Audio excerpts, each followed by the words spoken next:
What's good? What's good with everybody this morning? Hope you're well.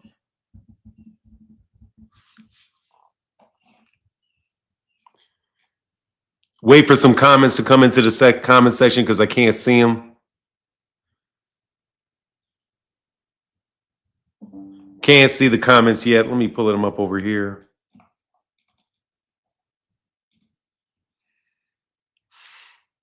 What up, Windy City Assassin?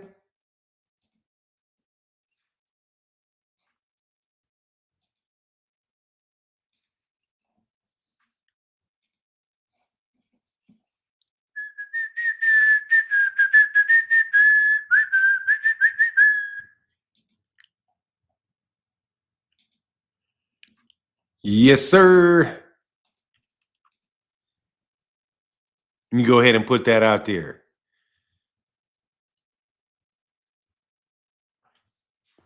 Ajay in the building. What's good?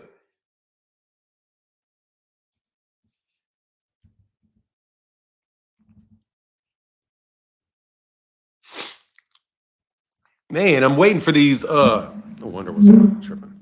Bending over like that. Yeah, I'm waiting for these chats to come through. Go over here. Christopher Justin, what's up, man? Always a good start to the day with some good boxing talk. Yeah, man, let's talk this boxing today. Look, wow, that was some fun day of news yesterday. Eddie Hearn snapped. Eddie Hearn snapped, man. Eddie Hearn snapped, bro. Hey, man, I got to tell you, man, that was one of the funniest.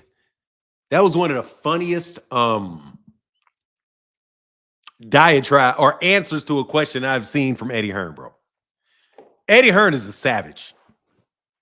I mean, they're all savages, but Eddie Hearn is a savage, bro. He's a savage, bro.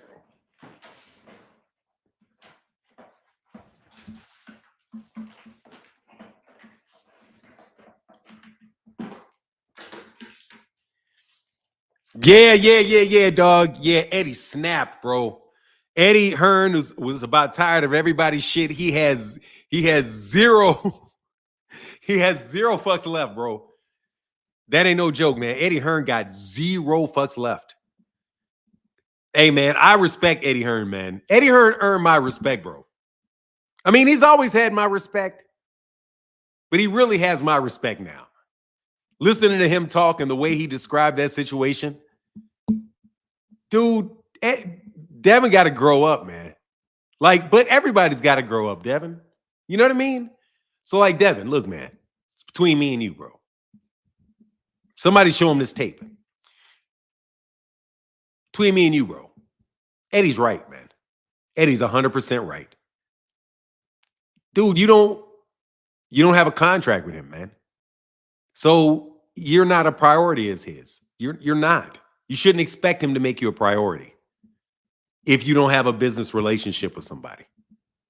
You don't expect to make them a priority, bro. So he's not sitting there thinking all day long about Devin Haney. He's got Anthony Joshua. He's got a slew of other fighters. He's got television networks. He's got negotiations for fights coming up. Dude, that's a very busy man, dog. I mean, he has interviews to do to talk shit about you. You know, he's a very busy man, bro. You got to get that dude some leeway, some lead time on the things that you really want him to do. If you need tickets to a show, bro, you got to call way ahead of time because you're not signed to Matchroom. If you was with Matchroom, they would have called you up and said, "Hey, man, are you coming to the fight? You're going to be sitting right here." But you decided you didn't want that when you didn't sign with them. So it's just, dog, I told you, y'all blow, man, there's cats blew so much smoke up people's backsides, man, that people think that people believe it. It's crazy.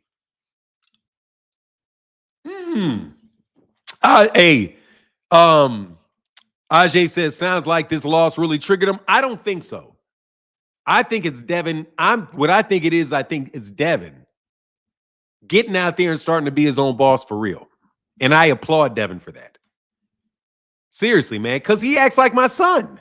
That's how my son behaves. My son is 18. He's what?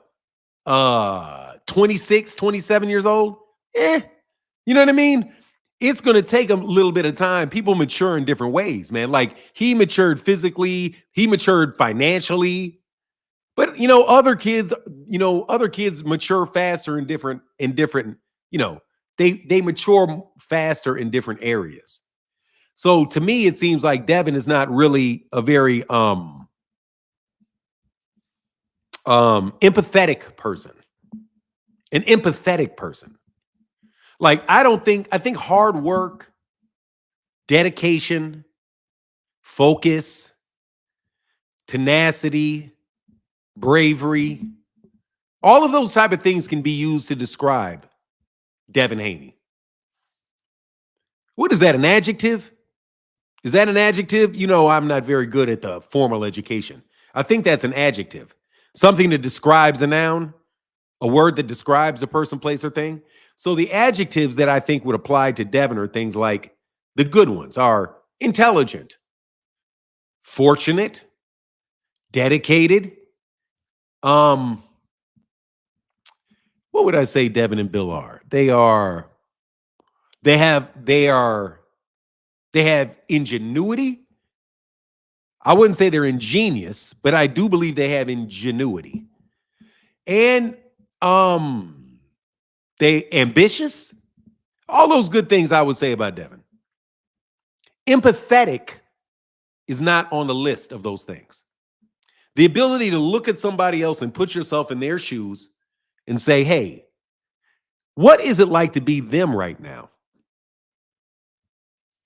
If I was them, how would I judge my actions? See, that's empathy. Or if I was in the same situation as somebody else was, say, 15-year pro, 10-year pro, really hasn't had a breakout fight yet, difficult to get fights, but have been a world champion, reigning world champion longer than anybody, and a young kid that is in a weight class way above me starts talking all kind of disrespectful with his daddy, saying my family members are not my family members, how would I react? And then once you know how you would react, not to use that in a way to manipulate them, but in a way to make your approach more palatable to them and more beneficial for them, so that you can enter into a partnership that could be mutually beneficial for both. And I just don't think that Devin Haney's reached that level of maturity in his life. But I do like the fact that he's stepping out and he's starting to do it. I'm glad that he made this mistake with Eddie Hearn. Because I'm going to tell you right now, dog, if he wasn't Devin Haney, man, you don't just walk up and talk. Dog, you got to understand, man, I know, Eddie, but you don't really know Eddie. You know what I'm saying? You know Eddie as the promoter that's trying to sign you. You don't know the Eddie that looks at you like, I don't fuck with this dude. He's not loyal to me, man. I got other shit I got to do. There's too much drama over here. And then Devin put that drama that he put on other people on Eddie. And I can understand, you saying shit about Gervonta because you ain't getting no checks from Gervonta yet. But you put that tweet out there about Eddie. Eddie's the one paying you. Eddie's was work. You literally got to go to Eddie to get to Turkey. That is, dude, that's isolating your friends from you. You're isolating your friends. That I'm telling you, man, them games, bro, this ain't the streets. This ain't the streets, bro. It's the boardroom, man. There's an etiquette to the boardroom. There's an etiquette to business, real business. All business is business, but I'm telling you, street business is podunk business. That's simple, uncomplicated business.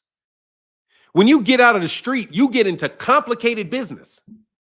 I'm just telling you the truth. Everybody is talking about, I was a hustler, I was on the streets, I was doing this. Bro, that's simple business. Very simple. Arithmetic. Y'all are fucking with arithmetic. Okay? That's not All that Diddy shit, that's Diddy being a street nigga. That was Diddy acting in a corporate America like he's a street dude. What you doing beating people up, bro, and threatening it? Man, what the fuck is wrong with you? You stupid? I mean, I'm not talking about being a fabulous being. Are you stupid? That shit is going to put you in jail for the rest of your life, bro. He ain't but 54. Man, that man's about to spend about 35 years locked the fuck up. You know what I'm saying? Locked the fuck up. It ain't worth it, bro. He's the same age as me. He ain't even that old. As soon as he was no longer useful to people, bro, bow. And cats got away from him long enough and got their feet up underneath him, and somebody spoke up. Man, come on, man. That's what I'm saying. It's a maturity thing, bro. Puffy started doing that shit when he was a kid. That's why they give power to kids. Puffy got that shit when he's a kid. When everybody talking about Puffy, the thing they don't talk about Puffy with is that Puffy's a kid. I'm 24, man, myself. I'm older than him. He's walking across Howard's campus like he's a god with Biggie. The whole fucking place stops. Windows open. He's 24. That's what he was doing. Throwing parties, smoking, that's what everybody was doing. He just never grew up. Let's not overcomplicate Puffy. He never fucking grew up. He's still watching Scarface fucking movies and thinking that shit works and never realizing that Scarface dies. The Godfather dies. His sons die. Okay, that's a cautionary tale. Not one to follow. Not one to follow. You all are children. I'm telling you, man, the more I talk to y'all young black men, bro, the more I'm like, man, you know, right, I am an OG. Because y'all are kids. Hey, man, will you listen and skip the fucking line? Be productive and be empathetic. Eddie Hearn ain't gonna fuck with you. He'll fuck with you again, though. You just got to go and make sure you know that he knows that you know who the man is. And don't act like it's you. That's it. That's all you got to do with Eddie. Eddie, you're right 100%. That's it. And then you say, call me if you ever need me, Devin. And if he calls you at 1 o'clock in the morning, pick up the fucking phone. Hey, Eddie. Hey, Dev. I got some time to talk now. You know what I mean? Viterbiv and Bibble are over now, man. I got a little bit of time. Hey, will you fight this guy? Yes. I didn't even give you the name yet, Devin. I don't give a shit, Eddie. Give me the name. I'm fighting him. Give me the name, give me the date, give me the contract. And that will wash all that shit away. I'm telling you, Dev. You're a good kid. No Spence Fendora talk today. What happened? Did the fight get made? Did Spence Fendora get made? I didn't know Spence Fendora got made. Did it? Look, man, it's not complicated. You just got to be a respectful person, bro. No, yes, it is. Say yes, boss. Absolutely. Now you got it, Rollo, your dumb ass. When you're talking to your boss, do you know what you say? You say, hello, boss. You know why you say hello, boss? Because it's actually your boss. Now, if you're just walking down the street and somebody walk by and look at you, you don't say, hi, boss, because it's not your boss. Oh, they're saying January, that's what's up. Boom. We likes that. All right, thank you, Pull-Out Bandit. I'll get that done today. I didn't know about it. Spence Fendora in January in Dallas Stadium. Let's get it going. You damn right I'm not like you, bro. DJ OC in the place to be, spinning on them ones and twos. Shout out to my guy, DJ OC. Make sure you guys go subscribe and follow at mixcloud.com. Parlor of East Wheaton. Parlor of East Wheaton. The best music you guys gonna listen to, man. My favorite music in the world, man. DJ OC is my favorite. DJ OC, So Deep, Bone, my favorite DJs in the world. That's what I'm listening to. That's why I'm kind of off on all this hip hop stuff. But man, I like that. That's what's up. So January, let's get it. Let's get it. I like that. Let's get it. So, what do you guys think about the fight? I'm saying I didn't hear it. You guys got one on. You guys got one in on me.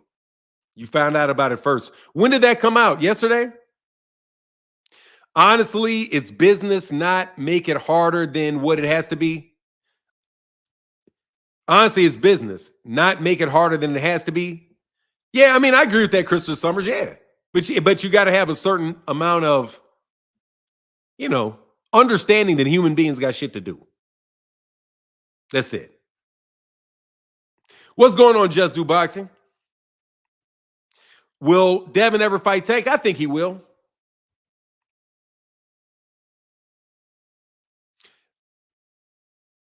Oh, it was reported by Barbosa Box on Twitter yesterday. He never misses ever. Oh, that's what's up. What's Barbosa? Because hell yeah, everybody else missed like a mug. Whoop. They be swinging for the fences and all kind of missing.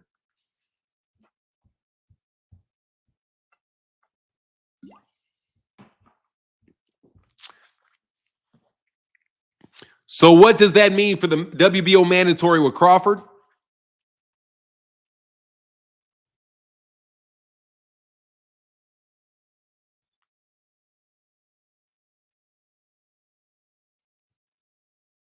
All right, I got you, Phenomenal Show. Yeah, I didn't know that. Okay, cool. Man, I'm amped in. Let's get it.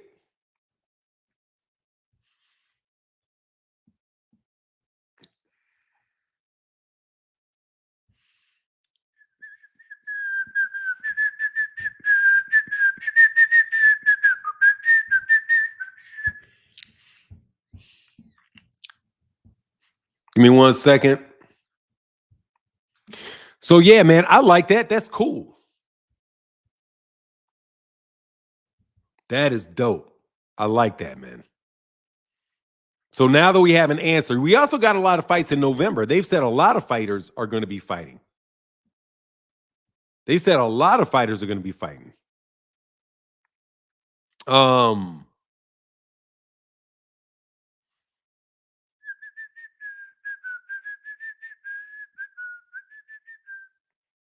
Man, I like that. Okay, I'll change the topic then. Good. We can talk about that. I wanted to talk about Devin because that shit was hilarious. Really, really, really, really, really, really hilarious. No. Oh, yeah. Yeah, okay, I got it now. Cool.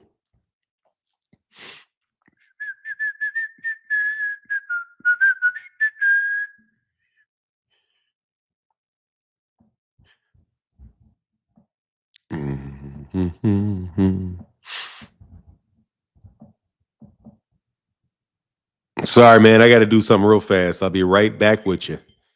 Right back with you.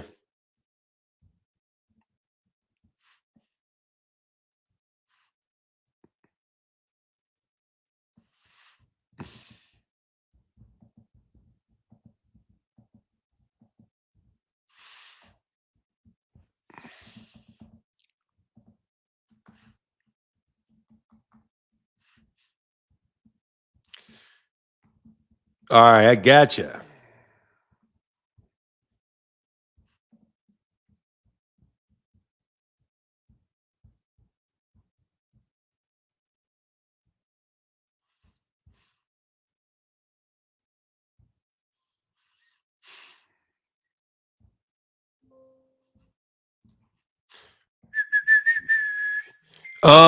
Have you spoken on whatever was behind Canelo after the fight? No, I don't even know what you're talking about. All right, I will do that. Said, hey, what is this? All I do is, all right, man. Look, Twitter, you guys suck over there at Twitter, man. Here's a link, man.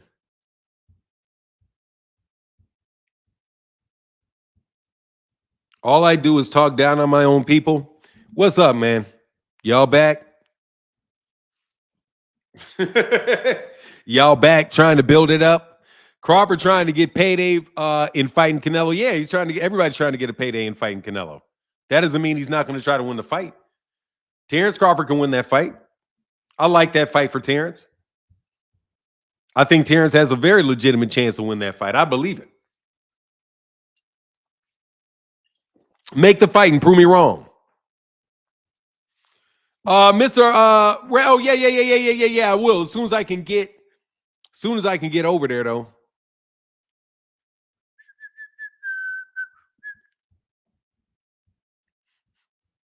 As soon as I can get over there, just give me 1 second.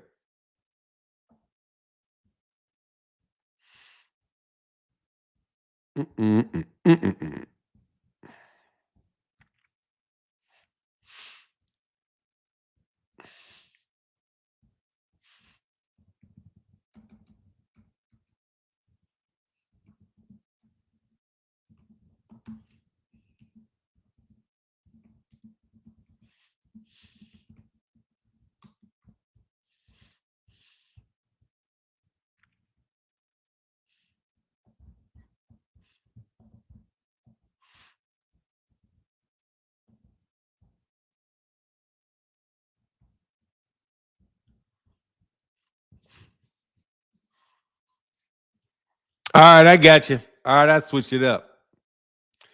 Okay, cool. Now we're actually talking about in this live stream, to be very clear, we're talking about Errol Spence's return now. I have changed the title and everything because I didn't get that news. So now we're all up to date.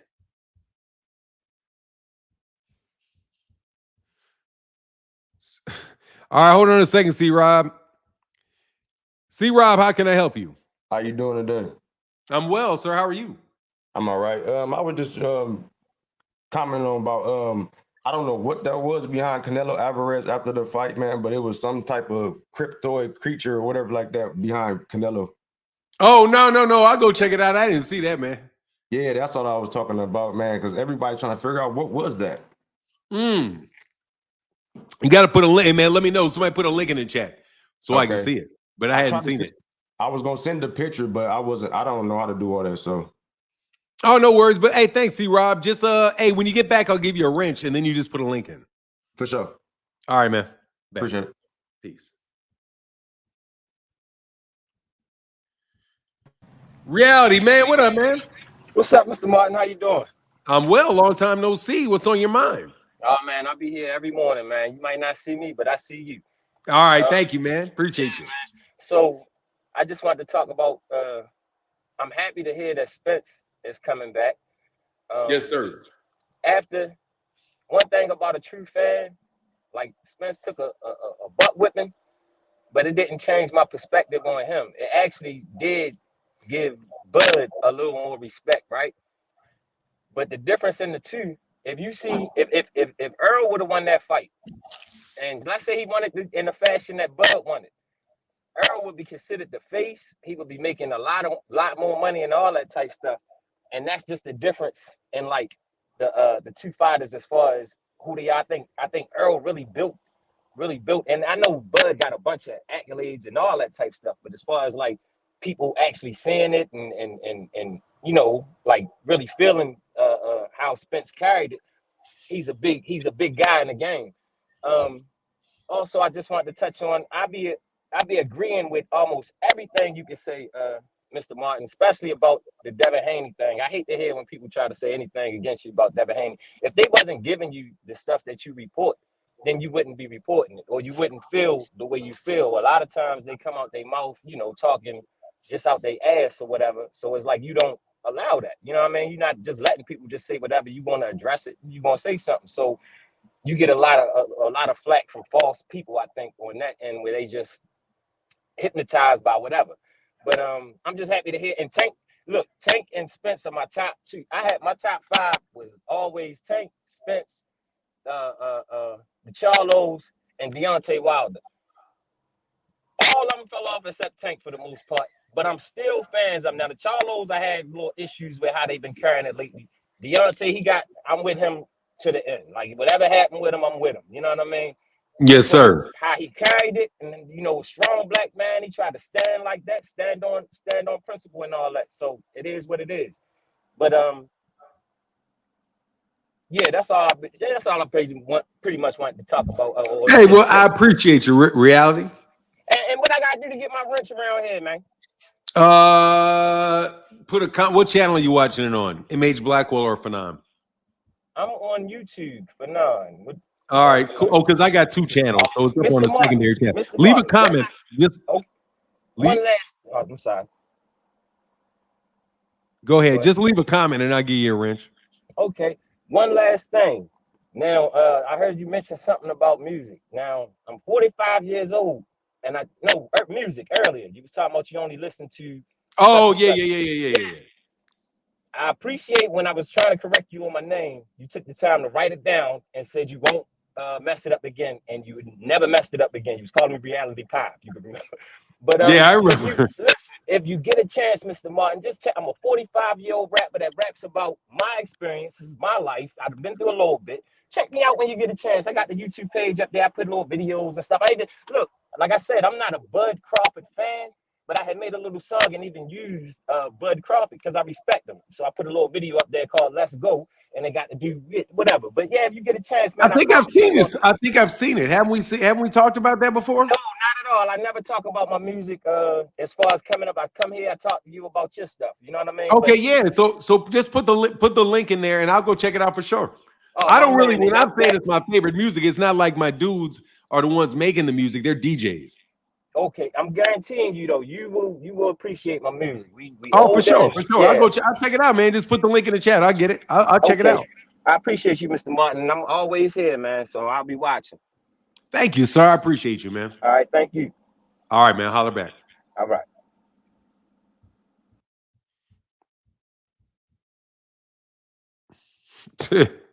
Can't trust somebody who don't like Tupac. Yeah, right. Yeah, right, Rollo.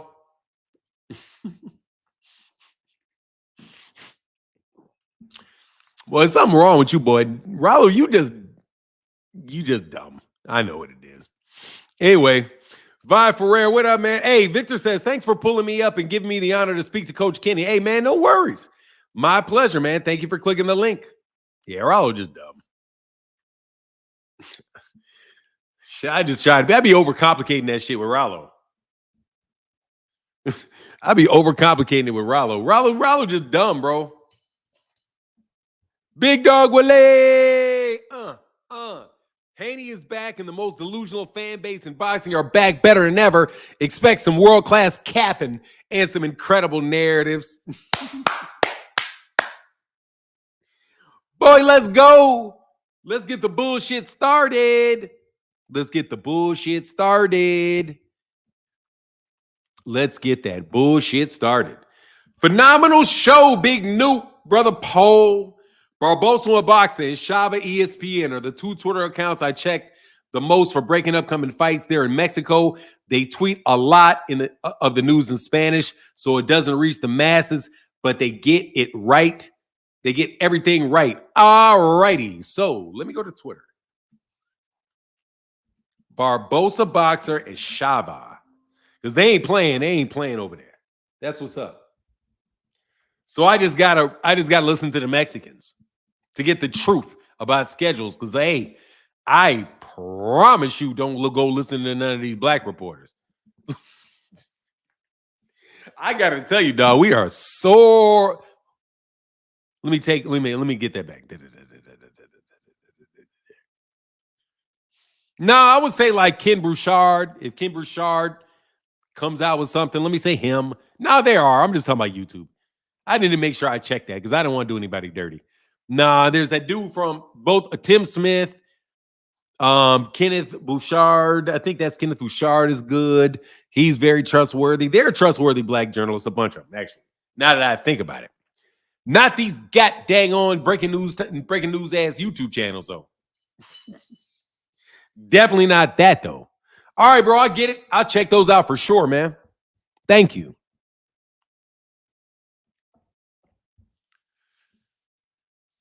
Spence has been neutered. Dude, will you take your mind? Will you take Look, man, I got to tell you something, bro. We look at things. Thank you, Phenomenal Show. Let me tell you something, man. Spence has been neutered. Look, man, I have to tell you, Greg Cox, you got double dick references in here. Okay? You made 2 dick references in the same comment. Dog, get your suspect ass Cox up out of here. Thank you very much. He's been neutered. Cox, man, ugh. You know who that is. That's King. Ban you. I know you, King. Your funny ass.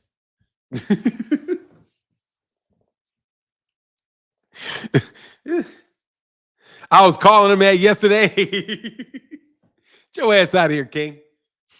We know who you are. Dudes are like, don't call me King. I'm so mad. Nah, dog. You're the same freaking bot, bro. Okay. Same bot, different name. Same bot, different voice. Same fight, same bot, different voice. As far as I'm concerned, I know y'all shady as hell. I know it. So beat it. Phenomenal show. Salute, bro. Yes, sir. Man, did I not do this? All right, cool. I hate all 12 of Devin fans is ridiculous. Hate Bill even more. Can't wait for him to get beat up again. Look, man, dude, I'm telling you, if you listen to Eddie Hearn, bro, Eddie Hearn, oh my God, man. Phenomenal show. Did you hear what Eddie Hearn said yesterday? Honestly, to me, it's much more impactful than a fight. The Fundora fight makes sense because they're basically like, look, bro, that's just me telling you guys I told you so. Terrence Crawford, now when are they going to strip Fundora? See, they're going to strip Fundora. But Bud already says he doesn't want to fight in the weight class, man. It's like the people that want to set up those fights for Bud, I mean, really can't get the fights for Bud because Bud doesn't want the fights, but he stays in position to get the fights. I don't want to get back onto the criticism of Bud because I spent a whole 2 days doing nothing but complimenting Bud. And how many of Bud's people heard that? None of them. Bro, none of them. Listen, man, Bud fans, so that's the problem with Bud fans. Man, as much as I talked about Bud over the last couple days, argued people down about Bud and how great a fighter Bud is, man, I was doing that for 6 years. I was doing that for 6 years. The only thing I ever said about Bud was that he should have signed that contract. And that negotiation, that's some fugazi shit. Okay, I'm sorry, man. Just for me, if I was doing business with somebody, that type of shit that's some fugazi shit. That's all I can say. It's just some fugazi shit. I shouldn't use that word. Is that the WBC belt in the background? Yeah, it is. I'm a champ. Yes, sir. That's the WBC belt. Let me say it right. You can't hear? I don't know what to say. Why can't you hear? I will reality. Okay, hold on.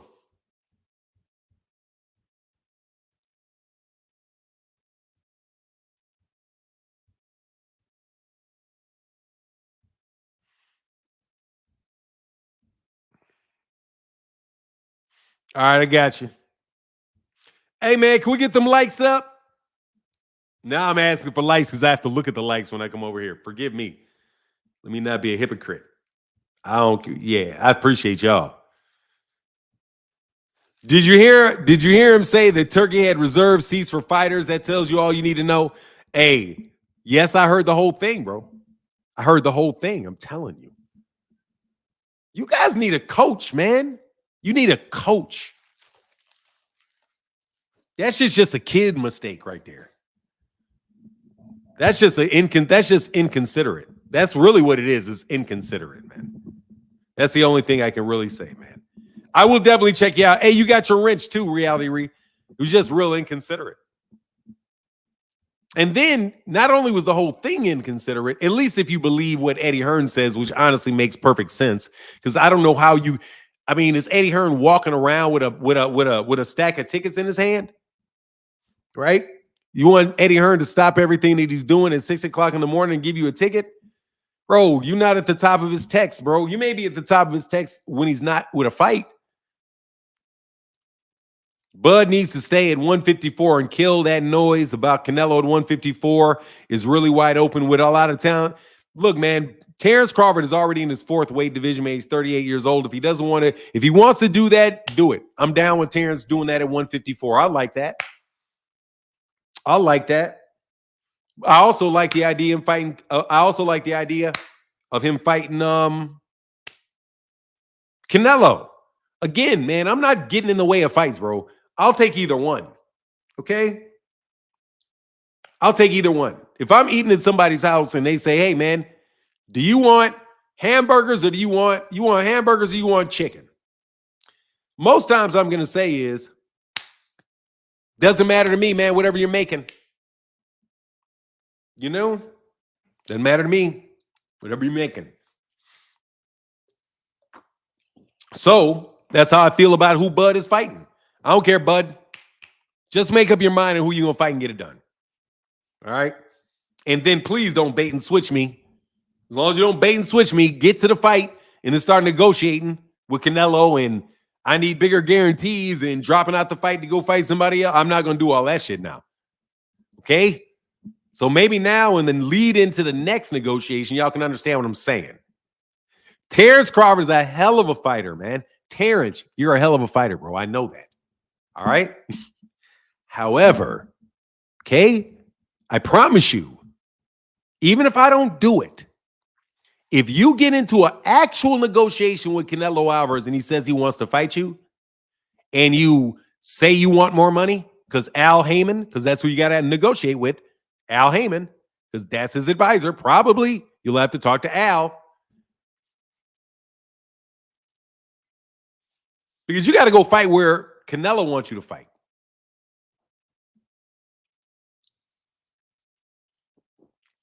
Canelo probably ain't going to rehab. Canelo could say, man, May 4th, Vegas, Cinco de Mayo.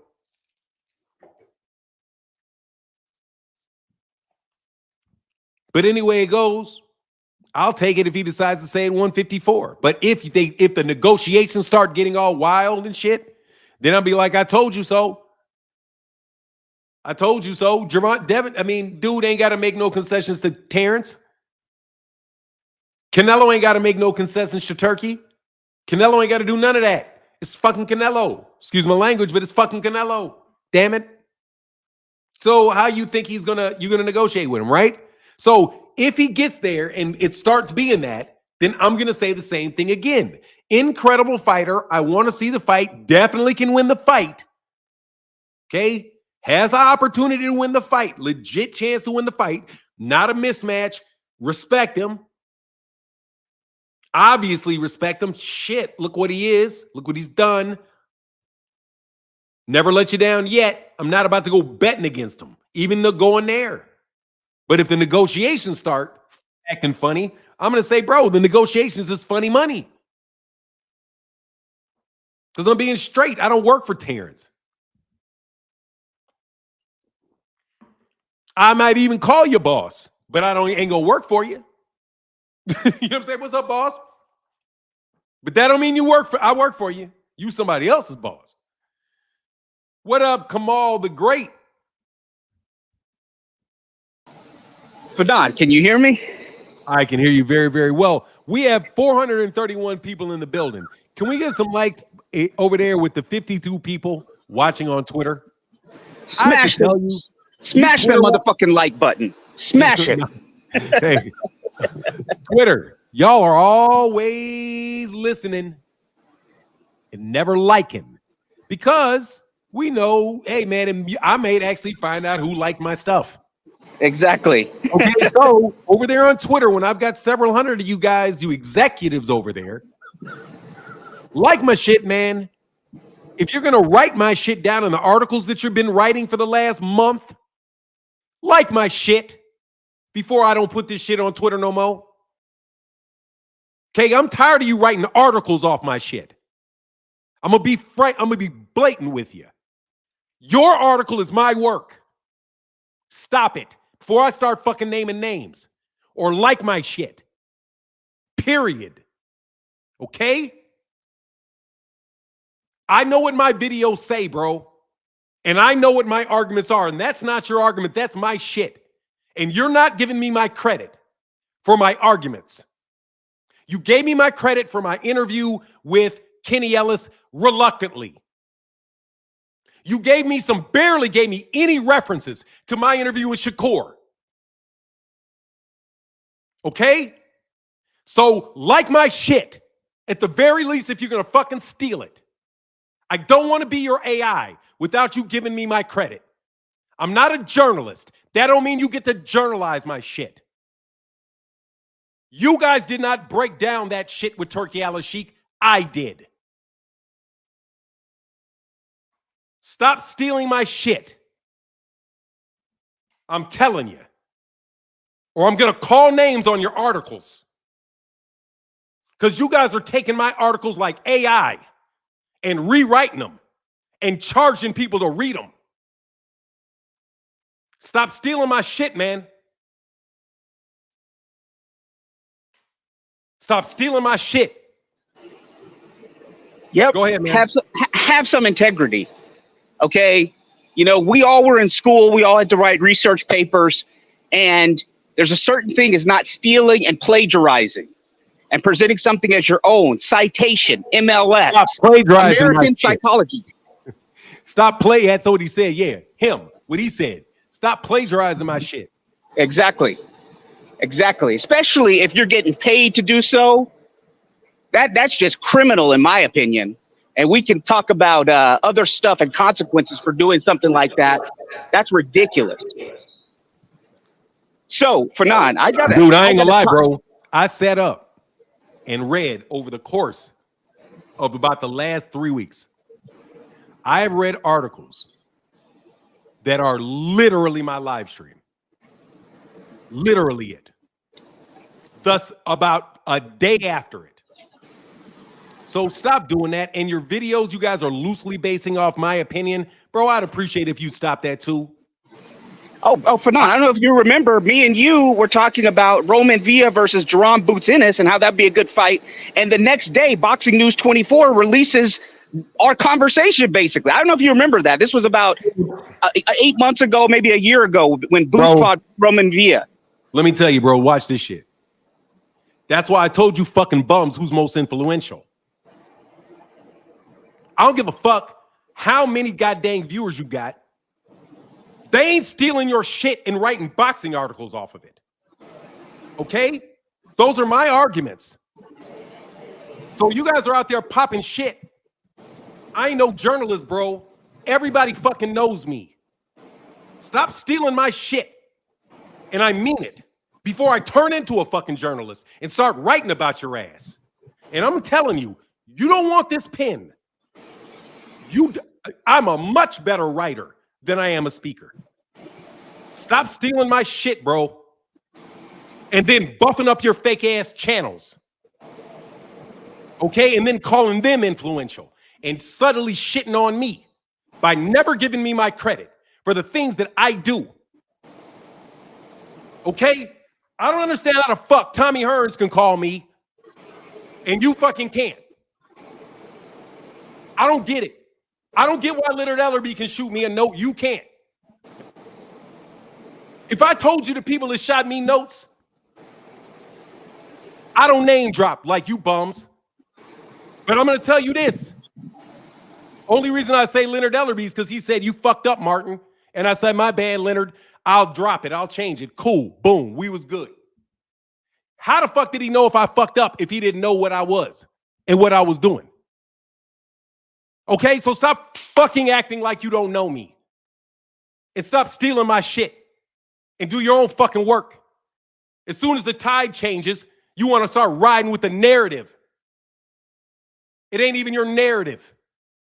And I'm tired of you literally taking my shit and putting it in an article. Because you're doing it fucking shamelessly now. Shamelessly now. That's true. Doing it. That's right. Doing it. No appropriation without consequence. Okay? I don't want to have to get lawyers involved because I've seen it firsthand with me and Fanon. Our conversations get put into articles without any kind of citation. You're appropriating somebody else's perspective for free. And in some cases, you're trying to charge other people for our perspectives. And that's just downright dirty shame right there. So Fanon, before I begin, I want to just say congratulations to main event Jey Uso. Yeet, for being the WWE Intercontinental Champion. Long time coming. Jey Uso is the champ. Got to say congratulations to Daniel Dubois. I've always, and this is something I haven't heard you or anyone else talk about, Fanon. Daniel Dubois is the only one in the UK, only heavyweight in the UK that gave Wilder his proper respect. He's the only one that never talked shit about Wilder. He was the only one that did when Wilder was supposed to fight AJ and Dubois was still kind of a prospect. He was the only one saying, let's go get the fight.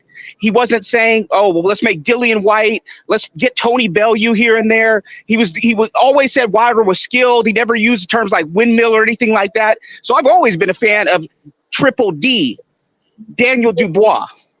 And in an era of boxing where if you have one loss, people want to write you off, and you have people like Canelo Alvaroid taking easy fight after easy fight to avoid getting another official loss, Daniel Dubois proved that this is what boxing is about coming back from defeat, taking the tough fights, being trained, and persevering. And in my opinion, he had knocked out Alexander Usyk, and the ref totally blew that call, so he could have been a unified champion at that point with the Usyk fight. So that was kind of ridiculous in my opinion. So salute to Daniel Dubois. A lot of people were trashing the guy, saying he had no heart, he was soft, and this and that. And these are people in America, by the way. You know, and nobody's talked about how he's given Deontay Wilder his flowers at every step. And he's alone in the UK among heavyweights that were doing that. Okay, let me talk before I go, Fanon, about this Devin Haney situation. You're not going to tell me Gervonta Tank Davis is ducking Devin Haney because you're trying to flip the script like corporate media is. And I'm saying you, not you, Fanon, you general. Okay, corporate media and stuff. The fact is, Devin Haney is the biggest duck. Why? He dropped his belt to avoid Sandor Martin. And I didn't hear, I don't know if you made this in a video, Fanon, but the guy was online trashing Sandor Martin. And I'm like, what kind of generation is this? You ducked Sandor Martin. You first paid him step-aside money to fight Ryan Garcia. Then you ducked him by giving up your belt. And now you're trashing the guy on Twitter? That's a horrible look to me. I mean, I don't know who's advising these boxers from time to time, people like Shakur, people like Devin, with what they're putting out on social media, but it's just ridiculous. And then you go in from the WBC's perspective, you had all these three guys you've been talking about that were going to be in line for you. You had Sandor Martin, you had Puello, and then you had Gary Antoine Russell. And what did you do, Devin Haney? You did a DuckTales episode. DuckTales, woo! Da-na-na-na. You ducked those three guys, and after the fact that you ducked them, you want to go on Twitter and talk bad about them after you ran the other way from these guys? And now you're saying T.O. ducked you? Bro, you are the duck.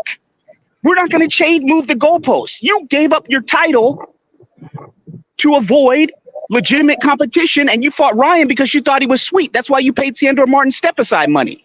So what kind of planet do we live on where people are oblivious to these facts? And these same people, Fanon, on YouTube, they were criticizing the WBC and Solomon for making a Lomachenko a franchise champion. They were the same ones encouraging and praising Haney for dropping his WBC belt to avoid competition. Did you notice that, Fanon, or am I the only one who noticed that? There's double standards. Oh my God. Yeah, man. So you're not gonna tell me that T.O.'s ducking you when you haven't even had a tune-up fight, bro. Last time we saw you, your booty was all up in the air like Bubba Sparks. Booty, booty, booty, booty, rocket everywhere, rocket everywhere. And I don't care about the Nandrolone or whatever. I don't care about any of that because that was the last result, and that people with PEDs does not guarantee that person's gonna win. Okay. So with Devin Haney, watch these bogus agendas, watch people trying to move the goalpost. Nobody's ducking a guy coming off a knockout loss who hasn't even had a tune-up fight. We don't even know if he's fully cleared yet to fight. So he's trying to they're trying to throw out all kind of narratives. Devin Haney, his commercial value's finally been revealed because he's been exposed. He doesn't like it. And I don't know if you did the video, and I'll end on this, Fanon. Did you do that video where Eddie Hearn said that Devin Haney needs to take a tune-up fight before he gets a bigger fight, but he doesn't know if he's amenable to taking like $1 million payday as opposed to $4 or $5 million? Do you remember that interview where Eddie Hearn said that that's going to be an issue? On that. Yeah, did you see the video yesterday, though? No, I didn't see it. I've been working. What was the video yesterday? Give me a second. I will give it to you. Just give me a second, and I will make sure that you get to see this. You are going to want to hear this. Trust me.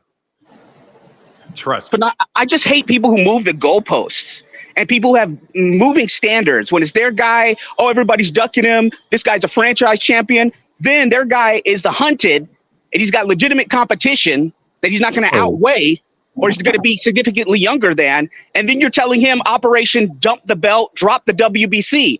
It's like, what kind of planet are we on? You guys thought Ryan Garcia was sweet. You thought you could do what Gervonta Davis did to him commercially and in the ring, and you were dead ass wrong, period. Dead ass. And you ran away from the heat. You ducked. Dead three ass, people that you had the audacity on Twitter to talk shit about. Sandor Martin, you ducked Gary Antoine Russell, and Puello. And you're going to talk shit about them, but you're running away from the smoke, bro?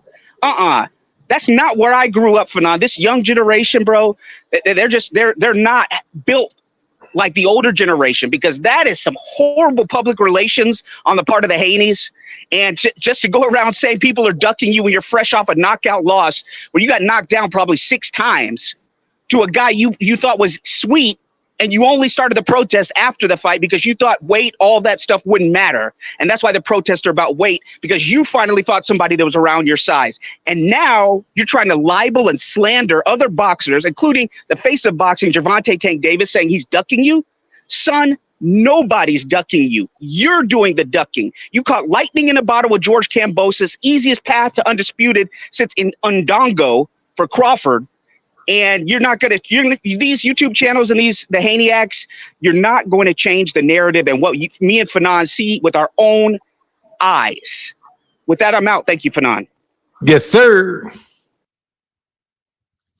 I'm loving that they're back. I was begging for them to come back. I really have.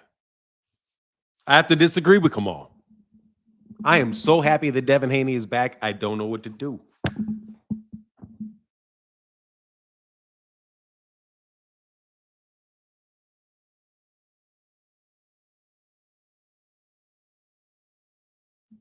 Can y'all hear me now? I touched that. How long was I out? I saw that I went on mute. Before I start going, tell me how long I was muted. I should be back. I saw it that time. That's why I kept it like this, so I can see if this mug is green or not. 6 seconds. Okay, cool. So we back. Just a little second. Okay, cool. No, I really, really want Devin Haney to come back. I really want Bill to come back. I do. Because they can make adjustments. Just make adjustments. Like I said with the other person that I talked to, man, when I was talking about to One Body and Yahweh yesterday on the show. It's like, man, you're not your mistakes. You're not what you do. Yeah, dude, Devin, you've been acting, dog, no joke, Devin, you've been acting an asshole. Just telling you the truth, okay? Friend, honest person. You've been acting a jackass. And so is Bill. Yeah, you have. Y'all made a lot of money. You did a lot of good things. You meet your goals. But in doing so, y'all acted some asses. So just when you come back, don't act an ass no more. That's easy. Just don't act an ass anymore. Chill all that shit out. Stop calling people ducks when you know damn well you can't fight them. Come on, man. Everybody know you calling somebody a duck. I'm setting a timer to when you call somebody a duck. That shit is overplayed, bro. You know what I mean? You'll be surprised how fast songs go out of style. You know what I mean? Like There was a song that was a really big song like 2 years ago. Man, cats act like that was a million years ago. They're like, man, I already heard that, da-da-da, whatever. We on to the next. Dog, so when somebody hears all them lies, bro, they're like, man, I ain't a liar, man. On to the next. They heard that song, bro. You're not going to play the same song again. You can't be like, I got a new hit. No, that's the same song, bro. He's ducking. You got more money than everybody today, but you're broke tomorrow. This dude's a hater. That dude's a hater. I'm only 29. I'm only 52. Come on, bro. You got to play a different tune, homie. You got to play a different tune. Everybody caught it. That's how black people change dances all the time. Because as soon as somebody's doing a dance that they like, all of a sudden you got a bunch of people choreographing it. So whoever created it originally are like, oh, well, let me do something else. That's how new dances continue to come out. Because people keep seeing that everybody trying to rip their shit off. So they just do something new. So you got to do something new, bro. You got to stop. You got to stop all that shit. Okay, calling everybody a duck is not going to work. Calling everybody a duck is not going to work. No. See, today's technology catches up quick. The promotional tactics that you could do when Ring Magazine was only coming in magazines, and that's the only, and you may look at the news every 5-6 seconds. You may look at boxing news maybe a couple seconds a week. And then the fight, and then that's it. The fight's over. Ooh, you guys are, calling each other on the phone or drinking about the fight. No, dog, this shit is happening quick now, man. Everybody, the rules, man, people are going to look up the rules, bro. There's a whole industry in busting people like you. If you've not noticed, every error in Kamala Harris' autobiography has been exploited. Anything she's ever said. See, that used to be just politics, but now people can do it now. They can do it real time. We can go back and look at the tapes of you lying about Gary. Okay, we've seen it. So just cut it out and just move on and do something different. That's it. You ain't a bad person. Bill's not a bad person. I want him to come back. Just stop that shit. Just stop it. And then we move on and see good fights. And I want to see Devin fight. I look forward to not talking about Devin's pay-per-views. But the only reason I got to talk about Devin's pay-per-views is because y'all lie about them. I mean, I would love not to talk about the replays and show the replays of Gervonta beating you up. The only reason I ever saw it was because you said it didn't happen and that you actually did it to him. That's the only reason I even know about it. The only reason I know that when you said Hector Garcia, you had dominated Hector Garcia, that, only reason I know that's not true is because you released the tape. I can go through damn near everything, and it's you creating your own problems because you're so aggressive.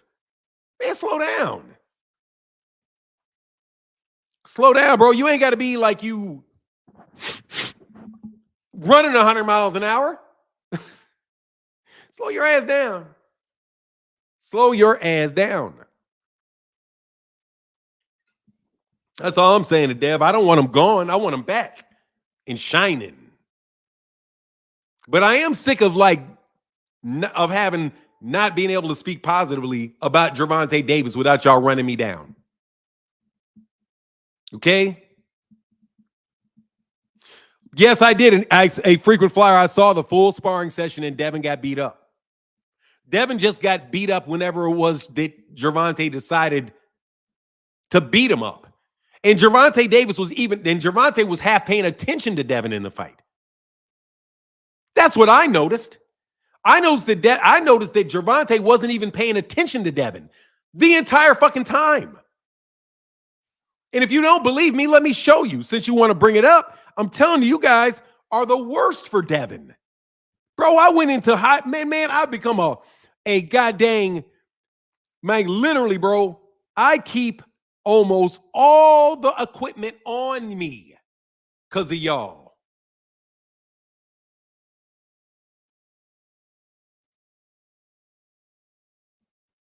This. That.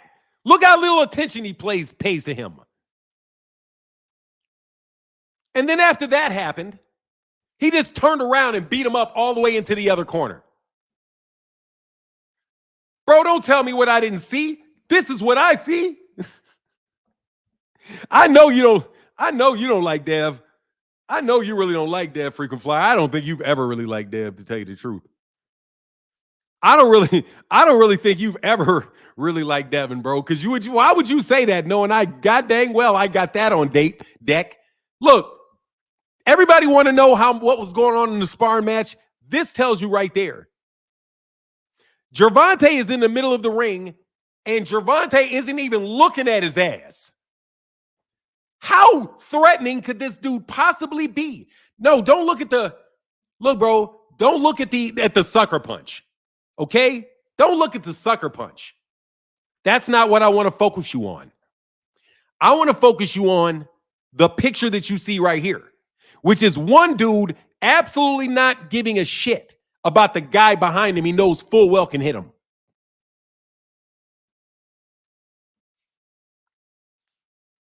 He didn't care. That's why they say he was taking it easy on Devin. He don't care. He's walking and talking to somebody yelling at him, man. How much can he really care? How much respect can you give somebody if you turn your back on him and walk away?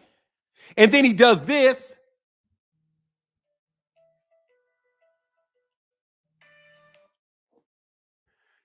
Then he does this. And bro, it doesn't even hurt him, bro.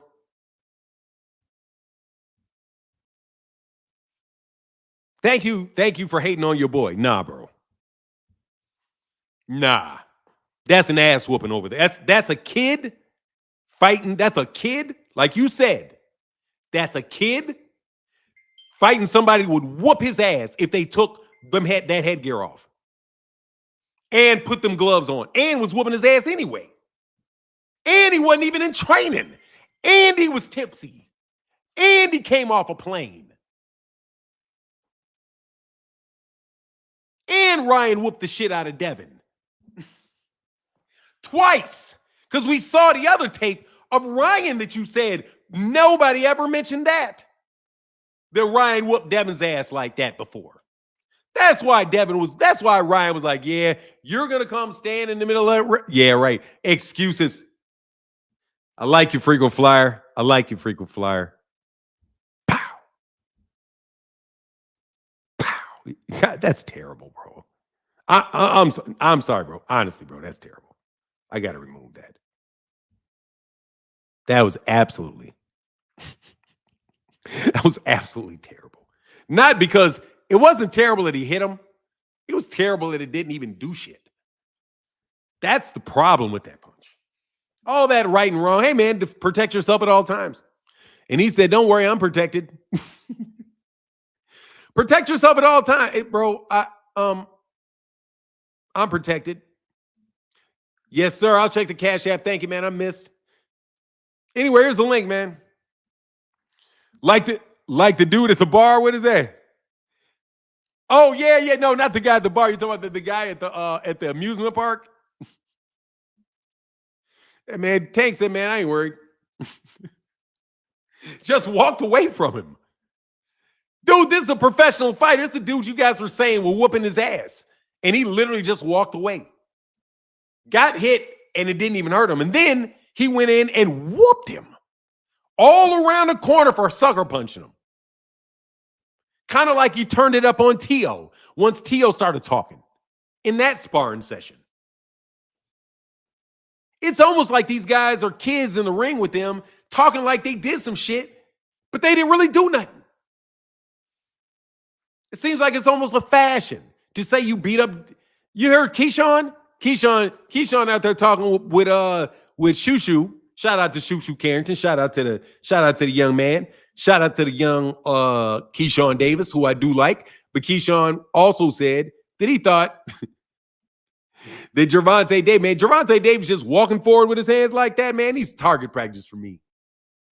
Target practice. Yeah. Target. Hey, thank you, man. Much love for the $2 holla. Hey, Martin, they not like Tank built Cal before it's up. Thank you, bro. Appreciate you for that $2 holler, man. Yes, sir. Look, man. So,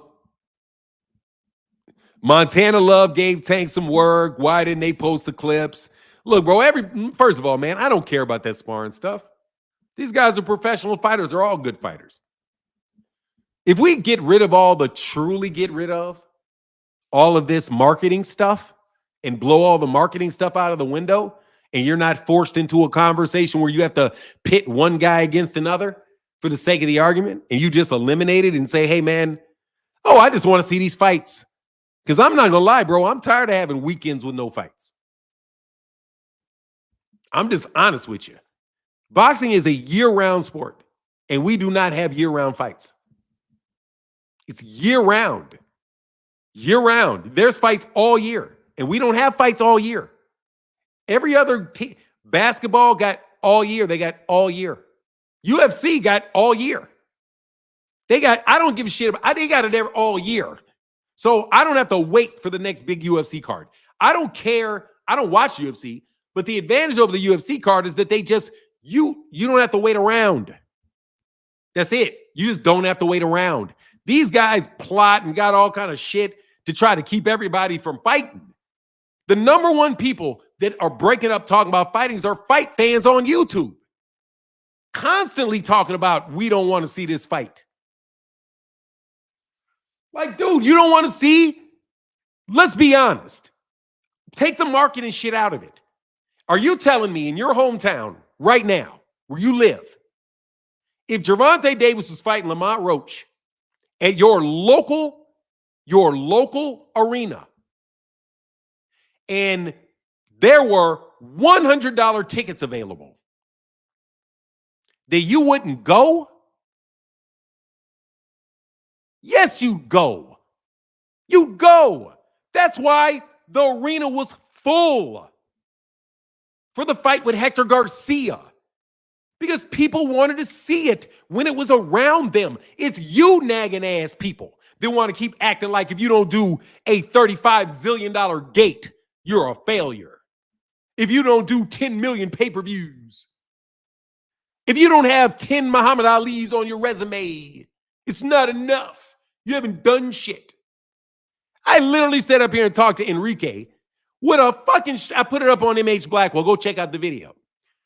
This dude literally argued with me about what Terrence Crawford has never proved. Dude, if Terrence Crawford hasn't proved anything, dog, there's not 3 fighters in the goddamn sport that have done anything. Jesus. Think about it. If Terrence Crawford has not done anything, what has Teofimo Lopez done? What has Jermell done? What has Gennady Golovkin done? If Terrence Crawford has never done anything, what has Gennady Golovkin done? Nothing. There's nothing Gennady Golovkin has done that Terrence Crawford has not done many times over. But nobody was saying that this dude's never done anything. You guys got all kind of people talking about Win Charlo fighting Janabek. What the fuck has Janabek ever done? I mean, you guys are ridiculous. You just always telling me, constantly inundating me with why we should not watch boxing. That's the common of it. That's the common unit. That's the gravitas of your statement. Don't watch a Tank fight. Every time Devin Haney jumps out there and says something about how an opponent is whack and he's this and he's that, what you're doing is telling people not to watch the fight. That is not what Bob Arum does. Bob Arum, if you ask about another card, he'll say, hey, man, that's a good fight. That's their card. Cool. He's not going to stop people from watching boxing, bro, because he's in the business of selling boxing matches. What are you dumbasses trying to stop people from watching boxing matches while you're at the same time trying to sell the idea that people need to watch more? Talking about what you don't want to see. Nigga, you ain't seeing it. You don't have to say nothing because you ain't seen it. So what are you complaining about it? It ain't even happened yet. I can understand if it happened, it was bullshit. Then you can be like, that was bullshit. But no, you're calling it bullshit ahead of time.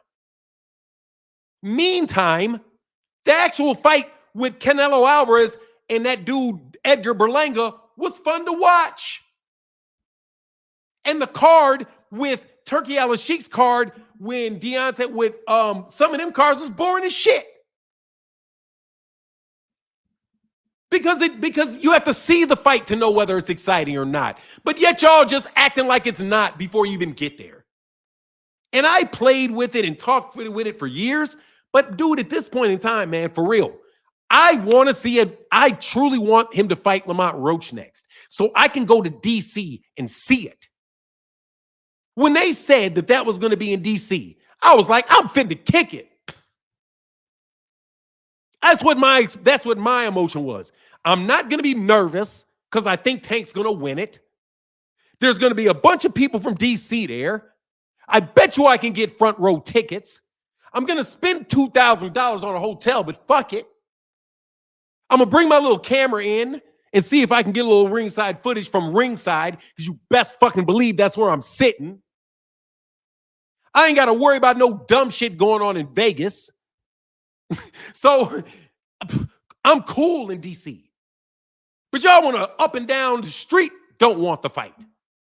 Up and down the block, not wanting the fight. It sucks. That's terrible. You ain't buying it anyway. Shut your ass up. You're not even buying it, Rollo. Rollo didn't even go to New York. Rollo's mama buys Rollo's pay-per-views, but yet he's out there bip about fights he don't want to see. Negro, you don't want to see no fights you got to pay for. Dog, I'm so tired of y'all shitting on fights and shitting on, because if you can't shit on the fight without shitting on the fighter, how many strays has Lamont Roach taken this week? I'm telling you, if I'm sitting there and I'm Lamont Roach, I'm like, man, these pricks. I mean, I'm telling you, if I'm Lamont Roach, I'm like, you dudes a bunch of pricks, man.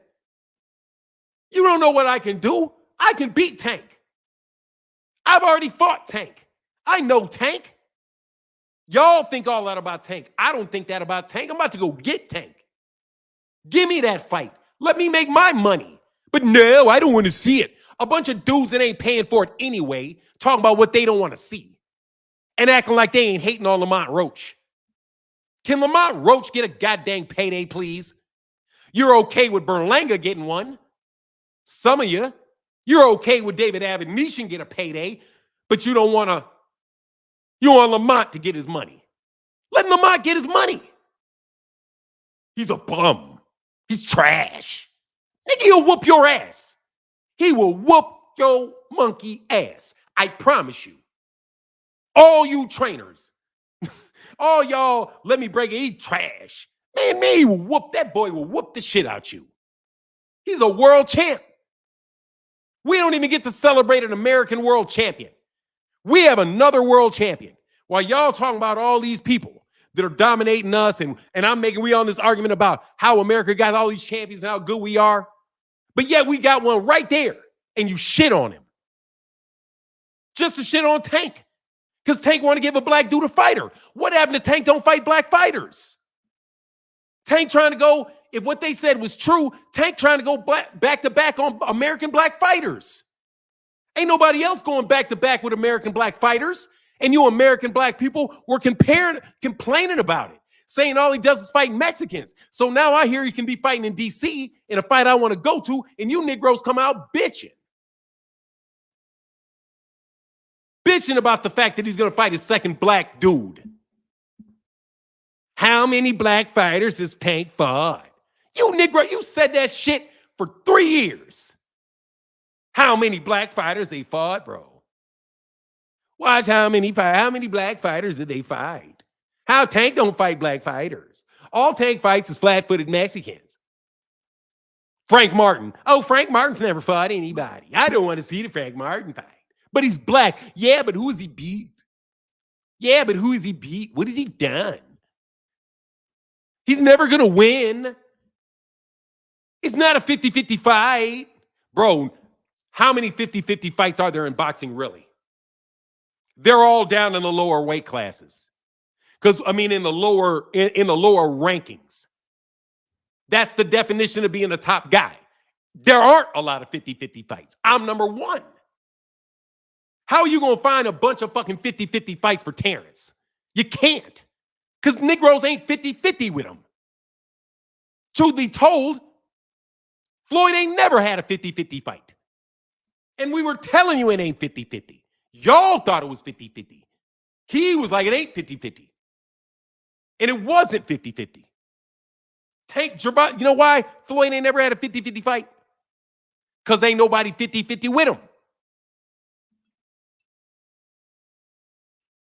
Just like I ain't had a 50-50 debate about boxing, ever. Because y'all ain't 50-50 with me. That's why Claymore Rain, go take your ass, sit your ass over there. Because you ain't 50-50 with me. You know I was going to make you catch a straight, right? Hey, dog, if boxing going to be slow, I'm cooking y'all. So let me tell y'all, man, I want Devin back. I want y'all to have to get your asses. Oh, by the other way, I also need to, that's Devin and them, why I want them back. I want Devin and Bill back for their good. Because I want them to be successful. I would never wish any ill on that. Hey, dog, they got skin in the game. Devin got real skin in the game. Bill got skin in the game. I ain't getting in the way of nobody that got skin in the game. Y'all ain't got no skin in the game. Y'all winning either way. Just talking. Winning either way. I win either way. That's why I don't even get. And I'm telling you, I win either way. It don't matter to me what, as far as me personally, who wins and loses. It doesn't. I don't gamble. I'm not losing any money. And I'm going to like the fighters, and they still have their fan base no matter what. Fighters don't lose their fan base because they lose. That's a myth. Their fan base is revealed when they lose. When you lose is when your fan base is revealed. Yeah, it is. Your fan base, you find out your fan base when you lose. Because all of the bandwagoners, all of them leave. They all leave because you lost. So, out of sight, out of mind. But your true fans, like Canelo's, hey man, when you fight next Canelo, hey Arrow, will you hurry your ass up and get back in the fucking ring? Man, come on. Hey Manny Pacquiao, get your ass up. Get your ass up, face planted ass. Come on, fight somebody else. I need to see it. Dude, you guys are living in this. I'm telling you, these guys are media guys. These are marketing guys. So I'm thinking, let's just break the whole lie open. The whole lie open is that these people don't want fights because they're working so hard to kill their competition that by killing your competition, you're draining the pond. Everybody sinks. But when your competition is shining and everybody's doing well and everybody's working to make then a rising tide lifts all boats. But sometimes you're right. And guess what else? When your tide rises, so does theirs. It does. You can't escape your contemporaries like you think you can. But anyway, that's, a different conversation for mature people. Not kids. Not kids that think a 55-year-old man is old. Bro, y'all can get all the equipment you want. You can get the shiny lights. You can get the great promotions. You can do all of that, bro. You're still a kid. You're still a kid. Y'all some kids. And I've been telling y'all, I'm not old. You just some kids. Y'all don't realize y'all kids. Y'all don't even realize y'all kids. We didn't realize we was kids. My daddy knew we were kids. And he was like, man, y'all kids. I'm like, no, we're men. I got a beard. I got a chest. I'm living in my own house, man. Y'all kids. Because y'all don't know the way of the world. Y'all ain't been around the planet enough times. You just became adults But bro, you still 50 years younger than that man. You don't think Bob Arum looks at me like I'm a kid? Yeah, he does. I talk to Bob Arum. Bob Arum looks like I'm a kid, man. Because I am to him. All that stuff is relative, man. You guys think they trying to convince. That's one big problem with black people.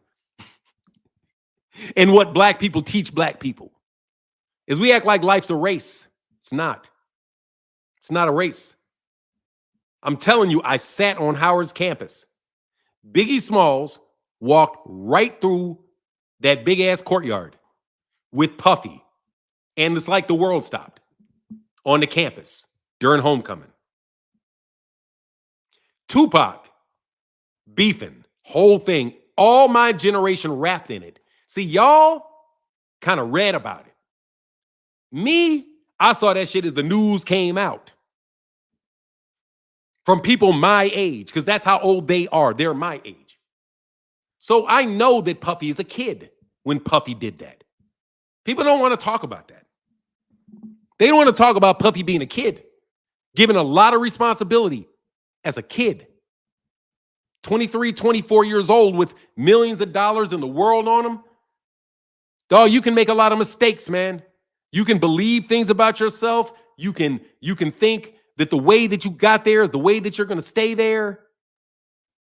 Dude, his brain ain't even fully developed when he's kicking at these parties, seeing these people do this, seeing people do that. Puffy's a product of the environment which raised him too. He ain't that different. He ain't no evil man. All he did is he never fucking grew up. I'm looking at him like, nigga, grow up. You got all kind of money. I got that. All kind of money, bro. But you sitting there talking about things and doing things that if you listen to the mentality of being hot, trying to be the hot artist, bro, that shit's over in the 30s. Dudes in their 50s ain't trying to be hot. We ain't trying to be hot. We trying to be stable. We ain't trying to be hot. We trying to be stable. We know we ain't hot. You really know it. You see the young dudes. You ain't trying to compete with them. Not trying to compete with them. You're supposed to be in an area where you still competing. Nah, but Puffy is a product of what he saw. But y'all thought he was successful the whole time. I didn't. I was like, man, this guy is in his own prison and keeps, I'm telling you, man, you guys watch this shit. Y'all read, what is that book? That stupid ass book y'all love. What is it? 7 Rules of Power? What is that shit? 48 Rules of Power? 49 Rules? It's 48 Rules of Power. Bullshit. Bullshit ass book. Got some points though. But the whole book is about what you shouldn't do. Not what you should. Dummies. Y'all read that fucking book like, oh, let me go try these things. Dude, you're not Charlemagne. You're not fucking Charlemagne. You can't get away with that shit. Sorry. These dudes are talking about actually fucking with literal kings, not your neighbor. That's completely different dynamics than that bullshit they sell you, which makes you so obvious in your attempts to get over on people. People see that. That's a rule you shouldn't do. That's how I see that book. Other people see it as a rule to do. I see it as rules not to do, but to see what other people will try with you. If you try to send me a girl to my Instagram, I am going to delete that and throw it away because I wasn't looking for it. I'm sure there's a rule out there. If somebody gives you some bullshit that's bad for you, don't take it. So fuck that. Right? But still, you just have to understand that that's how people operate. You read the 48 Rules of Power to understand how other people operate, not you. You take a better tact, a longer tact, a more stable tact, which is to be ethical and constructive. For you to be morally ethical, morally and ethically sound and fundamental, because that way you're not rocking all over the damn place. You're not fucking around doing pink dust and watching people be up on tables doing that shit, because you know that is ethically wrong. That's morally wrong. So I can't, because I have to value that person like I value myself. The only way that he can do that is if he bought into the idea that he is the God that the media made him out to be. So he, in order to prove it to himself, has to do it all the damn time to convince his damn self when he knows full well he ain't nothing but a dude from New York City stressing out every fucking day. Okay? Like every fucking body else. He just climbed to the top of the mountain, figured out, damn, this shit ain't nothing like I thought it was. Yeah, right. So now what do you do to make yourself feel good and be where you think you should be because you don't spend the time trying to figure it out? And you cloud your mind with all kind of enticing things constantly that never make you happy, so you abuse. Dog, Puffy is no different than another human being. That's when I'm listening to this Puffy stuff. Like, bro, I know, I don't know Puffy, but fuck, if I was in New York, I'd have known Puffy. You know, we'd have known, hey, what's up, Puffy? Hey. If I was at Howard, if I had went to Howard instead of going to Dillard originally, I'd have known Puffy. What up, Puffy? Hey, what's up, Sean? Hey, I'm good, bro. What's up, man? Take that. Oh, no. You know what I'm saying? That's what that would have been, because he's just a normal human being like everybody else. But you elevated him to this level. And he had to himself figure out how he could really believe that he is what he claims to be. And the same party ain't the, hey, the party's got to get better. The party's got to get better. We can't do the same thing. We got to be the hottest. No, you don't have to be the hottest. No, you don't have to be the biggest. Dog, get 2 chicks, go sit down, bro. Go get 2 chicks, sit down. Cash your check, put that shit in a bank account. Fucking live your life. You're fucking Puffy, bro. But you wanted not to. You didn't want to be Sean. You wanted to be Puffy. And he changed his name 6 fucking times. Puffy to Love to who the fuck is good? Did he do it? I mean, bro, come on, man. Fanon, how expects us to have room for dessert after all this food of thought? Hey, man, it's all right, bro. Now I'm telling you, man, I'm not gonna fucking demonize Puffy. If you demonize Puffy, you can make the same mistake as Puffy. Bro, I'm a noob. I know. Bro, you don't know you don't know. Dude, we noobs. You better believe we know about that. You better believe we know about that. Okay? You know about that. You know what it is to have the girls, to have the money, to have the cars, to have the drunk drinks, the weed. We know it. But you grow out of that, bro. You grow out of that, man, and you become a constructive parent, and your role is now parent and professional, and you're out of that. You may dip back every once in a while, but no, man, you got to be in building mode, bro, because you got your kids behind you. And now what's up for Puffy's kids behind him? Now his kids got to sit there and deny that their mama wrote a book about their daddy because one of their brothers' daddies is out there saying that's what. Dude, this is fucking horrible for him and his family, and not worth anything that he's ever achieved to go through this. And you can protect yourself from that by being morally sound, not what they're trying to convince us to be in the movies. Dude, 48 Rules of Power is a cautionary tale. Don't let people do that to you, but don't do that to anybody else. It's mistreating them, and you know it. So don't mistreat them. If you don't know quite what to do, err on the side of not harming someone. That's morals. And Puffy would not be in that situation right now if he had them. But somebody didn't teach him, either by telling them or showing them. And you never spank a kid. They're going to continue to do the same shit until the government comes in and whoops his ass. And y'all want to talk about all these companies and all that stuff that are conspiring to get him? His ass did that. Because he accepted the roles that society put on him that he sought. And then he exploited other people because he thought that's what the role does. That's what real G's do. That's what leaders really do. Like, I want to be like the Godfather. I want to cause this guy pain and that guy pain, all for my own little crew. And throw bigger parties than everybody else. This dude is literally living a Godfather scene. Literally got hats on, bro. They take that shit seriously, man. Especially when you're coated in drugs and alcohol and sex for 3 decades. 3 decades. He was doing this shit when I was in school. He's doing this shit last week. That's not what a grown man does. That's not the path of grown men. Grown men, that's just 30 years behind me. I would have probably done all that shit, except for the group stuff. But, you know what I'm saying? But as far as being a manipulative asshole, hey, man, dog, trust me. I've been a manipulative asshole before, bro.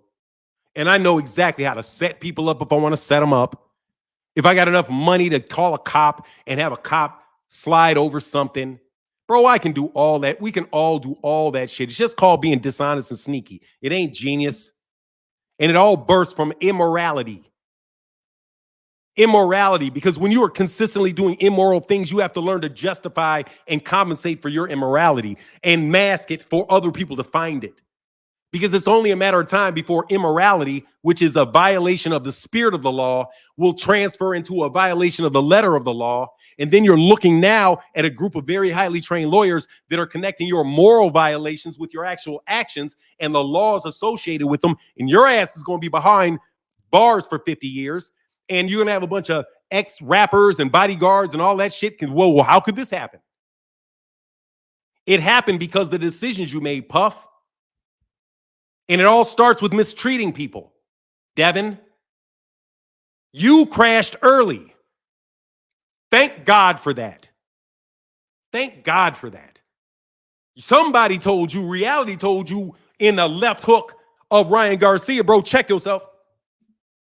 Now that you're getting up, you got to decide what you're going to do for the problems in your life. I'm not saying that you got the same problems that Puff got or would do the same thing Puff got, but I think it's mighty ironic that you're in the picture with him in a scuba outfit, in a bathtub full of baby oil, in a pool full of baby oil or whatever that is. Bro, that's got, hey, why you there? Flip Wilson would have told you years ago, man, I ain't there. What the fuck? You don't think I'm in a mansion parties? I don't know why y'all think it's so hard to get into a Puffy party either. I would just like to let you know. I don't know why you people think it's so fucking incredibly difficult to get in there. If you got any way, shape, or form, somebody talking about your ass in any way that touches his ear, put him in the room. Why? Okay, well, I want to check this dude out. Yeah. Give him some coke. Yeah. Let me see what he's on. Because he think he's smart, bro. Bro, you cannot outthink immorality. You cannot outthink immorality. You cannot outpreach immorality. You can't. It's going to crack you because laws are in place to protect those things. The law is there. The law, the only thing a law is a rule assigned to prevent something that people think is immoral. Because immorality is in the gray area, so we have to define a rule.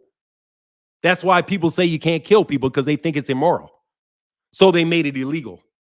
You think because it's not illegal, then that's not a problem. That's kind of like you getting a performance-enhancing drug, and just because it ain't on the list, you think that ain't cheating. Yes, it is. You're cheating the spirit of the law. That's immoral. It may not be illegal, but that's immoral. And it's only a matter of time till the rule changes, like it happened to Alexander Povetkin, and what was legal on Monday wasn't legal on Tuesday.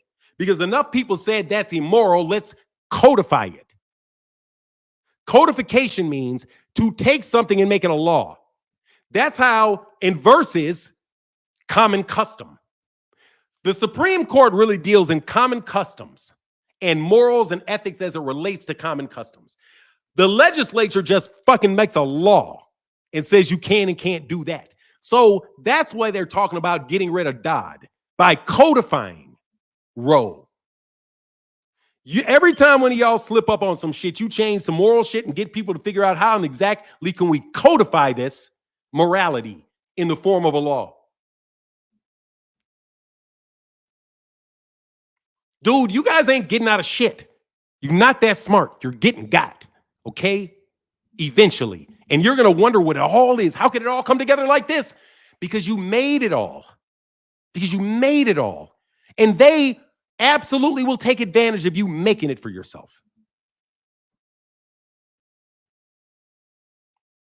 But let's talk about Puffy for the next 19 months and try to figure out if it's a conspiracy about Sony. or whoever else. No, they're going to be beneficiaries, and they're rah-rah-rahing it, and they're going to say, go talk, go talk, go talk. And they're going to go get their lawyers and say, get my civil suit ready, get my civil suit ready. All they are is vultures at the kill. That's all they are. They're vultures at the kill. There's the corpse. Let's go get everything we can get out of it. It means all their rights. All this publishing. Dude, you understand they are having law firms having full-time sessions right now about how they about to split up everything that dude did in his life. He's going to lose everything. He's in a worse position if he never made it. He would have been better off. He would have been better off in the long term of his life and his family, of his kids, probably, maybe, God willing. I don't know. I won't speak for God, but hey, could be an argument that you would have been better off just, being a backup dancer and opening a fucking studio in the Bronx. Maybe you could have a YouTube channel doing rap history. I bet your ass would trade everything you got to have a YouTube channel talking hip-hop history and having somebody like you. Not the whole world sitting there waiting for the year 2025, the day of the execution of Puffy. 2025. And then you're going to have it's 2025. That's 7 + 2 + 9. You know what I'm saying? I mean, you're going to have some numerology type shit fly off on that. Anyway, man, like I said, bro, Dev, I want Dev coming back. David Price said, you a solid dude, dog. I didn't know. Respect. Hey, no worries, man. It's all right. There's a lot of propaganda out there about me. I'm a Tom. I'm a hater. I'm a this, I'm a that. No, I'm not. I'm not the things they said I was. Just like Puffy ain't what you think Puffy is. Puffy made a bunch of fucking mistakes, bro. And he's probably a drug addict. And it is very, very difficult to make smart decisions when you're drunk. You can't make consistent decisions well when you're high. I don't know if anybody ever told you that, but you can't do it. Now, you may say, well, weed's not a drug. Okay, but it takes you into a sphere of reality that is not coherent with their reality. When you imbibe an intoxicant in your system, you adjust your perception of reality, however minutely or extreme. You are no longer on the same reality plane as somebody that is sober. You will not make good decisions in that state. Just like you will not really enjoy music in this state. Because in a state of complete sobriety with music, you don't get the emotions that you can when you leave and you feel a little bit more of the emotion. But dude, you need to be Mr. Spock with your business decisions. You need to be stone cold sober when you make the decisions. Stone cold. I mean, for real. Before you make a really good decision, you need to be clean off weed for at least 3 weeks before you make a sound decision. You need your synapses focused when the pressure's on. In life, the pressure's always on. Okay? You're using medicine, which is supposed to be spiritual in nature, to help you vibe with the universe or understand deep principles, but you're doing it for day-to-day decisions? No, bro. No. You guys underestimate the true power of the spirit. You cannot imbibe that and increase your insensitivity and at the same time make earthly decisions, bro. That shit's gonna go bonkers in your life. Sober the fuck up. That's what Puffy needed to do years ago. Sober up. You're strung out, man. You're making bad decisions. And nobody's gonna say it's the drugs, bro. They're gonna think it's you. Because that story is better. I'm gonna make way more money talking about you being the demon versus you being the inevitable conclusion to the decisions that are encouraged within the black community. I was told myself personally in the things that I see that I was never as successful as Puffy was. And every black man in my whole generation knows that's true. I went to law school, had a job, I did my thing. I was nowhere near as successful as Puffy. If I was to compare my life to Puffy's life every day up until 3 weeks ago, My decisions would have been worse than his decision. Why? Because it got him to financial. So he got it because it got him influential, because it got him famous, because it got him wealthy. He made the right decisions. The bus driver made the wrong decisions. The truck driver made the wrong decisions. The garbage man made the wrong decision. The school teacher made the wrong decisions. That's why they're not where he is, the one and only, the star, the superstar. Boom, and exploded. He's dirt. And now the next day, what? I'm glad I never went through nothing that nigga had. I don't want nothing he has. I am so happy I never got it. If I was supposed to be that level, if I was smart, I'm glad I'm dumb. Because I don't want that. I don't want that, and nobody wants that now, but it was always there. So maybe we should stop thinking we're better than people, huh? And stop thinking other people are better than us.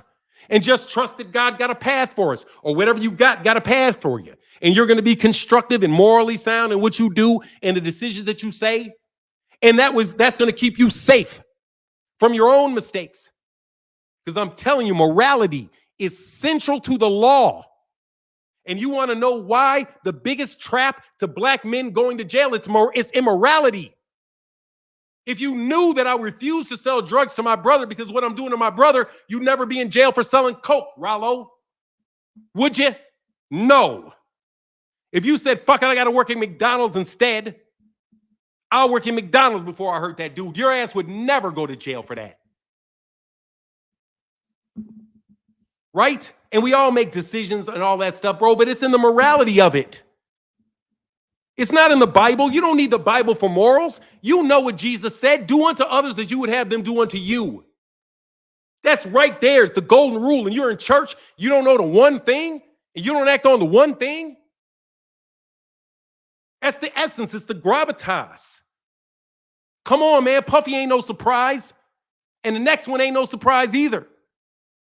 If you live in that life. If you really believe you're better than somebody else, if you really believe you're a star, if you really believe that big ass house that you're in is anything other than a bunch of fucking big version of the same bullshit you live in, and that drink ain't nothing but an overpriced fucking version of the bullshit you drinking at home anyway, and the woman you chasing after's got the same shit your girl got at home, mine plus some shit you don't want on you. Come on, man. Let's not double down. Just like, I'm telling you, bro, just like, this is my opinion. Just like when my guy got up here and said, man, I was drinking, I'm going to be better. Let me show you how big my house is. Bro, I don't care how big your house is. And I'm not saying I don't respect you, but I don't associate you with your house. That's a bunch of wood, bro. That's a bunch of wood and nails, bro. I know what your house is. It's wood, nails, plaster. It's got 4 walls. Shit got doors coming in and out. You got a stove. You got a refrigerator. You probably got a backyard. You got a car. I don't know if you got an electric stove or a gas, but you got a stove. Dude, I know what you got in your house, bro. I don't give a fuck how big it is. I know you man enough to have one. And I know you ain't squatting in somebody else's. Hopefully you didn't shoot nobody to get it. But I don't care. Really. Because I've been in big houses, bro. Dude, I've been in monsters. And I'm living in a monster. Bro, I'm living in a house, bro. My wife and I had problems. I want you to go live in a house, bro. I'm telling you, I got damn near 4,000 square feet floor crib to myself. To myself. With TVs the size of walls, bro. And I was never more depressed than when I wasn't with my daughter and my son in the little house that I had, bro. And after that happened, bro, it's hard to even get me out of my house. Because I'm figuring, bro, why do I want to go anywhere else, bro? I wasn't able to be in this house. I damn near never want to leave it. Oh, man, let's go to Italy. For what? This shit ain't in Italy. See, I'm just saying, be more mature, young man. Come on, man. Y'all, they tricking you, bro. You think the only thing that they telling you bad is that blacks were slaves in Africa, but you don't want to sit there and talk about your own life priorities? Basically the moral consequence of capitalism and your willing participation in it, you're all Toms. That's why I had that conversation. Though none of y'all got right to be calling nobody a Tom and a coon. Because we all timing and cooning to get by in some shit that we got to get by on. It just depends on what the perspective that you got of it is. Okay, I just think hey man, I know what's going on, bro, but I still got to feed my kid. But anyway, bro, Dev, dude, you're no better than anybody else, bro. And anybody you see, bro, you literally got to think you're no better than them. And they are no worse than you. That's confidence. That's confidence. That's not, when you think you're better than somebody, that's arrogance. When you think you're as good as someone, that's confidence. If you think you to live, because the arrogance is you comparing yourself to someone else. Confidence is not a comparison. Confidence is a belief in self. Arrogance is a belief in your superiority of another person. So that's why the very proper word that Eddie Hearn used was accurate. You're arrogant. You think you're more important than all these other people. You think you don't even have to really call me. You don't even respect me enough. Bro, you know, who the fuck is texting me at 6 a.m., man? I'm Eddie fucking Hearn, bro. And you're hitting me on my phone at 6 a.m.? My personal phone line, bro, is 6 a.m.? Really? I was up to 4 o'clock in the morning, man. I was up to 3 o'clock in the morning. I get banged by you at 6 in the morning, telling me to do some shit today, bro. Don't you know I'm losing money? Bro, you're inconsiderate as shit, homie. You might as well ask me why are you going to ask me if I'm going to buy you a ticket to my funeral? You know what I'm saying? Like, hey, man, I want to go to Eddie's funeral, but hey, man, he didn't buy me a ticket. Bro, get up there and go, bro, if you support me. That's what, man, bro, come on. That's what I'm telling you. Y'all have to have empathy for people. I can empathize with Puffy, bro. I don't say I agree with him. I ain't never liked him. I ain't never worshiped him. I'm telling you, Biggie, I ain't never worshiped Biggie, never, not a day. I ain't never worshiped Puffy Combs, not a day, never. Never looked up to him, never wanted to be where he is, never had any respect for him, nothing. Nothing did I want of his. Y'all are the ones shocked that a bunch of people trying to climb up his backside, walking in his front door, in his house. That he ain't watching these people because maybe he thinks these people are out to get him. He should because he's out to get them. But that's what y'all say. That's what New York, that's what New York is. That's what black culture is. It's gang warfare. It's gang warfare. Thug life. Thug life. He got, you talking about what Puffy did. Puffy got cats in LA threatening him. Don't he? Let's not write that shit out the story. That LA most definitely has some shit on Puffy. Puffy wasn't just walking around feeling comfortable with them dudes, and they weren't feeling comfortable with him. So you have this big, stupid gang war that don't have no reason to fucking do anything. Dude, let me tell you what I thought. I thought this is a gang war with rich people. These dudes are stupid. You're rich. What are you fighting for? That is telling you, my whole take. After all that stuff took down and everybody got super popular and all that shit made people money, they glamorized it. But what it really was a bunch of stupid rich dudes with big arrogant ass rich dudes with too much time on their hands, starting stupid shit out of ego.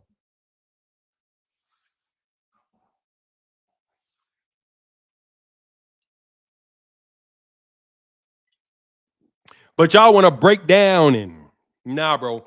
I don't see too much difference between Devin and Puffy. Other than the magnitude of it and the level that they are in their life. Because if somebody could have caught Puffy when Puffy was 25, 26 years old, see all this shit kicked off in the 2000s. That shit didn't kick off when he first came out.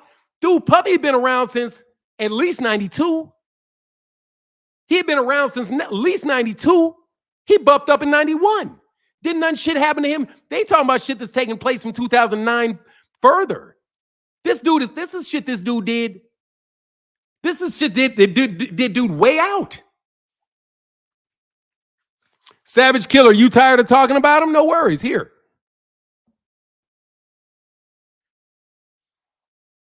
You don't have to come back, Savage Killer Queen.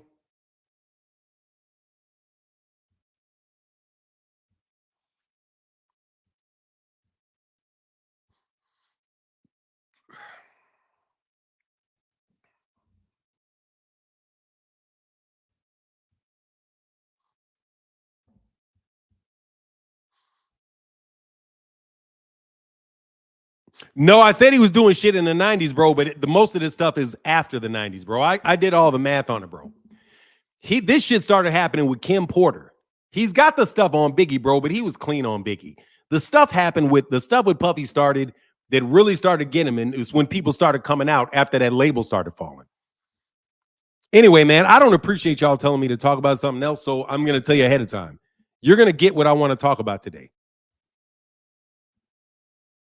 Okay? If you don't want to talk about the particular thing I want to talk about, hey, man, I'll be here tomorrow. And I mean that with respect and as much love and respect as I can give. If you really don't want to listen to what I'm talking about right now, then go on ahead, go somewhere else. Because it is what it is, bro. Because y'all are Devin Haney fans, bro. You're not supporting me. So just feel okay. I'm okay without your 0.01 cents that you gave me for pressing that button. Thank you. Hopefully you can hit the like on the way out. But trust me, that's really not worth you manipulating my thought processes. Go find somebody that's talking about what you want to talk about. Here's a link, man.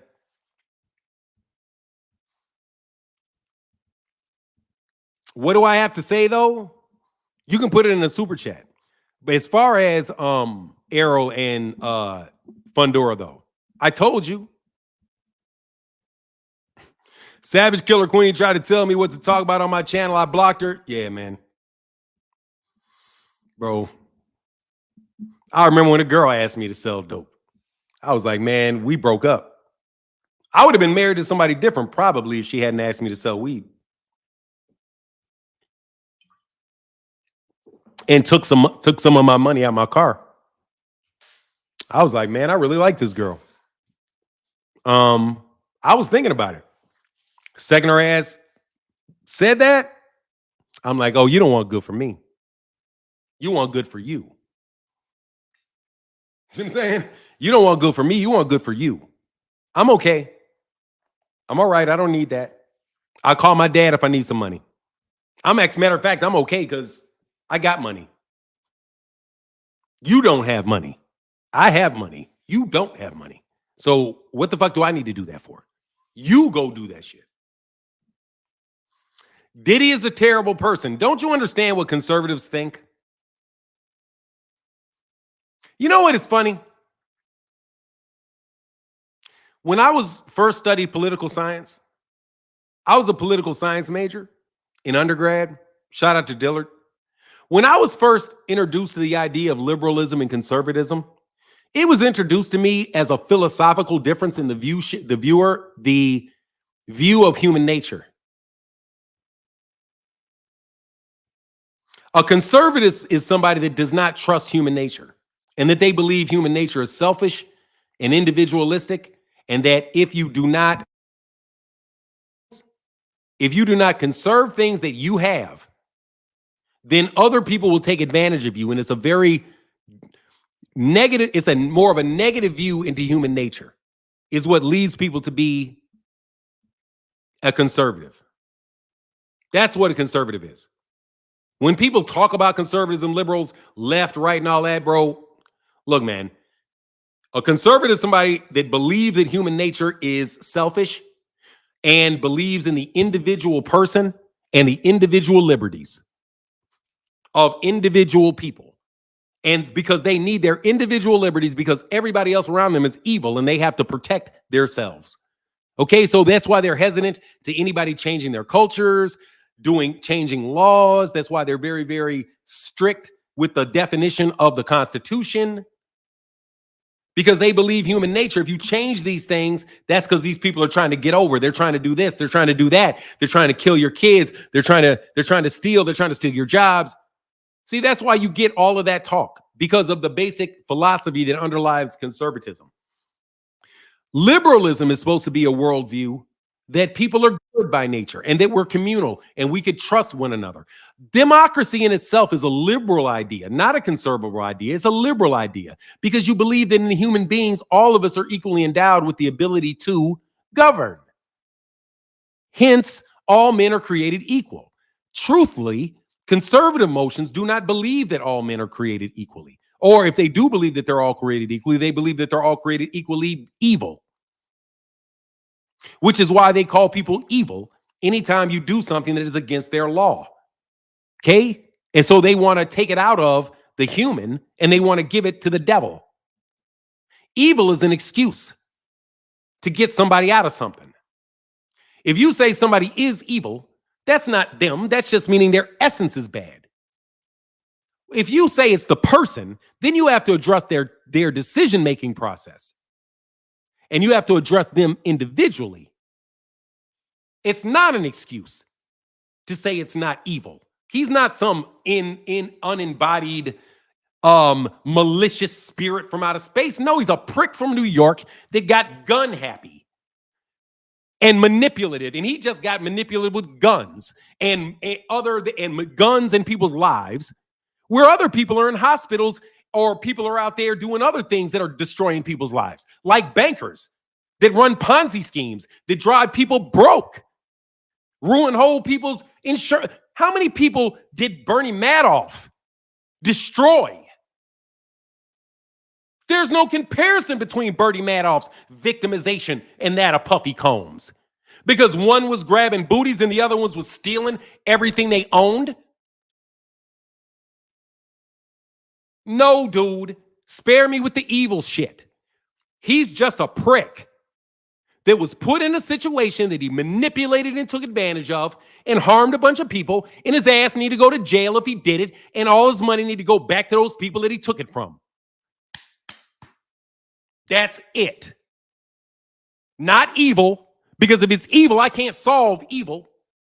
I can solve little pricks with big attitudes who think life is who thinks life is a gangster movie. We can deal with his ass. We're going to put him on death row. Death row will handle that. Now, I ain't talking about Puffy. Okay, so we don't need all that evil shit. We just need to know what you did. We want to know why you did it, and we need some laws in place so that you can't do it again. Somebody else can't do what you do. Me sitting there wasting my time talking about his spirit. Nah, you waste your time with that shit. Put him in trial. If he's guilty, throw his ass in jail, take all his money. Take whatever you need out of his shit, give some to his kids. And I mean it. Give some to his kids. Don't steal everything and ruin everybody's life. Ruin his ass. And take enough of his shit, put it in his kid's name, let their ass go on and live their married lives if they didn't have nothing to do with it. So, because we don't have to punish the kids. Okay? We don't have to punish the kids. And you are punishing the kids when you're out here just saying all kind of conspiratorially shit that ain't even happened in court yet. I'm feeling sorry for his kids. Don't nobody give a shit about his kids.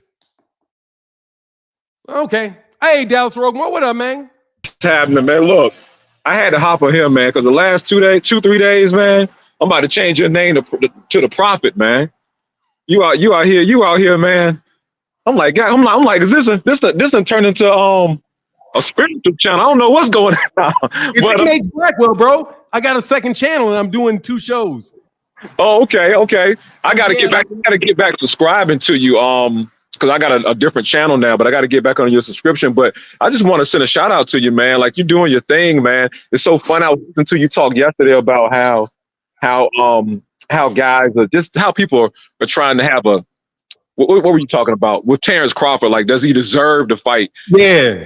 Everybody. But it's so funny because I went and listened to another channel the other day, and just this conversation about Gervonta, like why he chose this guy and he need to fight this guy. And like you was educating yesterday, like it's not that simple for him to fight these guys. So I just want to hop on here and say, man, you're the realest in the sport right now, man. You're telling the truth. I know because I've watched these other channels just to see what they're saying, and they're really all about this malarkey, man, and just trying to make it decisive. You know what I mean? Like to get fans being decisive instead of just being fair. And calling it what it is and not being such a fan of one person that you can't talk the truth of another person. So you're one of the few ones that do that, man. I just want to thank you about that. And what you're saying about Puffy as well is 100% correct. There's so many people that's down on him right now that if they were in the same position would do the same thing. You know, and that's what's so crazy. In the 90s. How old are you, brother? I'm 47. Okay, I'm older than you, bro. Let me tell you, in the 90s, because you were more like early 2000s, right? Yeah. Bro, let me tell you, in the 90s, everybody was fighting to be him. Yeah. Dude, that shit he was doing, bro. Dude, cats used to do that shit at college, bro. Cats, dude, all he's doing is take college life and put the shit on a bigger thing. Cats throwing parties, sending girls and shit, spiking drinks. Spike drinks at a party, bro, for real. These motherfuckers act like these pieces, like shit ain't been spiked in parties for. I'll tell you even one better. I even thinking about just in high school, like in 11th, 12th grade, I knew most guys were running trains on girls. And I mean, this was, I didn't mean to throw that in there, but I'm just saying this was like, this was most guys. This wasn't even like me. I was never into that. You know, I just, my didn't roll like that. Not knocking them, but most guys, this is what their conversation was. It was about get as many girls as you can. If you can take advantage, take advantage. This was the thinking of most people. This wasn't like it was one out of every 5. This was 3 out of 5, 4 out of 5. You know, so what you're saying is right on point, man. And let me tell you, man, I'm telling you, true story. And I'm ashamed of myself for this. No joke. I'm ashamed. I'm going to say this, but I'm ashamed of myself for this. It took like years for me to be ashamed of myself. I'm a noob. So that's what the fuck we do, but not the trains. I'm not doing that shit. But it was more like competition. So he can get the most. So like some dude get 30 girls, another dude get 25 girls, another one get 10. And it was pretty much like that was the thing, man. You were literally just trying to knock down as many chicks as you possibly can be in the 90s, bro. That was competitive, man. And he's got all the dime pieces around him. And it wasn't even cool for dudes. Honestly, they say he's gay. I don't know, bro. I think he makes a dope addict, bro.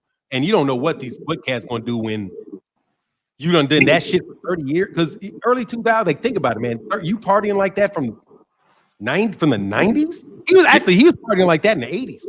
Yeah. He was kicking it like that in the 80s. Like you said, he was very young at that time and had with a lot of money.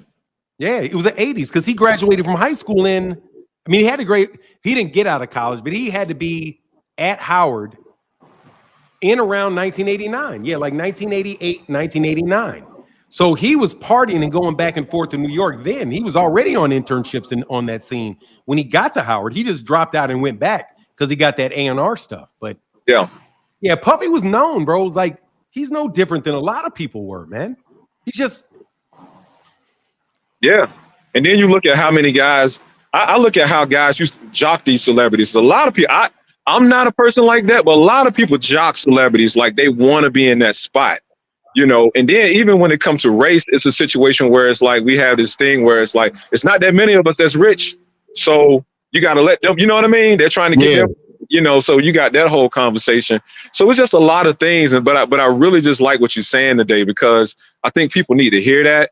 Because as soon as the person gets knocked down, then it's like everybody's like, yeah, I told you that was doing. But it's like most of y'all support that lifestyle. You want to be in that lifestyle and you want the cars, you want the house. Like that's what everybody seems to be striving for. But now when it's flipped up and they get in trouble, then everybody's like, this person's evil. Like you said, they got demons in them. And when really it's just, he just distorted. And we can all become distorted.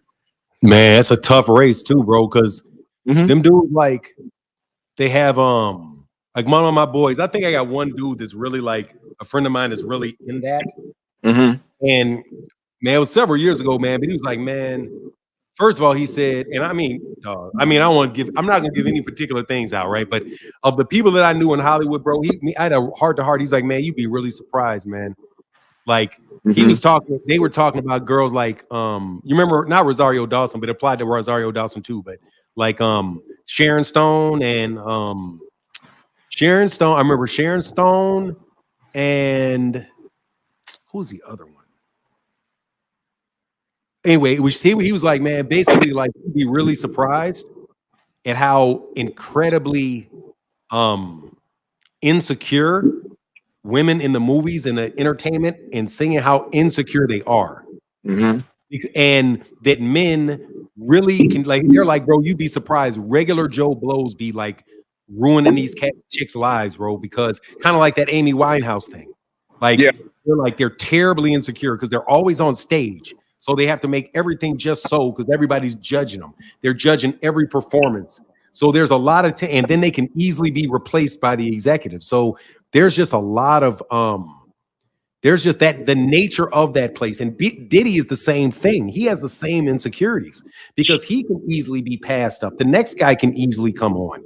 Yep. So it's like but you can see those same things that take place just in everybody's life, man. Like it worked, like your job. If you get that committed to it, yeah. You're right. I think, and it's funny. I just saw an interview with Halle Berry recently on what was she on? I forgot what show she was on, but she got a movie out. She was an interview. And I thought about all the relationships that she had, all the issues that she had. And most people are like, man, Halle Berry shouldn't have any issues. You know what I'm saying? But it's like she can't, but from our viewpoint, it's hard for her to have a healthy relationship, with a man. So it's like you said, there's something there.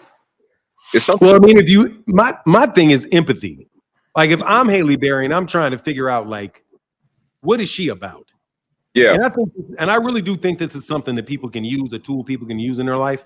Yeah. You say, okay, and it's not going to get you 100% there. Okay. General, okay, so the generalizations that allow people to manipulate people by racism, by saying all these people fit into the same kind of class. Yeah. That particular shit is a manipulation of a natural tendency, which is empathy. If you look at somebody and I look at you and I look at what your life experiences were different than mine, I know what some of them are just looking at you. You're a dark brown complected man, and I'm not.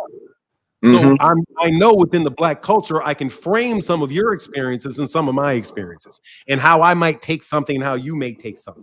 Right. And be sensitive to it walking in, right? Or you may think that I'm like, that I'm some, you may not know necessarily, you know what I'm saying? I'm from Chicago. So, but anyway, that's what you should do. So for Haley, for me, it's like, okay, she's rich, number one. That's a problem because she can always leave. So what ties her to 99%, what ties her to a man isn't have anything related to what 99% of people get tied to men. She's more like a man in that regard. You're right. You know what I mean? So she's the one that's going to pay the bills. Even if somebody's paying the bills, the man is going to be like, yeah, I'll pay the bill because I want to be a man. But then she could look at it like, well, are you insulting me because I know I got the money, let me pay. And he's like, no. So you got that dynamic going on between who's the man and who's not the man. Yep. And then you got all kind of conceptions about her that's wrong because if you listen to her talk about who she is, she says she's Black. But you may look at her in your own personal experience and see her as something different, or not know that she's an actress and realize what her true personality is. She has to look at all those things when she's dealing with somebody. That's right. So she tends to be with watch this shit, ex-celebrities. Lower level celebrities who can deal with celebrity, who don't have to feel too bad because he's an artist.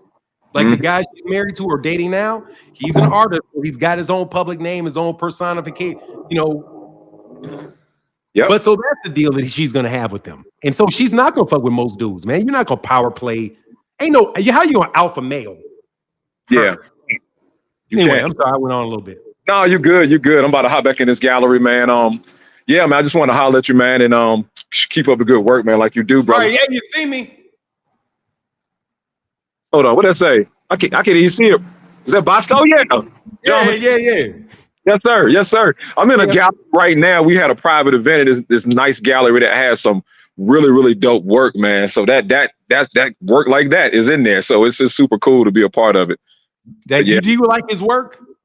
I do like his work. Only thing I have an issue with now is, and somebody called this out, is that as an artist, and I see other young artists coming up, because they see his work being valued so high, everybody feels like their work has to look like that for people to buy their work. So everybody, everybody's trying to make their work like that. And it's like, nah, that's not true. That's Basquiat. You know what I mean? That's Rothko, any of these big guys you see selling getting a lot of big sales at these auctions. But I like his work. I think his work is dope. I think he's different. I think the way he displays his message is cool. It's just I don't like when people just feel like they got to be like that person because that person is so big. Yeah. I can understand from the artist point of view and the new creations coming on. Everybody, you may miss a Basquiat. You may miss a Basquiat looking at Basquiat. Because this is what it is, but none. I promise I'll let you go after this one. But no, you're good, bro. I got time today, bro. Hey, if anybody feels like supporting the channel, I'd appreciate it. But dude, I'm on every day, man. So conversations like this is like really the only way I can take a breather.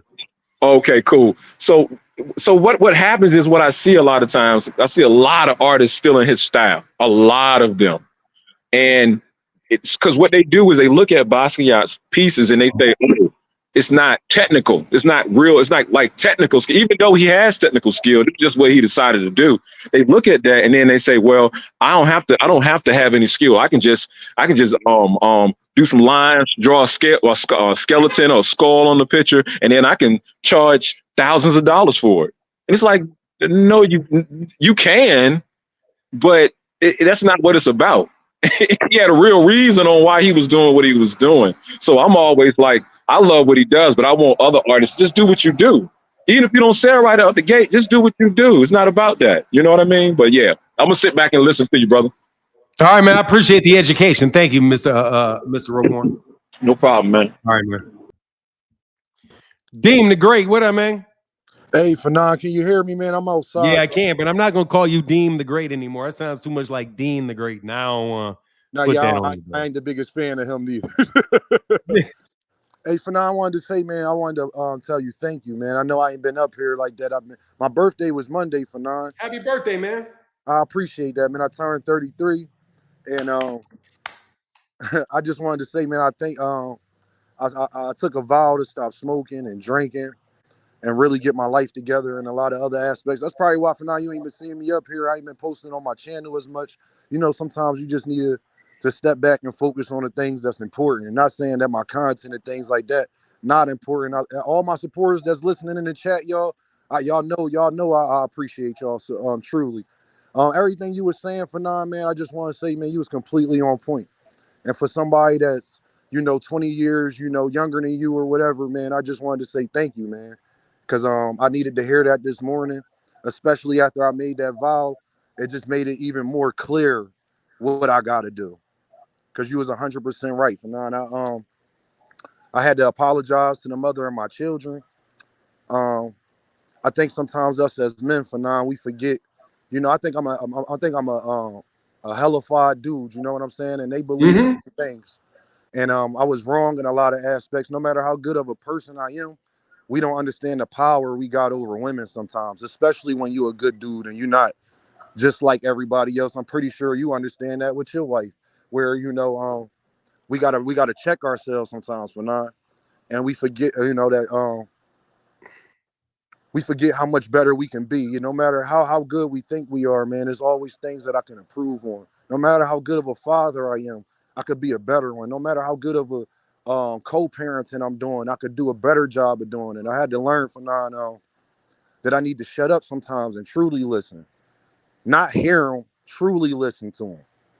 You know what I mean? And I just wanted to say thank you, man, for supporting me, Fanon, my content, giving me the idea, you and Knockout and a bunch of other content creators, man, putting it in my head to go make that content, and people really and it worked out, Fanon. It's really working, man. And as far as like the guys my age, man, when you hitting your 30s, man, all of that dumb stuff, man, the partying, the drinking, the smoking, the womanizing, man, it just don't. I never felt complete afterwards, Fanon. It still was something missing. No matter how many women I done laid down with, Fanon, it's still a void missing there. You know what I mean? And I just think that now I'm on a different path as far as just trying to be a better person, man, and understanding. Like when you said that about Puffy, like all leading up, you would think that you're making worse decisions. Not until today, not until last week. I don't want none of it. You couldn't pay me to be Puffy right now. Exactly, bro. He was a kid playing. Know what he was? That was a kid that didn't mind jumping over the fence into a zoo. Straight up. You dumbass, stay behind the bars, bro. That's a fucking zoo. You want to be king of the zoo? No. You know what I mean? You want to be king? You want to be king of the zoo? Okay, wait. Don't worry. Can you hear me? Tigers die young. Lions die young. That's why I'm telling you these metaphors can you hear fucked me? Up people use, bro. Yeah, I can hear you. Can you hear me, Fanon? Yes. I had to back up. I can hear you, man. Hey, Fanon, can you hear me? Yes. You can hear me? No, I had got a phone Yes. call. That's why. Okay, yeah, I just wanted to say, man, when you was something you said, just that one sentence when you was like, grow up. That struck me right there. Because no matter how Grow mature I up. think I am, no matter how Bro, much of a kids, man I a think. lot of times, bro, I'm telling you, man, this is age, bro, really. A lot of times you're growing and you're fighting and you're growing and you're fighting and you're growing and you're fighting. And eventually, man, you realize, bro, that sometimes, man, somebody old person told me, man, you got to relax and crank. Bro, Yes, shit sir. ain't built in a day, man. Shortcuts, those words mean something, bro. You know what I'm saying? Yes, sir. Life is a marathon, bro. It's not a sprint. 32 years old, you're a kid. Straight up. But for me, I would Yes. tell you, bro, don't even go through all that shit, bro. Just, you made a mistake, forgive yourself for it, write it down, and push. That's it. Don't even waste a lot of time judging yourself. For real, don't judge yourself. You're you. Judging yourself don't make no fucking sense. Judge your actions, bro, and line your actions up towards your goals and be very objective about that shit. That's what the real world is for. The real world is for the objective. The spiritual world is for the subjective. Okay? Your life as it relates to other human beings, you need to make sure you are very, very objective and practical in it. Your wife, your girl is not your girl. She is just her. And that helps. Like for me and my wife, even when I say my wife, I have to understand that that is a Eurocentric viewpoint. That she is my property, mine. So when I say mine, anytime I say mine, there becomes a defense there because it's mine. I'm telling you. I get that. That very basic understanding of human nature and the goodness of human nature versus the evilness of human nature, basic will derive all your decisions. If you believe that your girl is a self-autonomous, trustworthy person, then you don't have to spend much time controlling her. I agree with that. Because she's not yours. I'm telling you, it's not yours. The things that you do are not you. That's when we believe we're Christians, but we don't say give God to what is God's. What is God's is everything, including you. So to the extent that you create yourself to be the universe, that's called being self-centered. When everything is about you. But if you're selfless, you're not the center of anything. Selfish means you're the center of everything. You judge everything based off its impact to you. Selfless is you look at what the action is and you don't take yourself into consideration. And if you look at your wife in a selfish fashion or your children in a selfless fashion, take yourself out of it. What's best for her? You may realize that your wife may be better off without you. If you're acting in a certain way, so make so that your actions keep her in a better place than she would be if you're not there. It's once you begin to put her in a worse position than she would be without you. Problems. But don't keep her down. And that means I got to control her. That means I got to make sure she doesn't go outside. She can't work. She can't do. No, that means she grows the way she grows, but it's selfless. It's her. She goes wherever she does. She does whatever she does. You do whatever you do. And you're in a relationship supporting an autonomous being, not something that is yours because a church said you are forever bonded as long as you pay me dues. That's why a lot of people are naturally against the idea of marriage because they see it as some state-sponsored thing. No, marriage is a spiritual thing. You are together, but you are individuals at the same time. That's why that whole alpha male thing doesn't work for me, because alpha means first. If you're first, that means they're second. If they're second, they are subservient to you. That is selfish, because it's you versus them and their position vis-a-vis you. That's why I like the Sigma, because I'm just me and you're you. I'm just me and you're just you. And that's that Neely Fuller Jr.'s talk about being unified in the concept that we're independent. I am just like our YouTube the relationship that our channels have, Dean, is this. Me and you are partners, but we are completely independent of one another. If I need to call you and ask you to come up here and provide a conversation with me because I'm tired, you'll do it. You'll help me out. And if you need help, I'll help you. But what I do is completely for the good of you. And what you do is completely good for the good of me. And that's what trade and marketplaces are supposed to be. But when you have this conservative ideology of the evil of people necessitating the conservation of all things you consider to be good at the detriment of their desires and their wishes, you get all these problems. And then you got a bunch of people talking about liberal and conservative that really don't even know what the words mean. And why something is conservative. It's conservative because you believe that this person is by nature evil. And it is only by the grace of God that you are saved from the sins, but you are a sinner. That is conservatism. That's why it's so connected to Orthodox Christianity. But while you have Buddhist principles and things like that, which are more leaning towards liberalism. And even within the Christian religion, there's still pulls away from that. The nature of man is evil because they brought in the New Testament. And the New Testament was Jesus saying, I died for your sins, so now you're forgiven. And you now can commune with God. Really, without intermediary, should be the case, but, you know, it's religion. So, man, look, bro, forgive yourself, man. I'm telling you.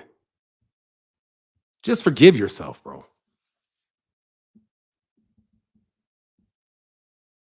Sigma, yes, man. I had a therapist tell me that that's a category I fit in 2 years ago. I had no idea what it was then because you always hear the alpha beta. Why would you have, how do you have to, how can you repay God, bro? I don't even understand what y'all be talking about when you use these words. Seriously. Maybe I'm too literal. I guess I don't need to read so much. I don't need to be so literal. You guys don't be literal. No worries. Anyway, y'all want to talk about the boxing or are we good? Put a 1 in the chat if you've liked the conversation because I know it's not necessarily boxing this morning. I just wanted to have a little fun. You know, I just want to get a little, and I do want to separate myself from you all. Okay? You put me in that car, bro. You're not me, man. Y'all are not me. Bro, I can't believe y'all put me in that goddamn car. Bro, I'm not a journalist, man.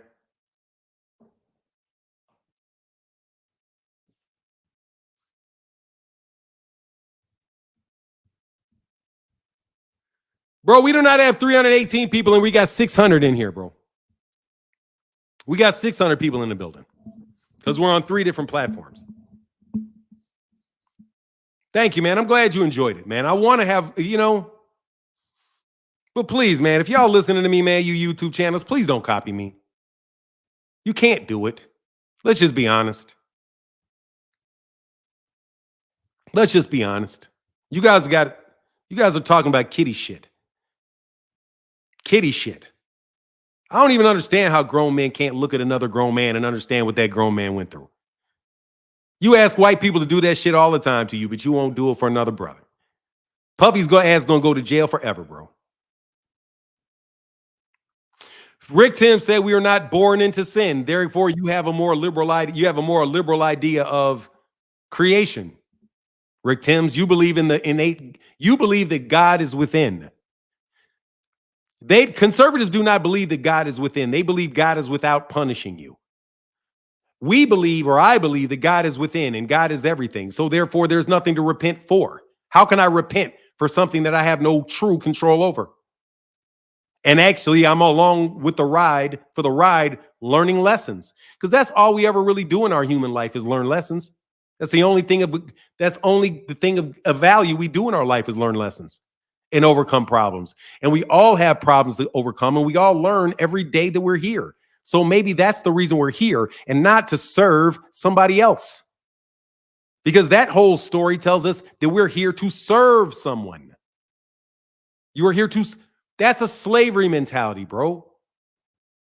But you guys don't ever, but Rick, you guys don't want to ever talk about philosophy. How are you ever going to get to these conversations if you never actually talk about philosophy? If all we ever do is talk about politics, sociology, sports, the economics, how can you have all these disparate conversations, bro, and you never talk about the philosophy that undergirds it all? That's why I don't believe y'all. I believe most of you are pseudo-intellectuals. Even the intellectuals, I think, are taking a pseudo-intellectual approach to it. You have to get to the philosophy of it. You don't even understand what a conservative is. But I'm talking to people about conservatives left and rights. You don't know the difference between the right and a conservative. Everybody, y'all can't, and you talk about contracts like y'all talk about politics. Dude, leave me alone. What's going on, Enu? Hey, what's going on, brother? I kind of came in on the back end, but I'm assuming that I heard some conversation about Devin, his behavior somewhat, and this little P Diddy thing going on.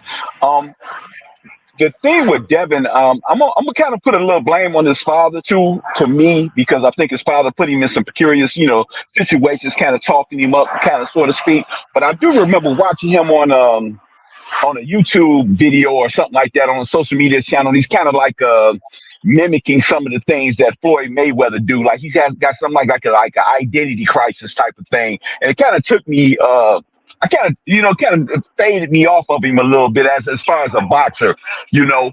I think it's either Benny the Butcher or Ransom. One of the rappers, man, they got a lyric that says that money don't make you or act a certain way, it just enhances and shows that person that you really are.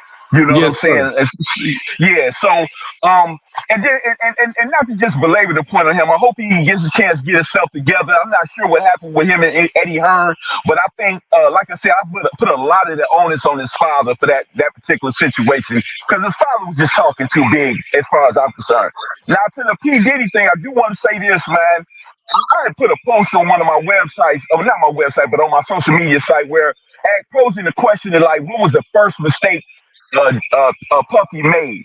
And a lot of people had, they pointed the finger at him about his arrogance and this, that, and the other thing. And in my opinion, one of the first things, and he's not the first person to have what they call them Diddy parties or anything like that. If you look at if you remember an old school movie, Wall Street, Charlie Sheen, what's his name? Michael Douglas played in, and you remember it was a party that was had that Charlie Sheen ended up falling in love with dating the hooker or the young one of the ladies of the night that they bring around to these parties. So these things go on. These things take place. Puffy's not the first, won't be the last. I think the problem that he really truly made was a mistake he made was you can't do what others do and not understand your place as a man within society. I'm not making excuses for him, or neither am I trying to bag on him. I think if he's guilty of any of these things that he's charged, I think he deserves to be prosecuted or go to jail or whatever.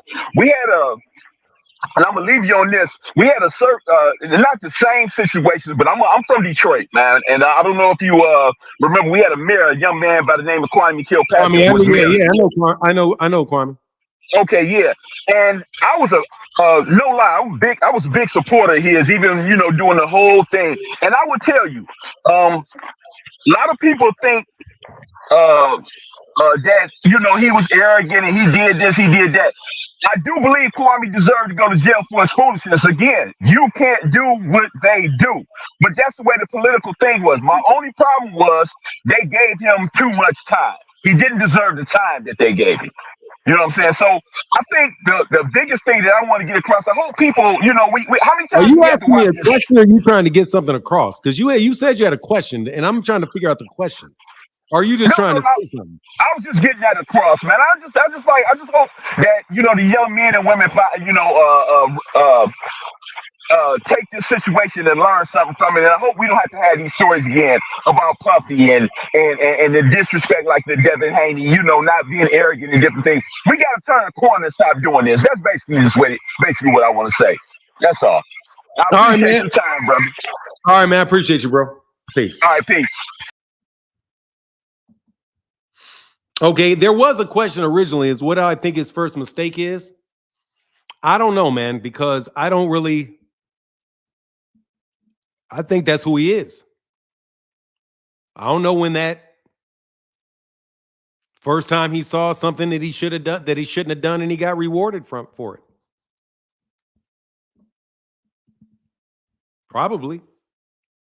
First time he did anything like that in miniature. First time he ever knowingly set somebody up and was celebrated for it. And decided, okay, that's what I want to do. I could have been a lawyer putting people in jail. I remember the particular point I was like, no, I don't want to do that. I decided not to do moot court. I remember the day I did it. Only he knows the answer to that question. Is when he decided to go full on board with that. And after a bit of time, you don't even really see it. I don't think any of the mistakes, I don't think the issue is really truly with what he did. Like, that is the harm that he caused. But his issue is, why did he do it? Because none of that is fun. And it's a mix between him being I just think he's a dope fiend. Probably the first time he got high. Probably the first time he got high and worked. There you go. Probably, if I had to guess, the first time he ever went, let's talk business. Probably right there. Whenever it was that they rolled that thing up and you was sitting back talking about what you was going to do next like this. That was probably the first mistake he made, because that's when you start making decisions and you're not in reality anymore. To make a decision, you got to be in a mind state to make a decision. And I've made that decision. I've made that mistake before. That's why when I had my issue, I got off for 6 months, because I was like, dude, I can't talk. I was like, man, I can't talk. I'm not ready to talk. I can't do it.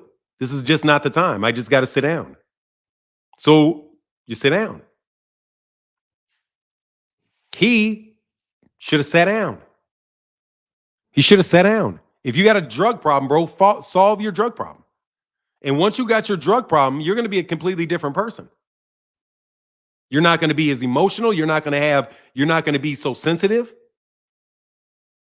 So probably once he started relying upon drugs to start making decisions that were fueled by them. It's the only thing that I can think of, to be honest with you. That doesn't apply with that, because I don't know anything about him personally. All I can say is look back to my life and the first time that I actually ever smoked something that got me high. Yeah, that shit caused me problems from that moment on, until I separated myself from that. Then everything got better. But the second you go back, shit gets sideways again, because you're not making sound decisions. That's what I think it is. I think you guys need to sober up. We talk about, especially the rap industry, guys need to sober up. Don't go into boardrooms drunk. If you guys are rappers or boxers and you're high going into dude, you're tripping. I don't care if it's even a little bit. I don't care if they offer it to you, don't take it. Didn't you see the cake that got passed around, The Godfather? I see you. You see how they passed around that cake to The Godfather and the gold phone in Godfather 2 around that table? Michael Corleone got that gold phone and did this.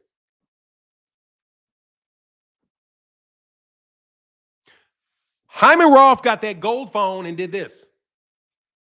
Eyes never touched the gold phone. Eyes on each other. All those other idiots were looking at the gold phone. They're looking at each other. They're sober. They did not let money confuse them. Hyman Roth lived in a little house and would have never got caught until he fucked up and underestimated a young dude because he took something personally. You guys watch movies, you got to understand, like, most of these guys that you celebrate are really failures.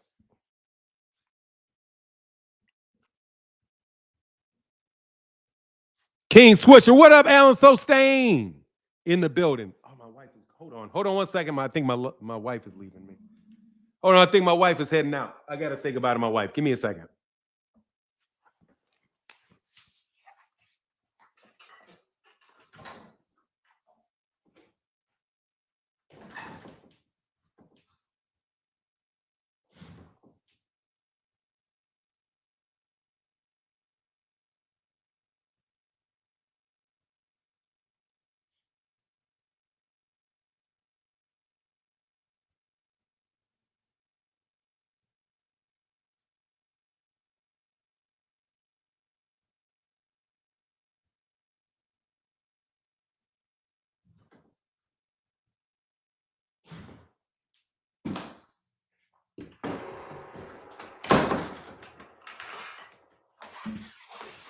All right, I'm back.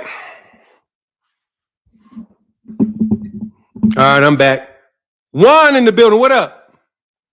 What up? What up? Good morning, everyone. I was just listening, but I wanted to jump on just with in regards to the Diddy thing, where people talking about doing what they can't do and arrogance and stuff like that. It's just something that I don't subscribe to. That's like, oh, you got to be a good old boy, and I They don't. can't I do don't. that either, bro. I They don't. can't do that either, bro. Dude, they can't do what Diddy did. Ain't nobody getting away with doing what Diddy did. Just Yeah. Diddy's stupid. Okay, these other people might have been doing some stuff. They get caught for that. That dude is so out open in the front with that shit. Yeah, and it's a lot of things. I'm not gonna act like I looked into it or read the indictment. I just don't. It's not that deep for me. It's just I don't want black people to have a mindset of, oh, you got to be, if you feel confident or if you have a bravado about anything, I feel like that's instilled for us to turn that down. That's just a personal conflict I had in myself, like being overly humble, especially when Hold there's on, bro. time What's you that should got be to do with assertive. Diddy? What's that got to do with Diddy? No, not him specifically. It was the last caller. He was like, oh, they getting that Diddy because, oh, he was too cocky, he was arrogant and things like Okay, that. bro. Look, bro. You talking to me, man? Yeah. For Okay. real. Okay. You all right? So I stay on stuck on subject. His issues don't have anything to do with that. Bro, you didn't even read the indictment, man. You got to go read the indictment. Go read the indictment, bro, and tell me what his problems are. Because you have to read the indictment to know. Don't you? So he's in jail because he's Bro, you don't know cocky. why he's in jail, bro, because you didn't read the indictment. Go read the indictment. You said that you're not in it enough to read the indictment. If you haven't read the indictment, then you shouldn't talk on it because you don't know what the situation is. You got to actually go read it. So go read it. And then when you read it, you'll see exactly what he's accused of because that's what Diddy deserves. He deserves for everybody to know exactly what he's accused of. And that's it. What is he accused of? He's accused of doing 1, 2, 3, 4, 5. What are the facts? Yes, But bro, seriously, man, let's not make everything this big overarching huge thing about the whole political structure and the social and economic and spiritual future of black people. P. Diddy is a podunk ass dude who got over doing some cornball crooked shit and his ass got busted. And there's a bunch of other people just like him about to get busted. Preach, That's them. yes. That's not black people, bro. Yes, preach. That's what I'm saying. I think. Okay, I got it, bro. So I'm gonna preach, bro. I'm gonna let you go. Because, okay. bro, you haven't read the indictment. No, I gotta hold you. Hey, Juan, you're my guy, bro. We talk. But you know what the deal is, bro. I'm gonna look at the facts, bro. I'm not looking at shit but the facts. I want to know what he's indicted for. Did he do it? Did he not do it? And what's gonna happen, bro? Dude, P. Diddy is not that big a fucking deal, bro. Like, for real, he's not some special ass dude. All he is a nigga from New York. Listen, please. He's just a dude from New York, bro. That's it. It's just a dude from New York. Everybody got a camera on him. That's it. He's Sean Combs, and he fucked up. That's it. He is not a reflection of all black people, their confidence. We ain't got shit to do with Puffy's fucked upness. His fucked upness is his fucked upness himself. Preach. That's what I'm saying. So that's what I'm saying. So I don't want to preach. No, preaching is a The last caller Juan, I got was a bro. making it like that. Juan. You're my guy. But bro, you are definitely disagreeing with me, and you don't even realize you're doing it. You are actually arguing with me by the things that you're saying, because I didn't agree with anything the guy. I didn't necessarily agree with what he said. Okay, yes. Okay, however, but the things that you're saying, you're making Biggie big. You're making Puffy some big guy. He's not. I don't see Puffy as a big guy. He's 5'8", dude that was a freshman at Howard the same year I was a sophomore at Dillard. He's a dude from New York that got rich and a movie producer who ripped a bunch of people off and his ass is going to jail. Just like my boy I went through high school with, there was a really nice guy who wound up going to jail for insurance fraud. That's all he is. He's a fucking criminal. And they're going to wave his face in front of everybody and act like he's us. He ain't us. And I'm not going to ever hold a conversation in which I act like this dude is some reflection of us. He's a reflection of society.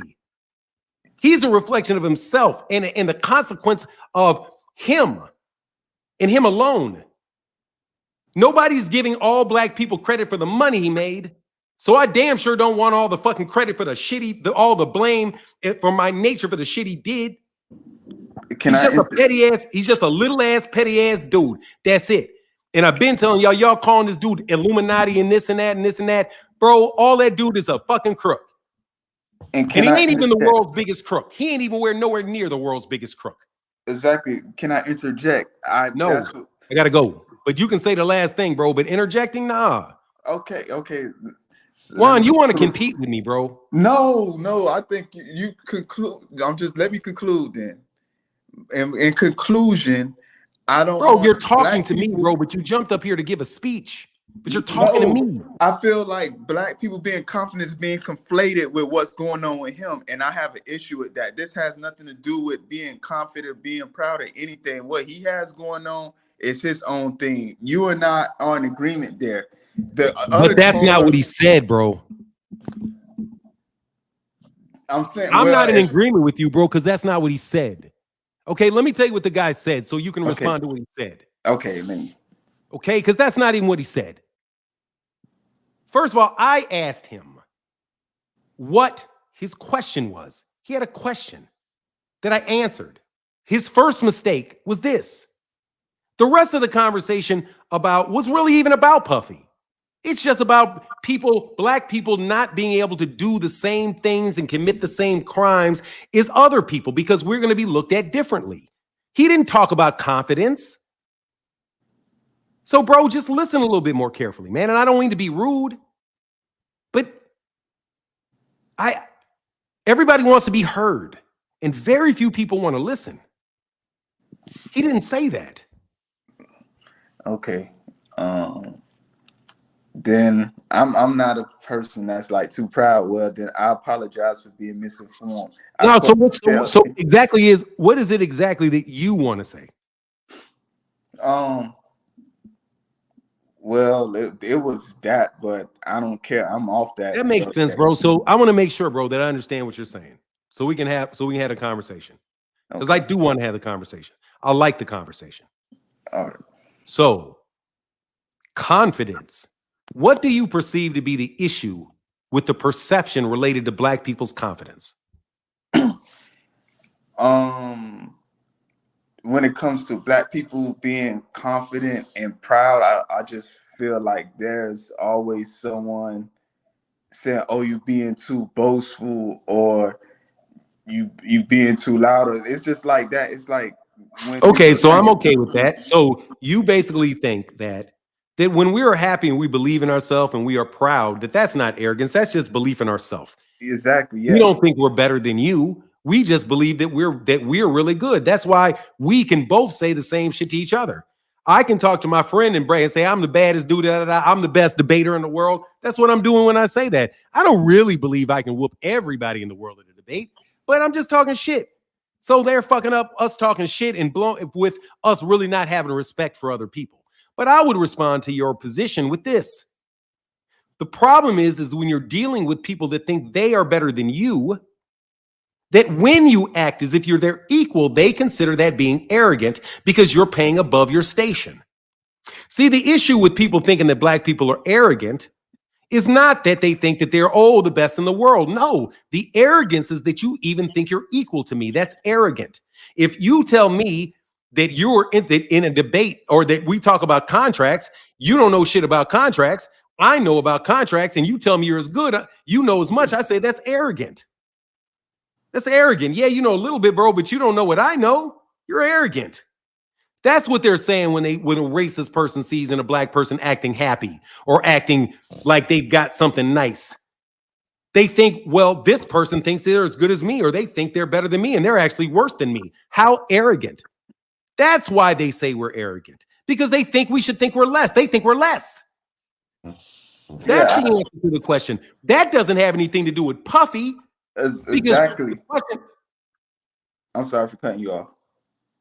The question with Puffy is whether or not the base, brute, savage, sex-fueled, obsessed brute is really like us. That is what we are if you give us any power. That's the fear for us with Puffy, is that people say, well, you see, that's what happens when you let a young black man do that. But I will say no, because that happens to white people all the time, that they go to jail. There's a billionaire dude just got sent to jail for that goddamn, what is that shit he did with the what's that bullshit ass currency? That crypto shit, the cryptocurrency. All that crypto billionaire went to jail, bro. He didn't get off. And his story don't sound much different, minus the sexual stuff, but that ain't even happened yet. Because who knows, they may get his ass with that too. Yeah. Dude, a lot of times, bro, black people take their own internal self-centeredness and take that into the view of the world. That's the separation, bro. The legitimate racism and all that stuff is very, very real. All the stuff that we say happens really happens. But, bro, when we're talking to other people, bro, we got to look at it. We can't take it from the look that we are the center of the universe all the time in every conversation. Because you'll never get anywhere because they're not in our universe. There is a certain amount of selflessness that is going to have to take place in order to even understand where somebody's coming from. So, no, Puffy to me is not a big deal. He's not a big deal. I've never thought highly of him. Tupac either. All you guys get pissed at me when I say Tupac ain't Jesus. Bro, the reason I say Tupac ain't Jesus, I've been saying Tupac ain't Jesus as long as I've been saying Puffy ain't Jesus, because they were both competing for who was going to be Jesus. Was it going to be Bad Boy or was it going to be Death Row? Was it Tupac or was it Biggie? Was it Tupac who was with Death Row at the time? Yeah, whatever the fuck his name is, big dude. Suge Knight. Or is it going to be? It was a battle between Suge Knight and Puffy. Yeah. So I'm like, dude, they're both playing the same thing, and it didn't surprise me at all. They wound up having casualties on both sides because it was fucking stupid the whole fucking time. But that's not us, bro, because everybody else in my generation, bro, let me tell you. Same people sitting around there watching that are the black people right now that are your doctors, your lawyers, your people running for vice president that people don't want to even act like she's black. The meantime that y'all are doing all this celebration of Puffy is a get that black dude. The chick that you say ain't even black is out there getting degrees. Bro, those couple people on top are not us. And I've been telling y'all for a while, bro, they're not us. When what's his name? I'm sorry to do no disrespect to what's his name? Kendrick Lamar said, they not like us. Nigga, you ain't like us either. What you mean? You ain't like us either. You like them. He ain't Kendrick Lamar. I love his music. I know he's great. But bro, if you try to deify this guy, if you deify him, that's why they have in Islam. I do believe, no disrespect to Islam, why you're not even allowed to make a picture of the prophet. Because they don't want you to draw a picture and frame somebody's mind of what he is. No, you're not going to. You're not going to put him up. You're not going to idolatry. That's idolatry. That's in the Bible. I can't even believe it took me that long to do it. That's idolatry. I am not going to idolize Tupac. I'm not going to idolize Biggie, Kamala, Malcolm X, Martin Luther King. I've been arguing with Martin Luther King about Martin Luther King and what Martin Luther King said for 40 years. And that's I'm only 50. I've and that's disagreed with actually him a since I was propaganda 15 years old. strategy, though. They What? like to. I said that's a propaganda strategy. Like especially when you go to World War II and all that time, like they make sure you put the figures that they have in control. Make sure it's on their walls and stuff, so you idolize and don't question any decisions that they make. I'm just that just inspired. That was interesting. That came across some of my. Thank you, man. Well, I appreciate you, brother. Yeah. Thank you, Juan. I appreciate chopping it up with you. I'm gonna get down. I gotta good? get back to work. Nah, do you feel understood, bro? Yeah. I think we got back to Wells on track. I think initially you think Yeah, I'm I was froggy, making bro. a I'm telling you, conversation. bro. You just please understand me. I'm just like because, bro, like, man, we need to respect the education of people, man. I had an argument with, I'm telling you, young men, young women, everybody. Dude, you got to respect what people know, bro. It cuts through a lot of stuff, really, because most people, we had a guy on a panel. I'm telling y'all have no idea how much that dude knew. Like, you have no idea what he's done and how much he knows. And people that didn't know anywhere near what this man knows just bowled over him. And I was listening to this like, man, these cats don't even know what this guy's done, man. Yeah. All right, man, I'll get back. No problem. Appreciate it. Yes, sir. Anytime, bro. So when I'm talking about politics, bro, seriously, come on, man. Let's talk about philosophy, bro, please. Before we talk about any politics, I need to know your philosophy. If you don't have a philosophy, then you don't have anything. Everything else that you know is going to be spinning around in your head until you get a philosophy, a real one for yourself. I have a real philosophy that starts with my perception of reality and moves forward, which is why it's not hard to talk about 10, 11, 12 different subjects. Because the one thing that is consistent is the existential question that underlies it. But no, what we are not well educated enough to be pointed into the direction to get it. And I'm telling you, we're going to continue to be tools of people until you have one. I changed what Neely Fuller Jr. said. Neely Jr. said, and I respect him, man. I love the dude. Until you understand racism, white supremacy, racism, what it is and how it works, everything else you know will confuse you. Well, let me change that. Until you have your own personal philosophy into the nature of existence and your relationship thereto, everything else that you know will only confuse you. And you will be marched around the block by any Bill Haney or Puffy Combs that comes around you. Because you will never see the forest for the trees. Ever see the forest for the trees. Because you will continually get a tree put in front of you. He was in a jungle and he didn't know it. He thought it was a metaphor. It wasn't. And he's getting eaten. But he's not anything more than that, bro. He's not anything more than that. He's no less than you, no more than you. You are the microcosm. He may be a semi-macrocosm of your microcosm. But there is a macrocosm over his microcosm that will be the same. Puffy's actions is just, who knows, Vladimir Putin's on a small scale.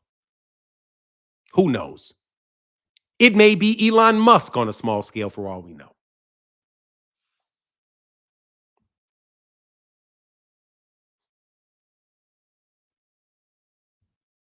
Anyway, one more call, then I'm going to get out of here, man. Anybody want to debate me? Anybody want to do a video on that?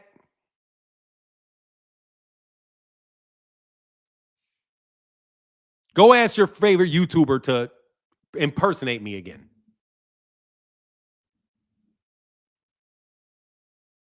I don't think you can impersonate me, son. I really don't.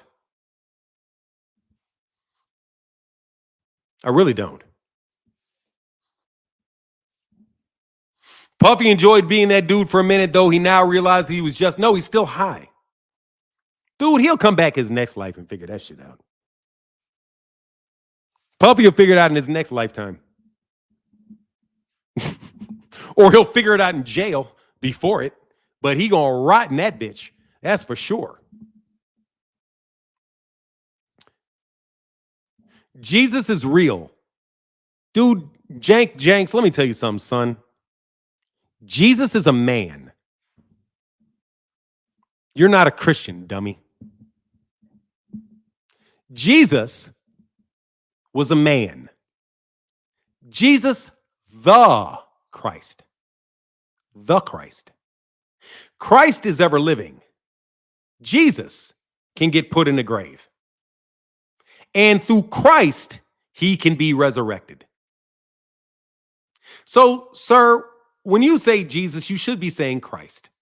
Because truthfully, although they're one, they're actually two, which makes three, which is the Trinity. And the math always works. But I don't think that you're really a Christian. I think you're just somebody that went to church. Otherwise, you wouldn't say what you just said. Jesus, yes, is real. Christ is not corporeal. What do you call it? Corporeal.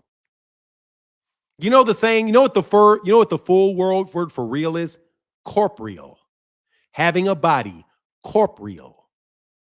Jesus is not corporeal, but he is spiritually real. Oh, let me guess it. You went to Sunday school and you want to preach to me. You went to Sunday school, huh? I did too. I'm a Christian for 55 years, bro. I know Christianity. But you don't. You don't know the basic philosophy of the Christian church and their view on a human being conservative in that the nature is evil. And it was actually the evilness of mankind that made its fall. And now, through Jesus and the wisdom of the way of God, we can be redeemed and become non-corporeal with death.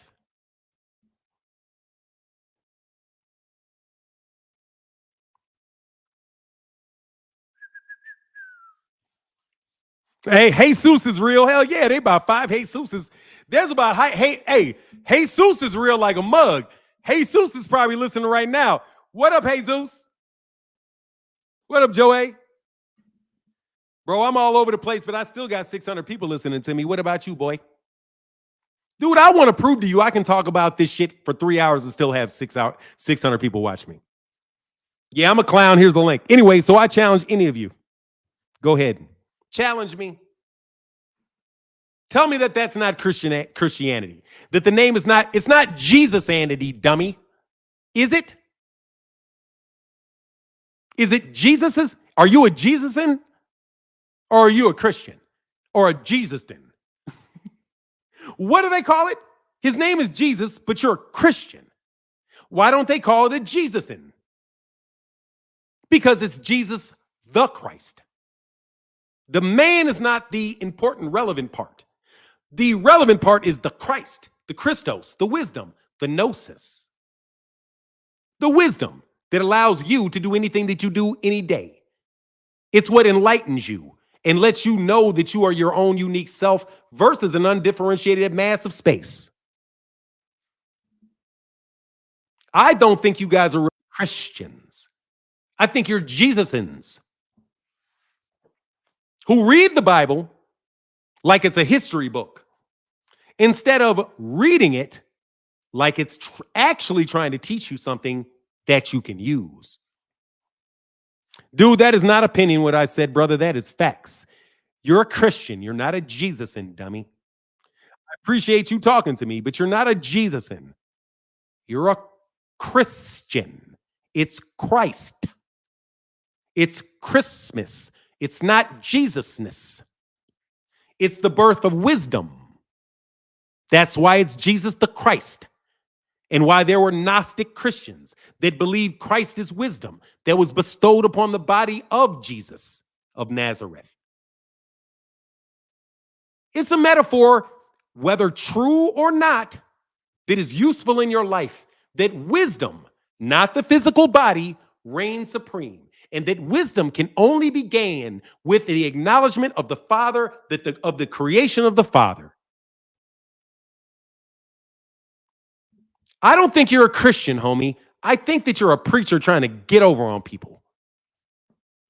I've been listening to people sell that same bullshit for decades, and I am not giving them another dime.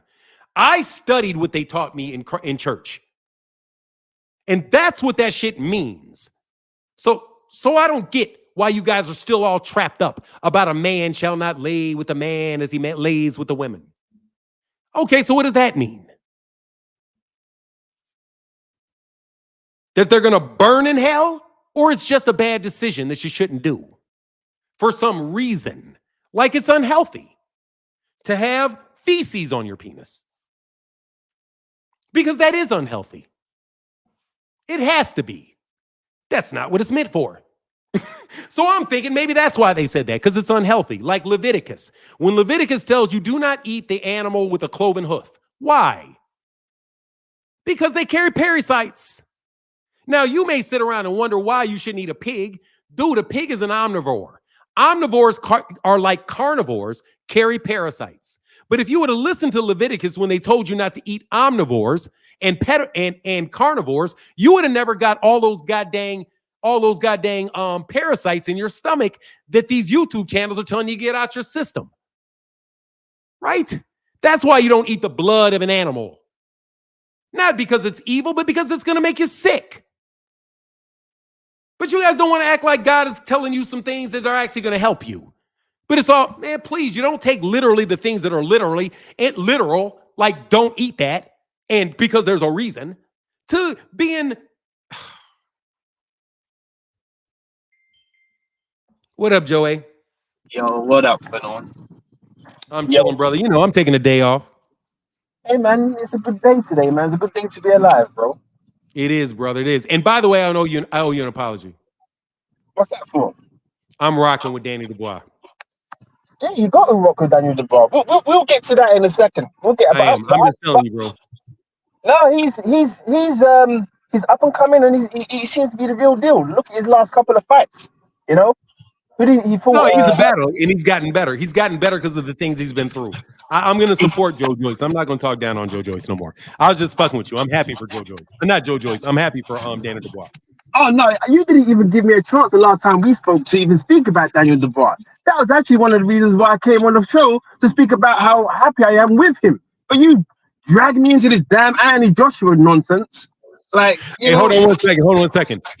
Hunter Young, I know that you can get parasites from veggies, but lions don't eat hyenas because they don't want the parasites.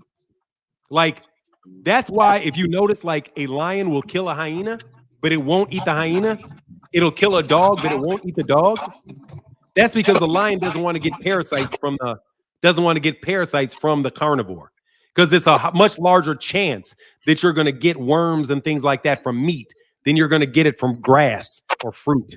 So that's why, that's why they kill the herbivores, because the herbivores are not going to, they may get parasites, right? Because you're going to get the parasites from the meat, but you don't want to eat a carnivore. You know what I'm saying? You can eat meat, but you don't want to eat a carnivore. A carnivore can have all kind of shit in their system, bro. Like, for real. As a matter of fact, carnivores will have pesticides, amazing amounts of pesticides and stuff in there for people trying to kill them. So nah, man, don't fuck around and eat a carnivore. That's the real reason that I say I stay away from pork now, because I'm like, that's an omnivore. It can eat all kinds. Not that it eats dirty necessarily, but because it will eat something it can really hurt me. I'm not. Bro, they've got no sweat glands. They can't even get rid of the stuff that parasites. Yeah. You know who taught me that? My legal, one of the smartest dudes I've ever met taught me that. He was my professor in property And he said, man, he was reading Leviticus for fun. And he's like, man, it's crazy how people don't understand that Leviticus is just telling you how not to die from your foods. And if you just do what it says in Leviticus, you'll be perfectly fine as far as your health goes. But you know what, though, Fanon? You know what you're going to have, yeah? You're going to have these guys who claim to be Christian and say, you know what? The Old Testament is the Old Testament, and we must go by the New Testament. And because Jesus Christ died for our sins, everything in the New Testament cannot come to pass provided that you allow God and Jesus Christ into your life. It's the most dumbest logic that you could possibly come across. What is that? I missed the logic. The logic is many Christians that I've come across will say that the Old Testament is irrelevant because the atonement of Christ and him dying for our sins. Period. So therefore they go ahead and eat pork, and then because they bless it in the name of Jesus Christ, they cannot anymore suffer from any of the parasites that's in there or anything. They just turn and die because came across. Well, look, bro, I'm gonna tell you right now, I'm a very pragmatic person, man. Like, understood. Just very pragmatic person, bro. If somebody says, hey, man, first of all, my understanding of it was this, that basically Jesus ushered in the era of vicarious atonement. And as long as you work with the church, that you can be forgiven and you won't be executed for shit you used to get killed for.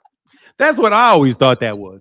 So we are going to be more forgiving. It's not eye for an eye, tooth for a tooth. It's not this, that, and the other. But anyway, man, like I said, man, I understand the Christian. I believe I am a Christian, but I'm not like, dog. I put it this way. I think God that God is so great. If you can find him, you can find he, she, it in a blade of grass if you look at it long enough. So there's plenty of examples of it other than Jesus. Absolutely. There's plenty of examples of this other than that. So it's not the only one. It seems to me that Christians are looking at one example of salvation and completely eliminating the idea that it could occur in any other way, shape, or fashion. As if the one message delivered to you is the only message that can be delivered to anybody else. And that's the myth of being God's chosen one. And that's why they say that they're the chosen one, because God only gave them the word. And anybody else that God told something to, they are infidels, and they can be reduced to servitude. But it is completely possible that the same God can have conversations with three different people in ways that work with them, and all give them jobs for the people that work for them, and not have a problem. It's a set of rules. That's what a religion is. It's a set of rules. It's a set of rules of do's and don'ts. Do go to church, do tithes, don't kill. These are the rules that our community are going to use. There can be a totally acceptable, governance placed somewhere else. But again, they say that we're the chosen ones. And the reason that Christians follow behind that is because we're in the same line of David. And obviously they're the ones and not you, because we came from them. But we're just different and better than them. So even though God chose to give them the original word, God chose us to give us a different word. So now that we have the different word, you can ignore the original chosen people, because now we are chosen because God gave us one of them, and that one left them and now is with us. See, if you look at it like the whole, just the archetype, just the high level argument that they're making, instead of getting stuck in every single solitary verse versus verse and chapter versus chapter, and look at the general thing that's going on, you'll see that that's the relationship, and it's historically similarities. Right? Yeah, no, it's historically backed. Basically, what you had is even with the Ottoman Empire. I mean, it's all related to geopolitics, and it's a historical conversation related to geopolitics, and it is an explanation for how we got from the beginning to where we are. That's why it starts with Christ. That's why all of them start with creation, doesn't it? I don't know what, like, for example, the Christians do not do away with Adam and Eve. Right? They don't do away with that. Even Islam. If they were going to get rid of the entire Old Testament, they got to get rid of Genesis. They're not getting rid of they don't get rid of the original sin. So clearly they don't get rid of the whole Old Testament, because without the Old Testament, there is no sin. The only question when Christ comes in is, how do we adjudicate it? How do we adjudicate your sin? Do we do eye for eye, tooth for tooth? You kill somebody, you die. No, that's really not good for growing your church. We can't execute anybody every time they sin. So what can we do? We got to forgive them. How do we do it? You got to acknowledge that God stood in for you, because you should have died according to our rules. Let me ask you this, Fanon. Let me ask you this, right? So, you got church and the state, right? And when, I've gone to several churches since I've been here in the United States. We're talking church is different than religion. Right. Yes. However, they push their ideology centered around the books that typically are religious books. Now, right? do you believe, or what's your thoughts on the way the church uses religion for their attendees? Do you feel as if it's liberating, or do you feel as if though it is just another ploy for them to have a little bit more control? For whatever reason, whether it's money or... I can tell you my church. I can just tell you my experience. I'm not going to talk about other people's experiences. My experience in church is this: that people believe deeply in God.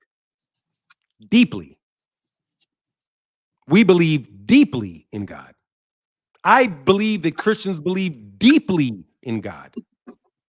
I believe deeply in God. Not even believe, I know. I don't even believe, I know. And the further I got away from the Christian church, the more I knew it. But I think what we do is we have confused the church, the building that you're in, and the preacher there as if he's your personal intermediary to God. He's not. He's reading a book. You got to understand, the dude is reading a book. And we're having a conversation. And if you make it any more than he's reading a book and we're having a conversation, if you take it to the level of he's God incarnate, or the closest thing that I'll ever get, and he actually can forgive me for my sins, you're going to wind up getting diddled.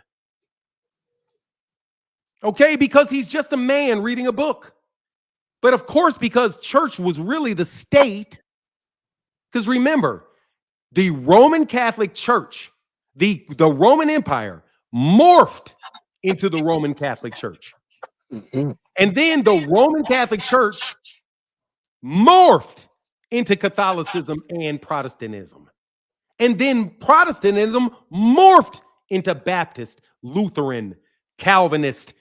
Orthodox. But it was all birthed from the same core. So what my take on it is, we really, really believe in God, but we're confusing the religion and the governance of the religion with the subject matter of our reverence.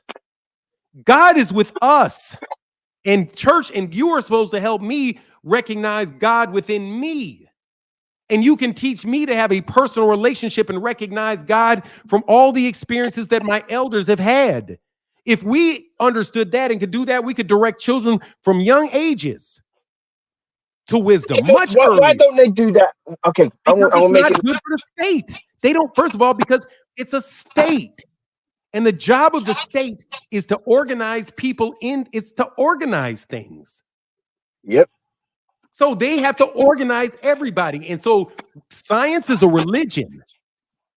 People what they want to say is that basically science is a religion. It is a non-spiritual religion. It is a set of rules and approaches to solve problems related to the life of human beings and the world that we exist in. And they even go all the way back to a theory of creation and what is going to happen in the Exodus, the broad expanse of the universe. These scientists and astrophysicists are doing the same thing that the biblical scholars were doing. And that's why they're literally arguing with them. Copernicus, if I'm using the right name, and these guys, a lot of these guys they were priests. Oh, absolutely. See, these guys in the universities are priests. If you don't believe it, what are they wearing when they graduate? We wear black gowns and hoodies. And we're initiated. It's literally the same thing. You see it in your face, but you don't think that that's what that is. Same thing with a preacher when he walks in with his robes, with his stars and his crosses. He's initiated. But he's initiated to guide you through the mysteries. He's not the mystery himself. The mystery is, where do we come from? Why are we here? And everybody, before they give you any rule, has to address that. And every society runs it up to God, with the exception of science, who claims atheism. But then people don't listen to what atheism is. Atheism is you don't have a religious explanation for the phenomenon, but you still are looking and seeking an explanation of phenomenon, aren't you? You just don't call it God yet. Yeah, I think that but you will when you find him. even some of those top scientists, when they have exhausted their physical, logical explanations of what they find, they attribute it to God. Even Albert Einstein said that.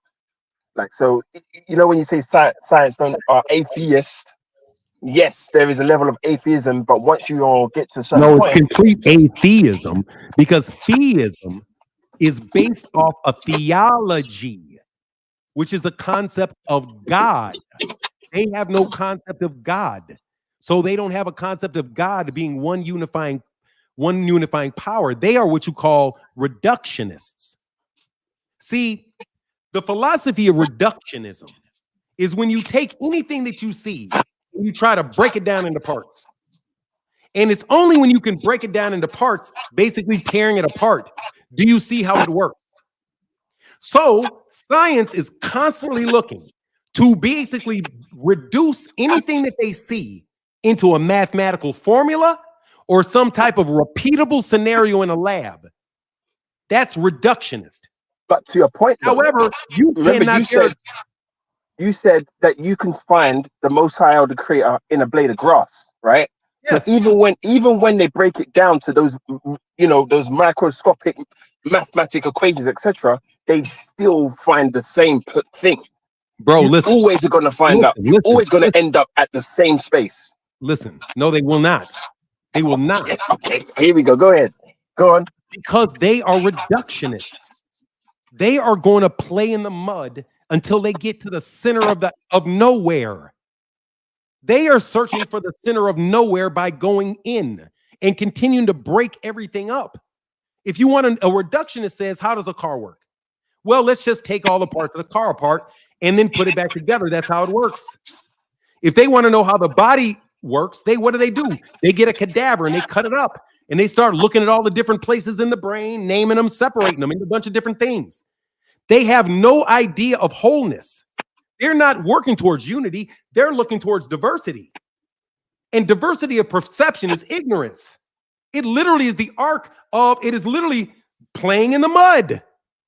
I agree with that. And listen, they're going to listen to me. That's why I'm saying that they're never going to get out of it, because they're going to dig in the mud forever, because they're going to find that thing that will break into pieces. As long as you're trying to find something you can break apart before you can find it, you're going to keep breaking everything apart forever.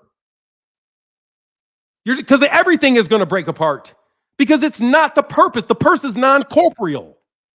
So if you keep trying to break down things that are nothing but a manifestation of the spiritual to understand the spiritual by breaking down the physical, you'll never get there.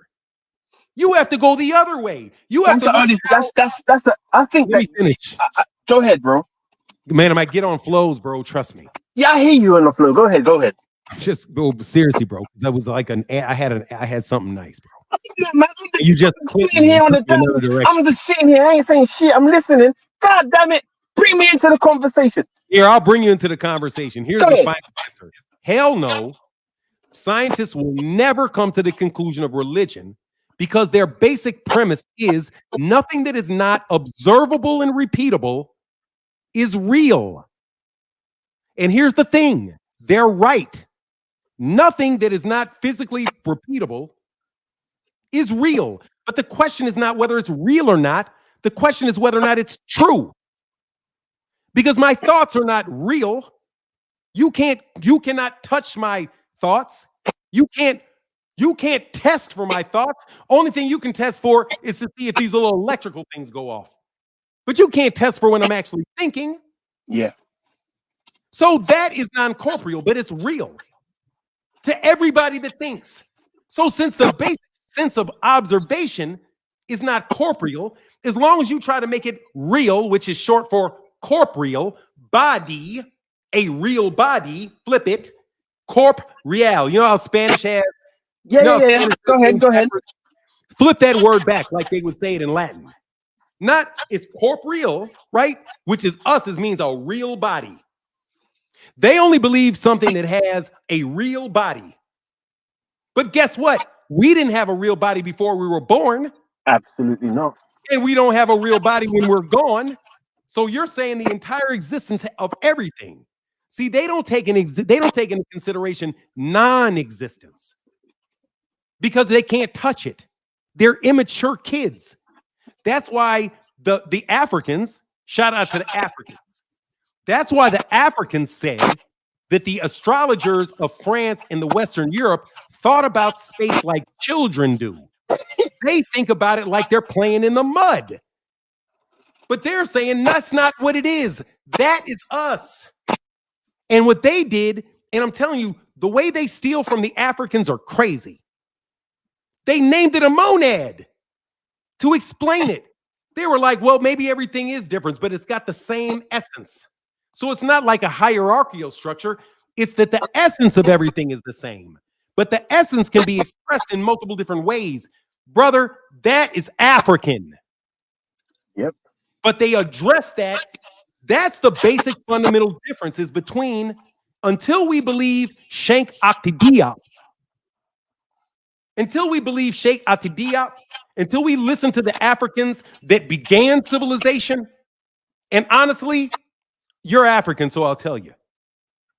You guys hoisted yourself on your own petard because you created this jail we're in. You created civilization. And you did it for a very noble reason, I'm sure. But that civilization that was created morphed into this. So it's not surprising that the originators of the entire system are the ones that people look at so aggressively when they suffer from it, even if you think that they didn't have anything to do with it. And I'm telling you, I talk to a lot of like archaeologists and what do you call it, the people that study history, bro. I'm telling you, black ones, they all sit back and they're like, man, what the fuck did black people do to make white people hate us so much? And then Dr. Henrik Clark said it. Dr. Henrik Clark said we invaded them. We invaded them. And we as black people don't want to look at that. We invaded them. Wait, hold on. We invaded who? Africans invaded Europe. Africans have been in Europe before even the point. But how did you listen though? What Henrik Clark is saying is this. You're right, but nothing good comes from colonizing people. So when the Moors went into Spain, this is a prominent fact. Spain ain't rebuilt itself since the Moors came. Italy really hasn't rebuilt itself since the Moors came. Whenever you have somebody invade another organization and do that, it never really works out. That's why the United States is going to progressively be in the situation that it's in, because when you occupy people, they don't want to be there. Hey man, I got one question for you, right? And it's really important as what you just mentioned. I know we're completely off topic, but I love this shit. No worries. Bro, 1492, yeah? 1492, the Moors decided to leave Europe, right? Yeah. And 1492 is when this clown Christopher Columbus came over. But there's something missing. You're missing something. Yes. Okay, go ahead. You're missing something. You're missing something. You're missing the papal bull. See, when the Ottoman Empire, right? There's beef between the Ottoman Empire and the Romans. Because I do believe the Ottoman Empire came after Rome. Am I right? Yeah. Yes. The Ottoman Empire came after Rome. So I'm sorry, I kind of got off topic. What was the specific again? 1492 is a Oh yeah, the papal pivot. bull. So what happened is Yes. this. So they initiate a papal bull. And a papal bull is the Pope said that I basically allow Portugal and Spain to reduce to servitude all infidels. Infidels are anyone that do not believe that the Roman Catholic Church through the Pope is the emissary of God, which means all Muslims are infidels. They're all infidels. If you don't recall, the slave of Africans actually began with the infidels. It began with the Arabs. Yeah, that 100%. Yeah, It was way before Middle Passage. Yeah, so it was the battle between the Christians and the Arabs that transitioned the slave trade from an Arabic slave trade to a Christian capitalistic Western Hemisphere slave trade. Wait, pause. So that happened 1492 also? Bro, I think it's a papal bull of 1396 or something. You gotta look up the papal bull. Got you. But the papal bull preceded Queen Isabella of Spain and whoever the person was, because you remember they work for the Pope. The monarchs work for the Pope. So the Pope was getting massacred by the Moors. The Moors run the whole shit. Listen, because there's other people listening. Okay, go so ahead. The church, the Pope, told his subjects, which were who? The Portuguese and Spain, not Britain, not Ireland, not none of them yet, not Germany, not none of them. Portuguese and Spain, that they could reduce to servitude the infidels. So Queen Isabella of Spain, after she was allowed to do that by the Pope, got the church's blessing, then reopened the already existing trade ports out of Africa and started stealing people and taking that same path straight to where they were taking them before. But they called it a slave trade. And what they said was that we just discovered these people. Those ports and that route, those shipping routes were open from before the Arabs had invaded. Africa had been gone from its peak probably for 10,000 years before Europe showed up. That's what people forget. Africa is old as fuck. Africa, they keep talking about how long ago things are. We have no idea how long that shit is because they want to keep making it look like they just showed up. No. Do you have any idea how long it would take to learn to create a pyramid? Think about it. Think about the institution, how long the institutional knowledge would take from going from building something small to something like a pyramid and sphinxes. Yeah. See, people don't understand how Africa worked. Africa worked like this. Egypt didn't have the money. Egypt was the trade. The black Africans that were in Egypt left and went out west. In Indus Kush. And Indus Kush. We went every direction. What they did was, but then they started the gold trade. Right. So they were like, fuck it, you guys spend gold? Oh, we're out. We'll just go get the gold. So they went and got the gold. That's how you got Mansa Musa. Mm-hmm. Because Mansa Musa, those groups like, we know where gold is. Shit, they like gold. Oh, shit, out west, we got all that shit. So they just went over there and they started dealing with the Europeans even at more arm's length. But it was only a period of time when the Arabs and the Africans took over the trade, which is what? The Mediterranean Sea. The Africans, the black Africans, went way away from that shit. And then they just eventually followed them over there and captured them, took their gold and shipped them even further west. But people don't look at history like it's a story. We want to sit here and act like we want to talk about little independent things. No, look at the body of it. The body of human history, we do not know where the beginning is, but we know it's in Africa. And Africa is old as shit, way older than anybody knows it is. Africa may be 100 times older than the oldest memory of it. Right. So You we know don't know because they didn't write but how did you think about it, bro? How long would it take from you to go from figuring out how to plant food to learning how to build a pyramid? So check this. I want to say something before I leave, right? That shit could take 10,000. That shit could take 100,000 years. So what they have, when I say they, these scientists have found, right? So we've got an equinox, 25,000, around approximately 25,000 years is for you to determine that a particular star is going to be arriving in that exact same space, right? But scientists don't believe them. Sorry? Don't believe them. Yeah, but hold on. Sir, can I help you with something before you say it? Do you even know what I'm going to say? I know what the answer is. But I wasn't going to ask a question. Go ahead. I was just going to say, that let's just say that Canis Minor, Canis Major, whatever that star constellation is, it takes 25,000 years, right? You would have to wait and observe that for another 25,000 years to then say, oh, actually, it's a possibility. Then another 25,000 years to say that, hey, this is actually, it's actually happened 3 times.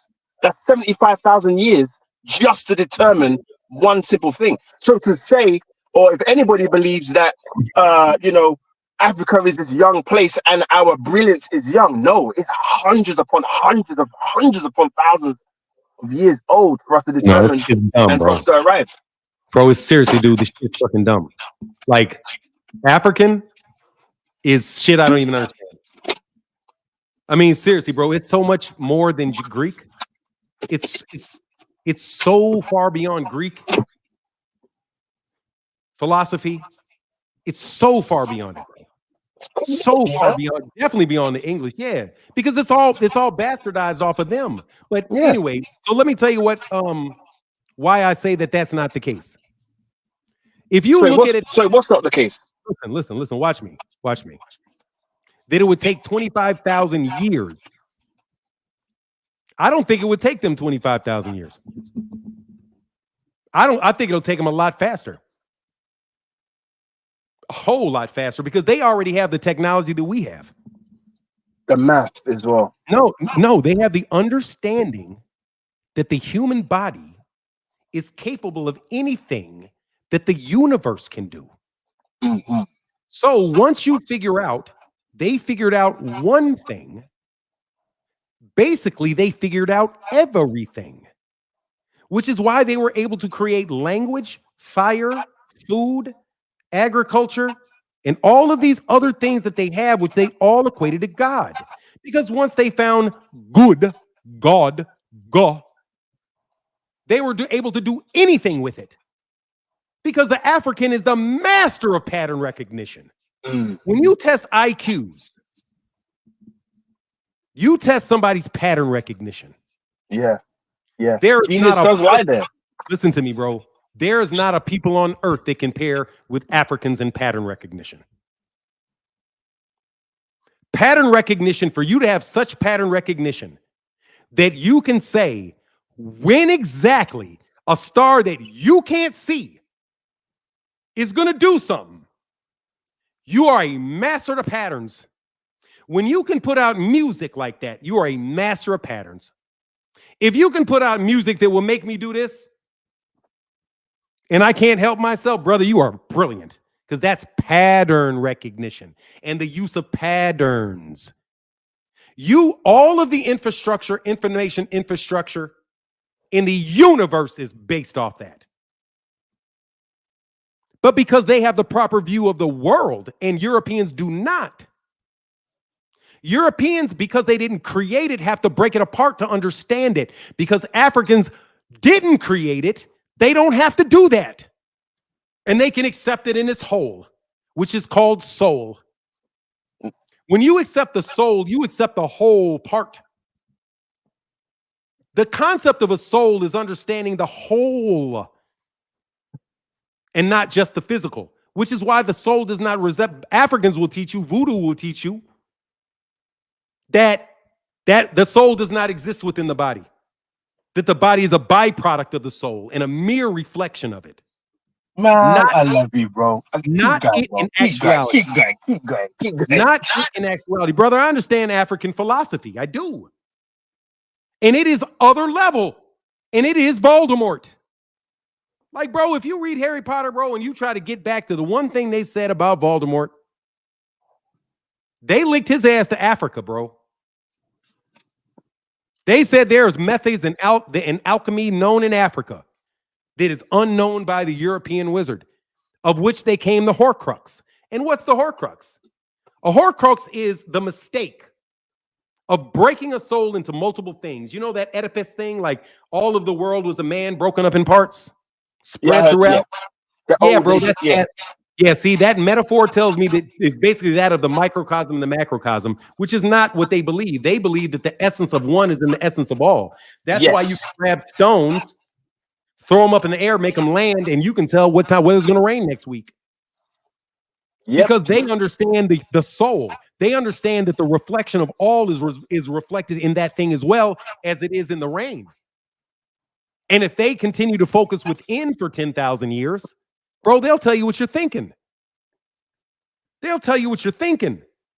I can't imagine what society would be if it was led with the mentality that began that one is all, but from the very base of your perception of reality. It would be so much way. Bro, you think about what the human body is capable of. Early Africans may not have even needed to write things down because they may not have even needed to talk to speak. We didn't. Didn't even need to speak to talk. Let alone eat. If you want to take it there. Bro, there's Africans, I'm telling you, bro. If you extend the logic of all of what we know and extend it, there's a black African somewhere that literally can do things you would never believe a human being could do. Because he understands that there's no difference between he and you. And his power of empathy, practice power of empathy and emotion could turn your little books about manifestation and manifesting. You know how they say they write these little books like say it, see it, believe it, receive it. Yeah, what's it? Power of what's that one? The secret. It's the power of manifestation. Yeah. Secret. Bro, dude, that secret shit, dude, all that shit is just based off the way that they see that the Africans saw the world.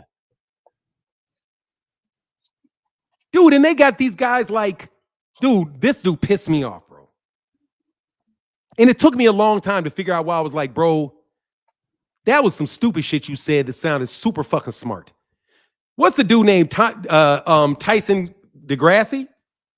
Oh, Tyson DeGrasse, the astrologer. Yeah, go ahead. Yeah, let me tell you what I'm telling you why I said, dude, this is the fundamental problem because I had a hard time getting around to what I didn't like about what he said. I mean, it took a lot of work and a lot of thinking, bro. I really did. What do you call it? Meditate on it.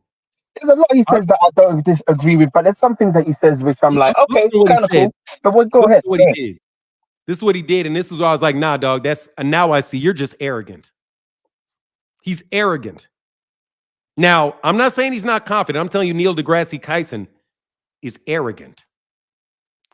Because he believes that he understands more, and the way that he sees the world is the only way to to solve a problem. That's arrogant. The scientific method is not the only way to arrive at a truth. That's a religion. He's as dogmatic as any conservative Muslim is within his religion of pure physical manifestation and there never being a true rule until you can see it. But what he said was this. He talked about how he didn't believe in remote viewing, but not remote viewing. Dude, remote viewing is obviously real because all you got to do is picture your mother and there you go. You're viewing her remotely. The problem is you guys just think it's more complicated than that. It's not. Hey, man, I see your picture right now. I see my mother. I hug and I kiss my mother on her cheek. I can smell her. I remotely viewed my mother. Now, I didn't remotely review her in what she's doing this section, but I promise you I can smell the smells.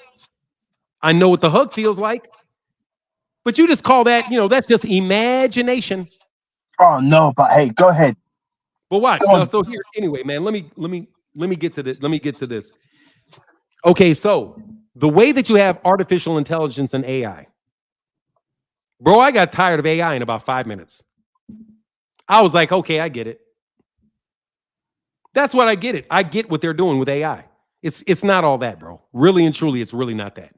It's really just theft. It's just high-grade copyright violation. That's really what it is. I mean, it is. It's high-grade copyright violation. But guess what? It is remote thinking, though. It is an example of somebody being able to take the information that you know from a place you can't see and utterly breaking you down to the gravitas of your opinions.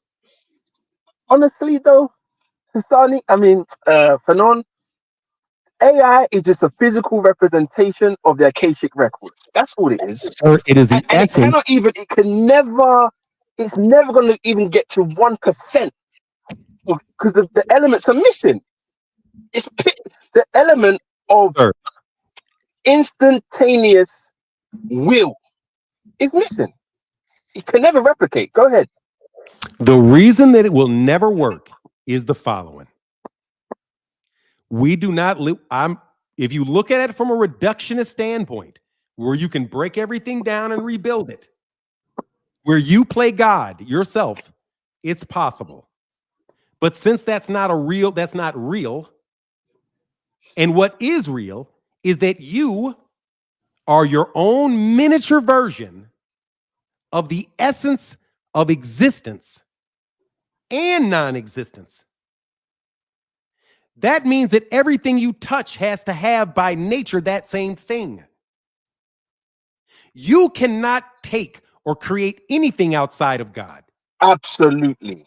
So AI will be confined by its limitation, which is its being a subpart of the original. And the echo hasn't hit you yet. See, people won't even think about it like this.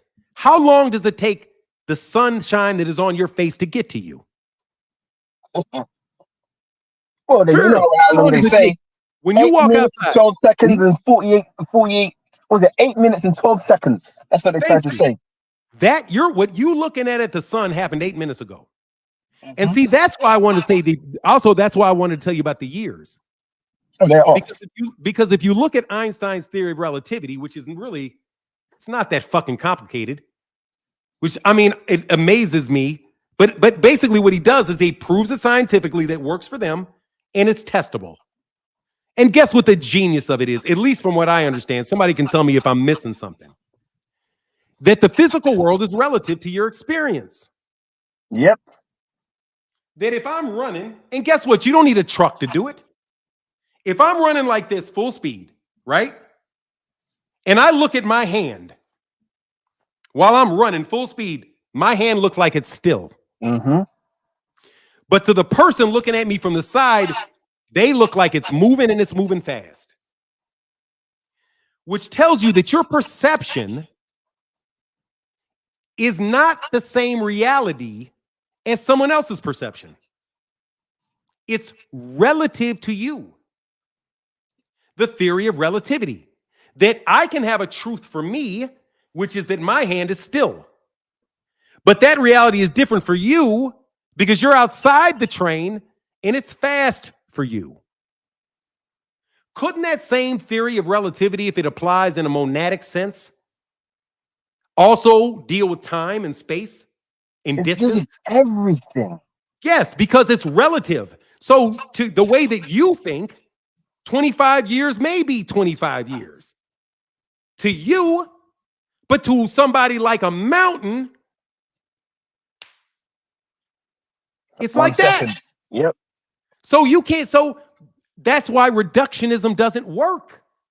Reduction doesn't work because especially if you're trying to that's like trying to reduce God to different components is like is literally, bro, that's what they do with water. They break it down into no, that's not water. Let me tell you what it really is. What it really is 2 parts hydrogen and 1 part oxygen. Well, what's oxygen made up of? Well, the oxygen is made up of these 50 zillion parts. They're using scalpels. Yes, To- hey, yeah.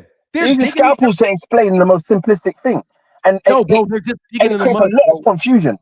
Dude, no, it's looking for diversity. Yeah, scalpel. They're cutting shit up. They got Isn't that what the Tower of Babel? Hey, listen, isn't that what the Tower of Babel is? Thank you. That's the Tower of Babel in a metaphor. Yeah. It's the dude, you guys don't even know what the fuck a woman is right now. It's the Tower of Babel. There's literally no common language, which is logic. That's the Tower of Babel. Once the logic of God is missing, you're going to be reduced to a bunch of shit that just is a bunch of words that nobody really understands or knows what to do with. Which is why nobody... I need to, because you know what? You're dropping some serious stuff here, right? And, you know, based on your school of learning... Yeah, I'm dropping it for free, too, just so you know. Exactly, right? But I think, you know, and I'm sure there's a lot of people in your chat that appreciate... bid on my championship. So bid my championship. You don't deserve that championship, man. That last conversation, anyway, we'll get back to that in a second. But I do want to put something out there, and this is the edification of you. Yeah, we'll end the conversation on this. I hope you guys enjoyed the conversation. Now, hold on. What this man, Fanon, has been blazing down today in the past 30 minutes since I've been on here is lesser mysteries, right? And if anything that you found difficult to grasp, you can actually find it in a book pretty easily, right? Number one. Number two, right? When you're initiated or when you are learned, right? There's a saying, it's an old adage. Don't throw pearls at the feet of swine. And what that means hell no. Yeah, but what that means is that when you're on a certain level and you share certain things, you make sure that you ain't wasting your time and effort with a swine, with a pig who don't even understand or even comprehend. The sheer fact that you're able to do this on this channel and be so diverse in your conversation is a testament to you, bro. Thanks, man. And I really big you up. See, there's so many things I want to say, but there's a time to say it. Bro, you gotta, bro, look, man. There's a time to say it. Here's the thing, man. Oh, go ahead. Finish what you guys say, bro. I don't want to, I'm sorry, I'm sending you off. No, it's okay. There's a time to say it, right? And I feel like your ministry through boxing is literally, you've created this MH Blackwell thing. I want to see more on that side, bro. Yeah, I mean, that's all. Look, bro. I see a lot more. Look, man. Here.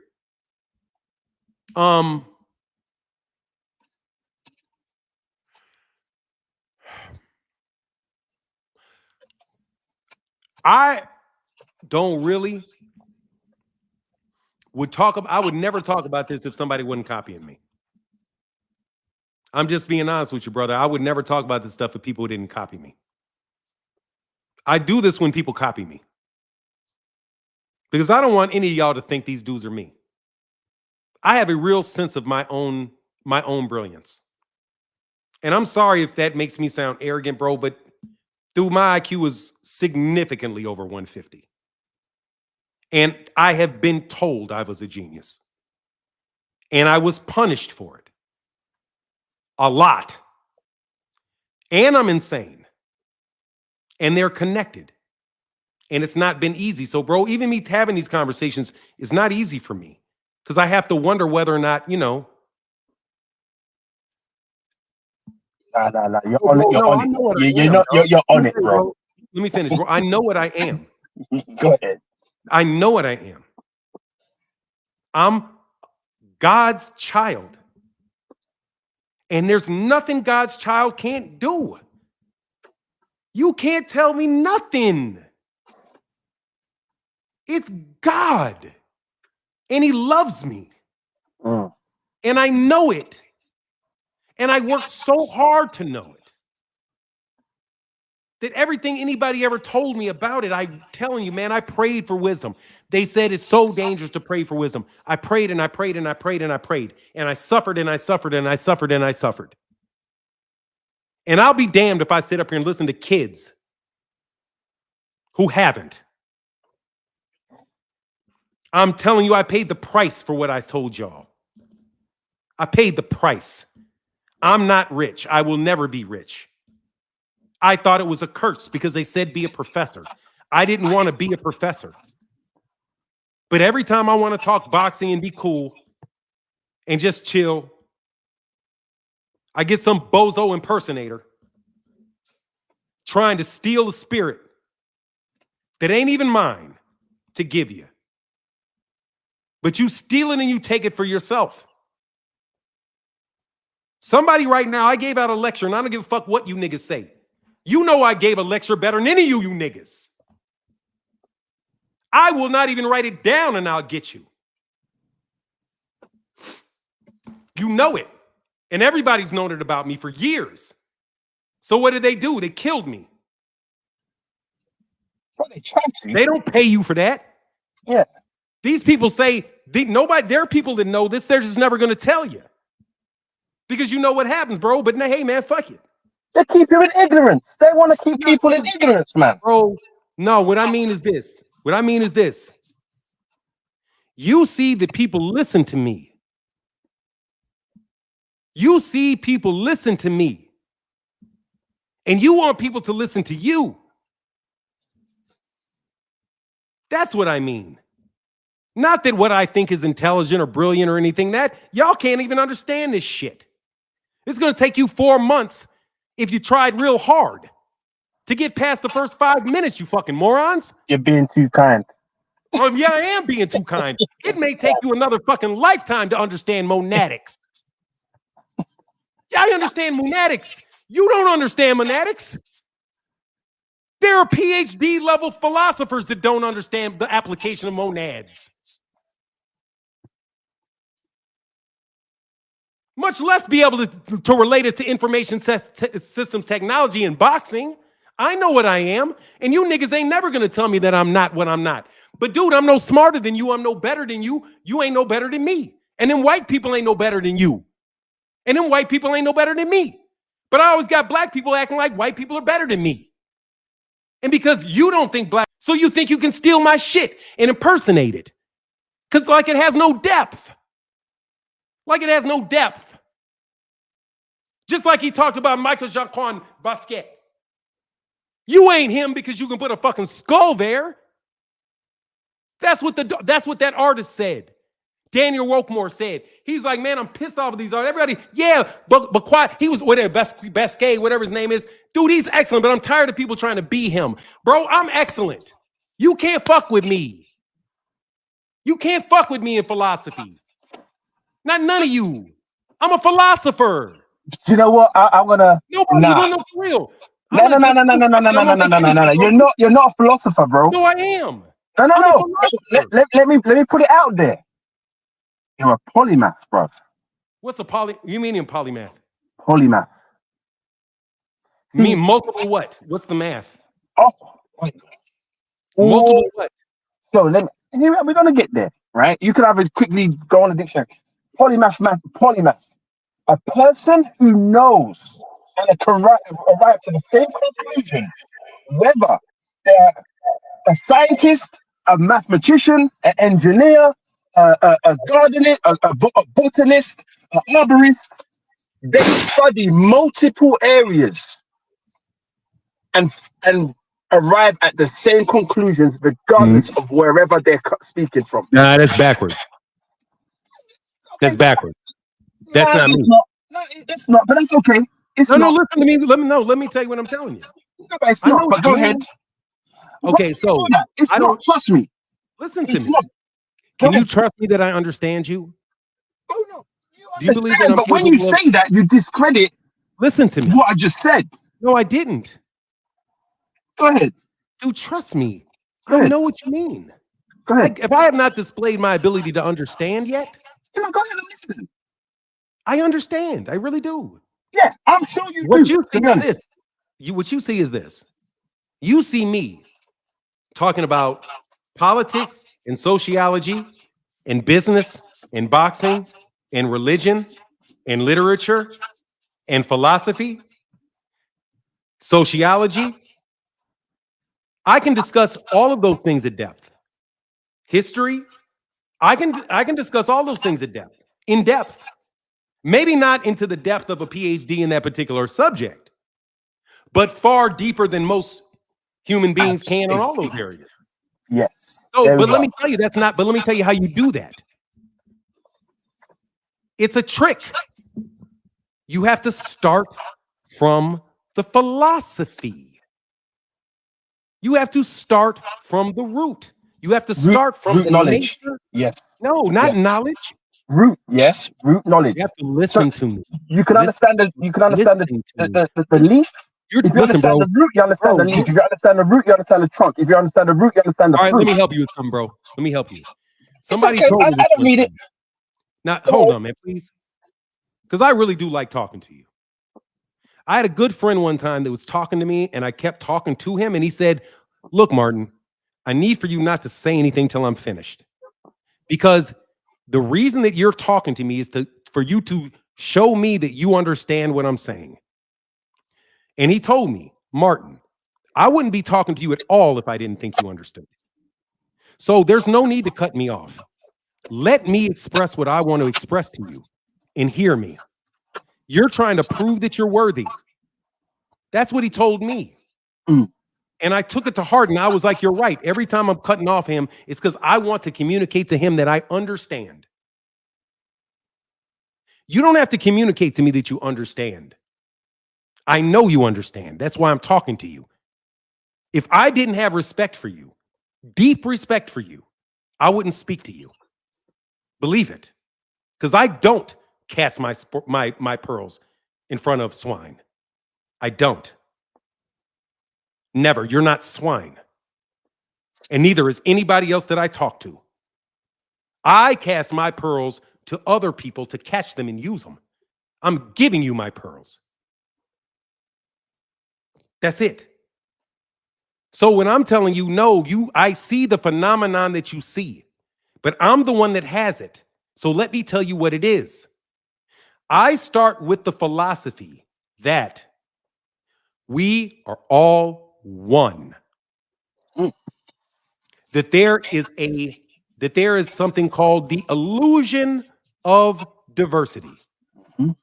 That we believe things are separate because that is our physical perception. But only thing we truly are is a reflection of the will of God. And when I say will, I'm going to look at it from every possible dimension that I can. Ethically, physically, because those are different things. Moral, spiritual. Physical is the earth.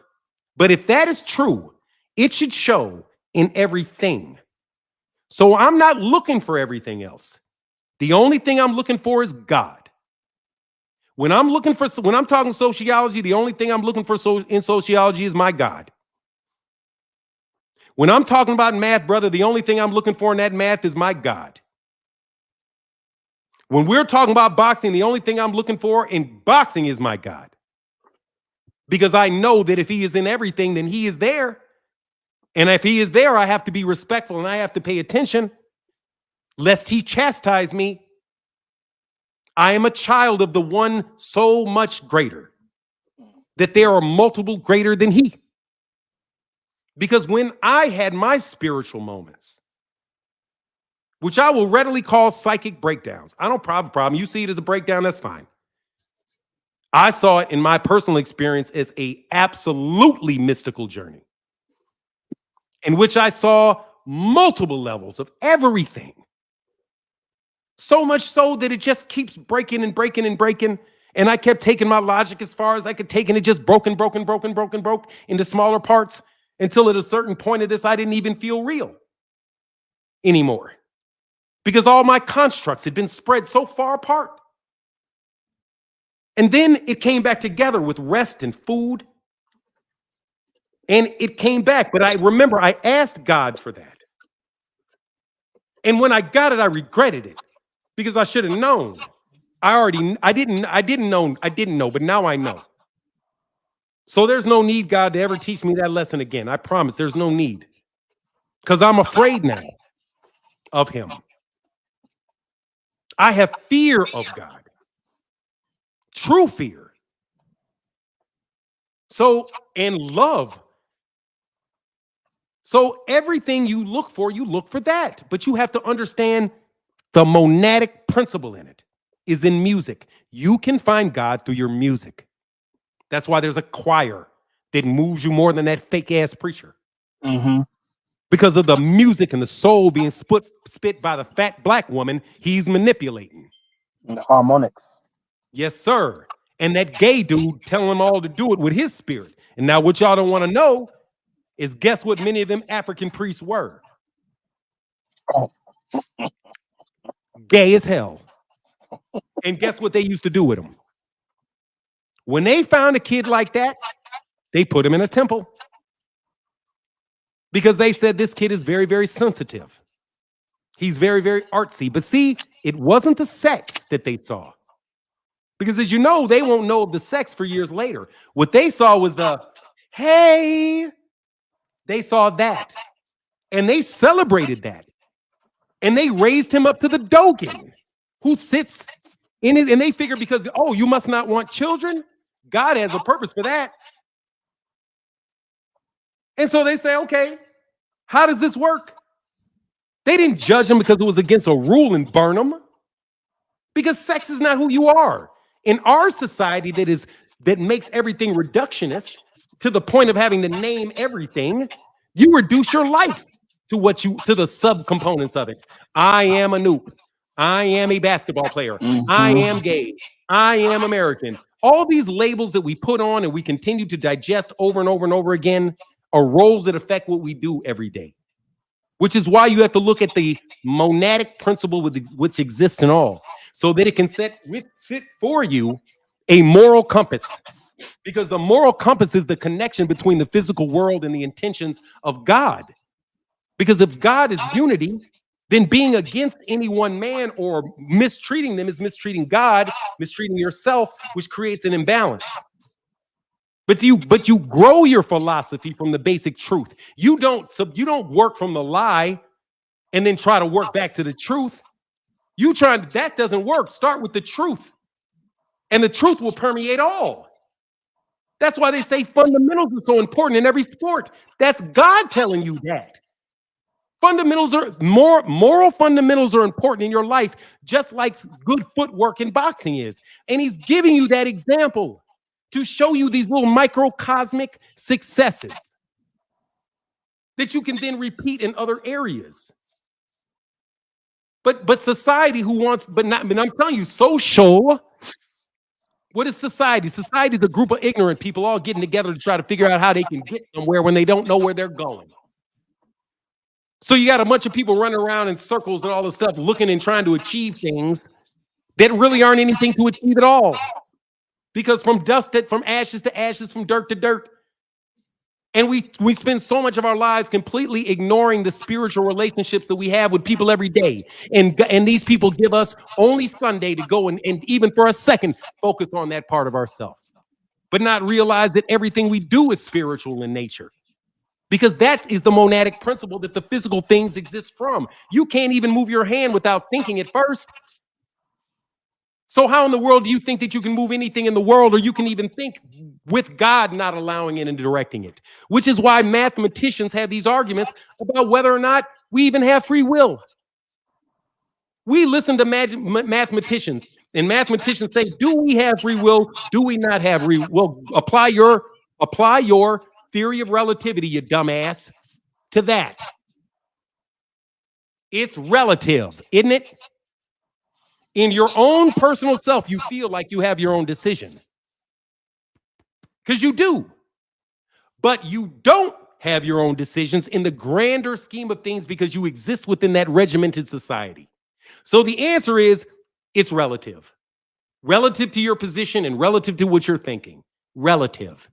And if the theory of relativity applies throughout math and everything else, then guess what? It means your science is not real because the essence of reality is relative. So your mathematical rules will be relative to the situation. And finite as well. And finite. And on top of it, guess what? It'll change. The mathematical laws, and I'm not a mathematical person, but I'm going to tell you, this technology that goes to AI will tell you, bro, too, that you literally can have the reality adjust to your mathematical equation, because you've now set a stringent set of rules for yourself that you believe in. And it's your belief and focus of the entity that you don't believe in that will manifest the thing that you think was there all along. So you will be creating things and not even know it because you're reckless with your spirituality. I'm telling you, man, the ramifications of the technological advances that said that people are pushing towards Buddhism is so wide-ranging. So I don't even understand how these cats even think. They know they're done. But you know what? They were never there because they were children. And you guys don't understand this either. Let me children playing with nukes. Now listen, tell me if I'm wrong about this. Africans' Stone Age, I think, was a few thousand years before the end of European Stone Age. A few thousand. Significant.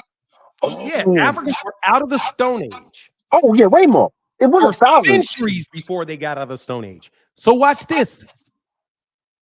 Say this is the same path. Say the African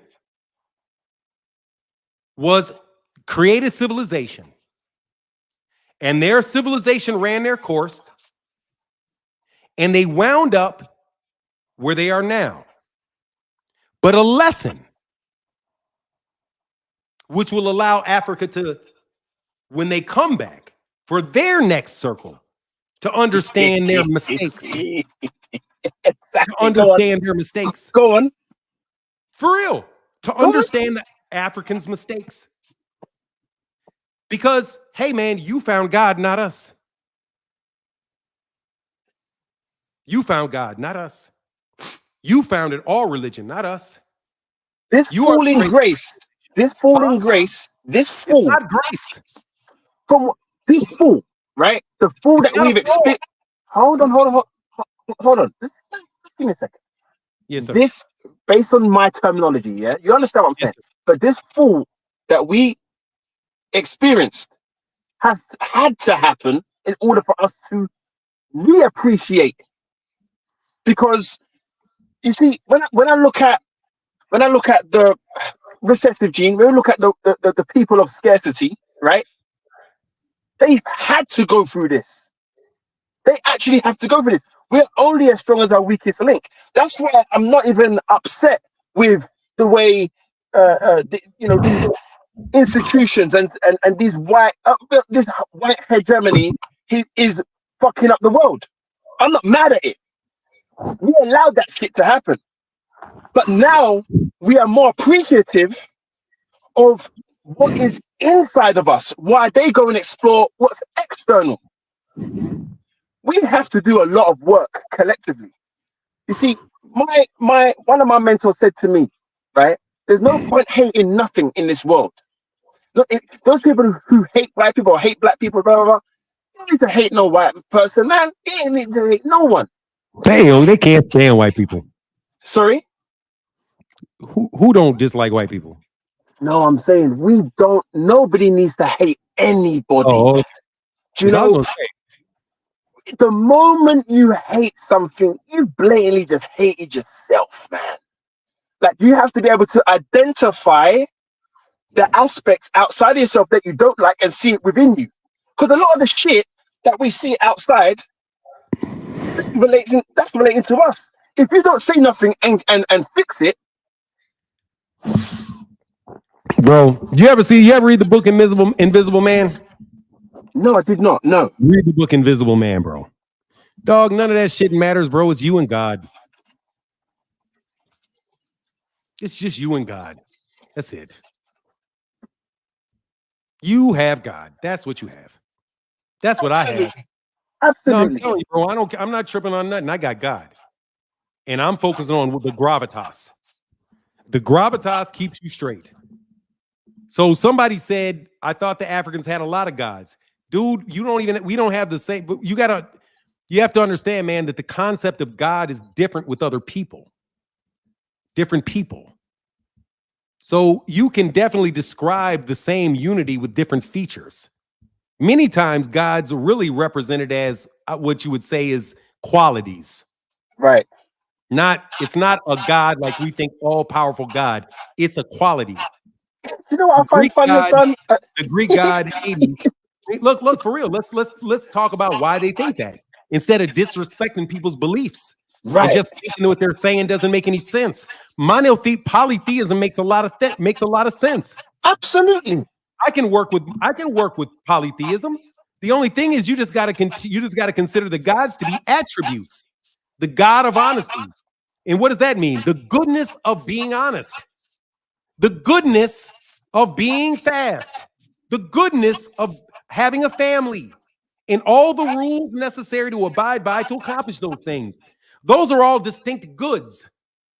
So if you have to describe rules and you're trying to vision them as things that are good, then you say, hey, this is the story of Persephone. Let me tell you this kid's story and how she did this and how she did that. And the moral of the story is this. Do you want to be in the situation as Persephone? They didn't have schools where they have to bus us every 7 minutes. They had stories, dummy. Mm-hmm. They had stories around a campfire to teach life lessons. They don't learn the same way we learn. You can't, it's relative. For them, it is multiple goods because they didn't go to church and have monotheism laid on them. Because monotheism, in a practical sense, for Christianity means you pay your taxes to me. And all your gods are right here. Give me the money. But hold on. But guess what they got? Guess what they got? But guess what they got though? They got patron saints. Exactly. They got patron saints. They don't got gods. They got patron saints. Even in Islam, the 99 names, the 99 names of Allah. Watch this shit. Boxing's not a religion, but you got saints in your Hall of Fame, bro. The system is going to be the same any way you cut it, bro. In the words of in the philosophical words of an idiot, Teofimo Lopez, I don't care which monkey gets the banana. It's still a banana and it's still a monkey. Both of them. He just doesn't know what that means. He tried to be slick. But that's the essence of that. That's the essence of that quip. Hey, Fanon, you know what? Enjoy your conversation, man. I really had fun talking to you, bro. I know I can be a bull. No. You know, it's fine. This is your show, bro. Hey, you know what? I need to jump off and go to the gym, right? Enjoy your yeah, I gotta go to the gym. But man, I just hope that I want to catch. When is the MH? We're on MH show? Blackwell now. Yeah, this is why I'm talking about this, bro. This is MH Blackwell, bro. I've been doing MH Blackwell videos. This is the MH Blackwell live stream that's airing on Fanon. Oh, okay. Yeah, just before I go real quick, I need to just slap a quick left hook, right? Daniel Dubois. Okay. You see, you mentioned how you've been able to identify God in all things, but when it comes to boxing, I think you're off the mark a little bit, right? I've been identifying Daniel Dubois. Before you start. No, seriously, just so you know, because it's kind of being a little bit of a joke, I'm gonna actually apply it. Go ahead. Yeah. I'm telling you, unlike these other dudes, I have a total theory of everything. And it's God. These scientists, watch this shit. These scientists trying to find a total theory of everything. Dummy, it's God. There you go. We already had one. You broke the shit all apart into a million parts and trying to figure out how to put it back together again. How many more minutes do you have? How many minutes do you have? How many what? How many minutes do you have left of the show? I'm good. I mean, just real quick. Like, so there's some. Oh, actually, no. It's time for it. Man, we can come back later on. Go ahead and finish your point, though, and I'll get off. No. I do so Anthony, not Anthony Joshua, Daniel Dubois, right? Future of the heavyweight division. People were saying that. I heard yesterday people were saying that Daniel Dubois is going to lose his belt soon and all of that stuff. But when I really sat down and thought about it, I said, no, he ain't. There's not many people that's out there. There's not many heavyweights that's out there that's going to strip him off anything. The only person that can strip him maybe is Usyk. This young, exuberant, don't give a damn, preparing like a warrior. Listening to Don Charles, his trainer, yo, Daniel Dubois going to be here for a You while. really think that I am going to allow a conversation with such height and depth Absolutely. to be some bullshit over Danny Dubois? Bro, if you don't get to some type of philosophical question worthy of my goddamn time, hey, you're going to pay homage to British boxing. Hold on a second, dog. You know who you talking to, dog? I am the great grandson of Socrates himself. Okay, I'm Greek, dog. So you better. Do you know who Oduwa is? What? Oduwa. Do you know who Oduwa is? No, no. Disrespectfully, no. With no disrespect, I do not. Okay, so you can see it like Tehuti or Thoth, right? I'm the great grandson of that person. Oh, Thoth. Oh yeah, yeah. Oh no, me too though. Me too. Yeah, because Socrates went through that way as well. Yeah, because Socrates went through him. Yeah, that means you ain't shit. See me? See, I know that Thoth. All them niggas was that dog. That's my great name. Oh, absolutely. So I know, but dude, we all related. That's what cats don't get. We all related.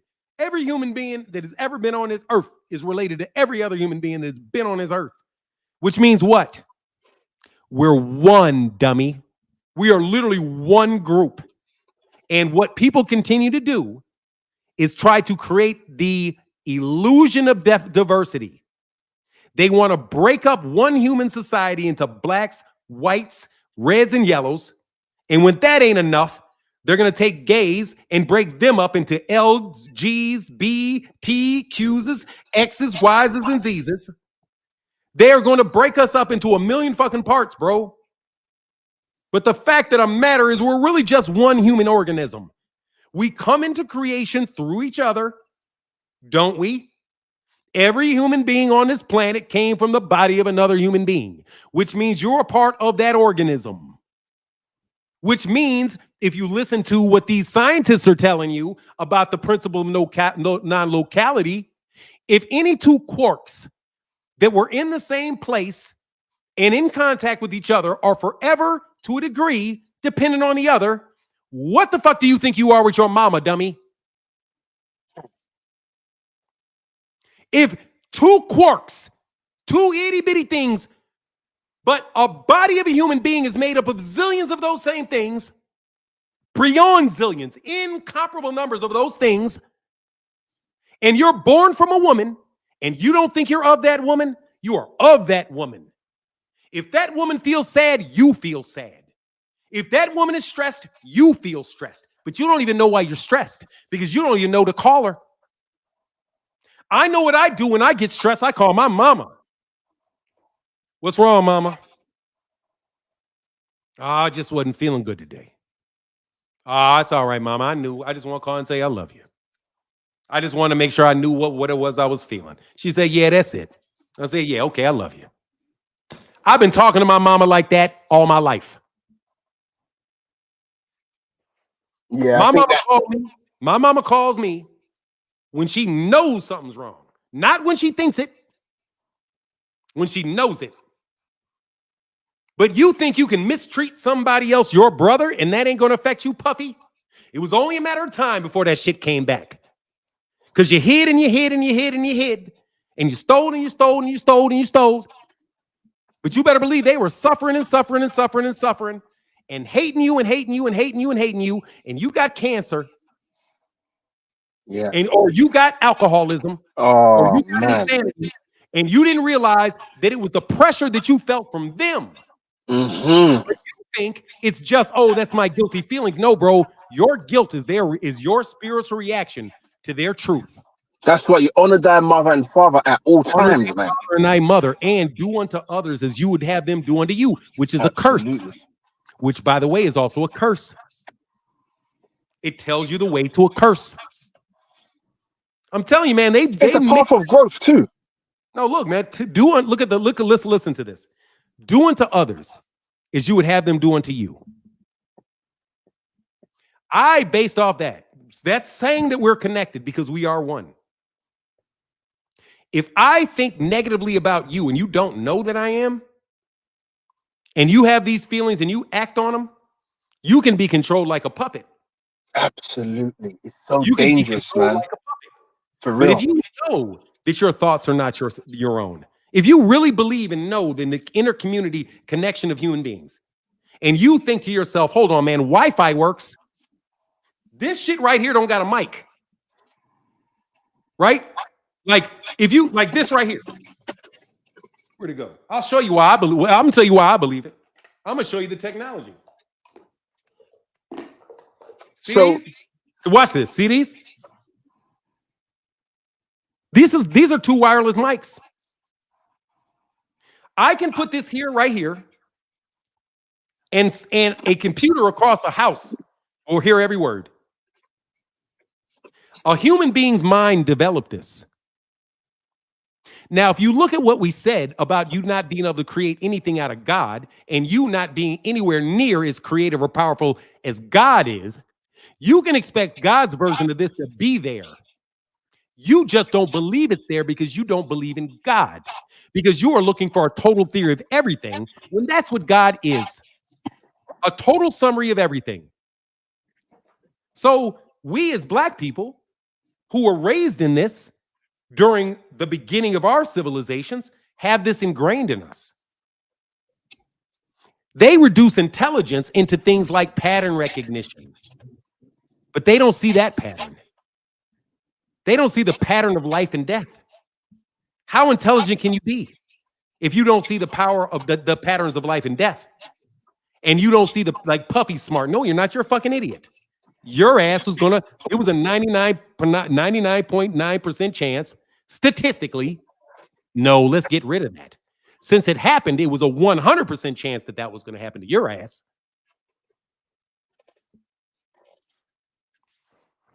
I'm telling you, man, we got to talk about shit that works in the real world, bro, for us. If it's any theory and you cannot apply that shit to your life in a way that makes you more productive and constructive, get rid of it. that shit's flawed. Yep. This is a gap I'm leaving for you. Okay. So, man, I forgot what I was gonna say, bro. See, I'm now. Oh, I'm just trying to impress you. I'm trying to impress you. Yeah, I mean, you don't have to impress me. I was just so, you know, the overarching thing. There's a few things I'm hearing you say in this very moment, right? But the overarching thing, you know, what is above is so what is above will so be below, right, man?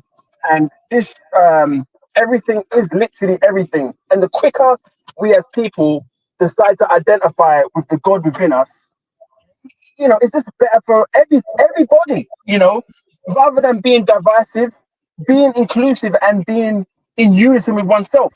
The thoughts of knowing the thoughts of your own self prevents you and protects you from the thoughts of others. So we got a Bible verse for that. I got a Bible verse for you. Oh, okay. Lean not unto your own understanding. Yeah. But can I finish? I'm being dramatic with this, bro. I'm telling you, I got a beautiful point. You'll like it. You'll like it. Because this is a simple answer to this. It's not confusing. God's not confusing. People are. Let me repeat. God isn't complicated. People are. Because people want to break things into a million pieces. That makes things complicated by breaking them into a million pieces. God is straightforward from what I've seen. Here, do unto others. Oh no, lean not, which means, bro, do not think this is going to support you. Do not lean. Do not rely on. Because when you lean on something, you're relying on it. Right? If I lean up against this, I trust this is not going to fall. Lean not onto your understanding. The things that you think. Don't trust the things you think. In all thy ways, which is the things that you do. Acknowledge him. How do you acknowledge him? You acknowledge him by showing him within you. So stop trying to figure everything out. Sit down, shut up, and act right. Because you know full well when you are hurting someone else, do unto others as you would have them do unto you, which is to do what?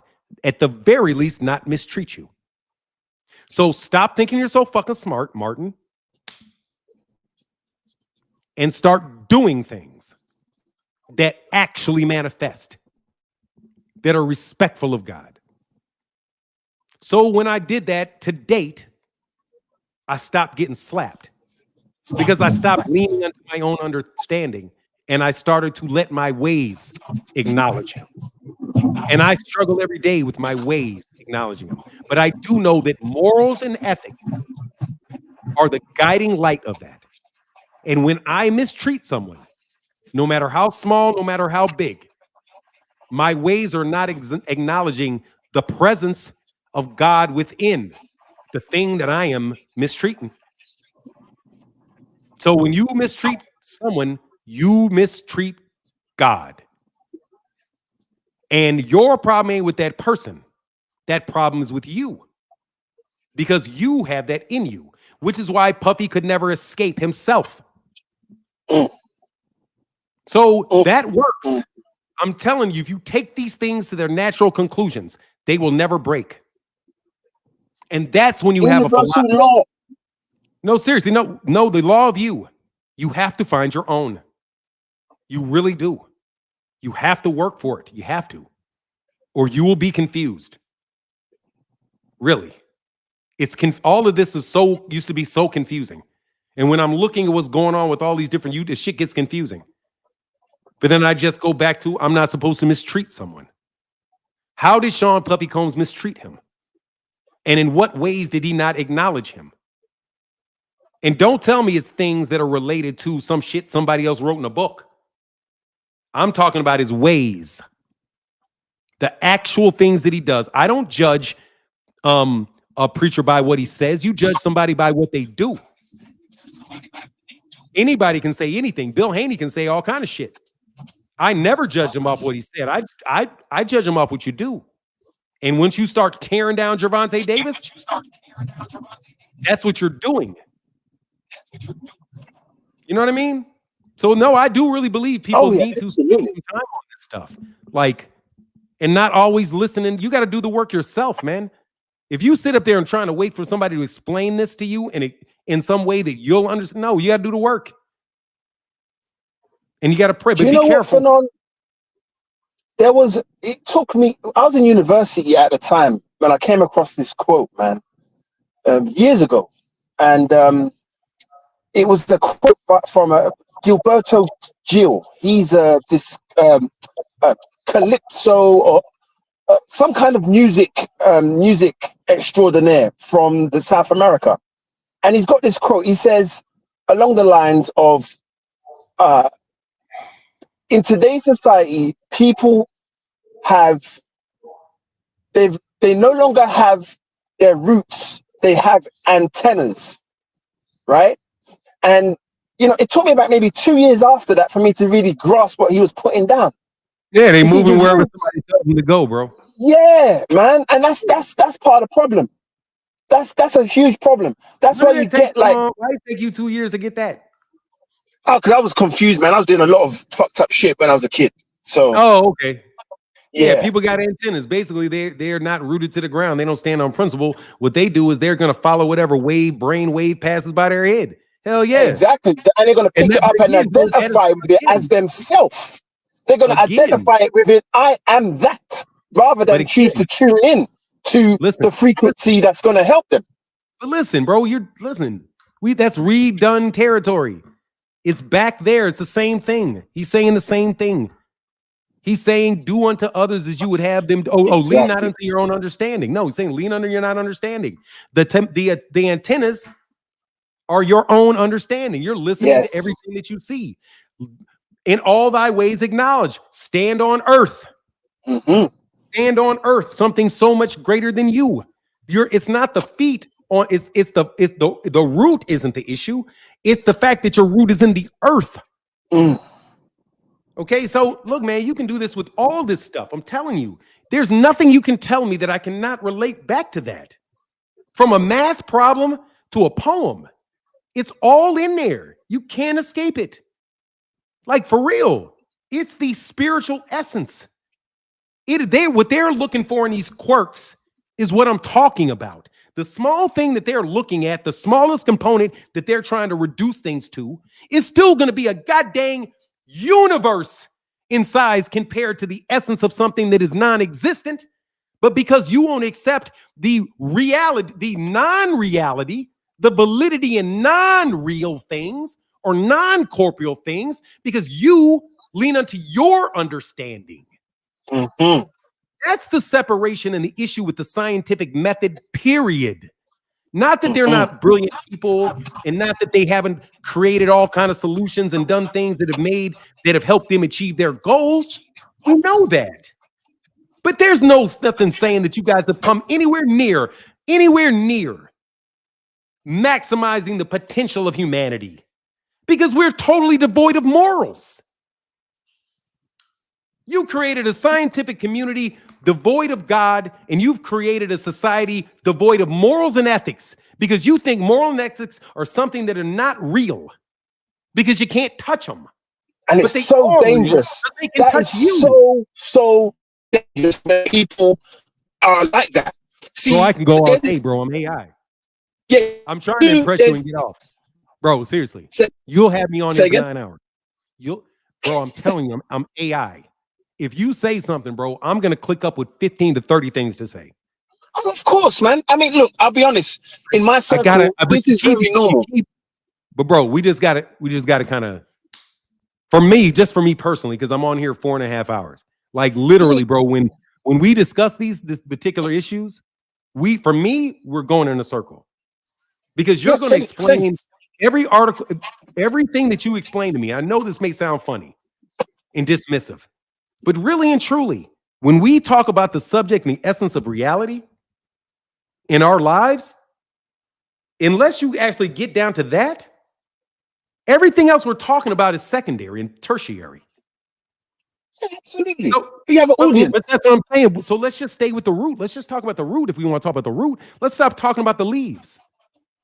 Let's just talk about the root. Do you believe that human beings in nature are devoid of God, or that they have God in them? No. What are you talking? No. Everything has God in it. Listen to me. Please listen to me. Please, bro. Please listen to me and hear me. No, for real, bro. That's my whole life, bro. Please listen to me and hear me. Go ahead, bro. In order to say that man is inherently evil, you have to believe that God does not exist within him.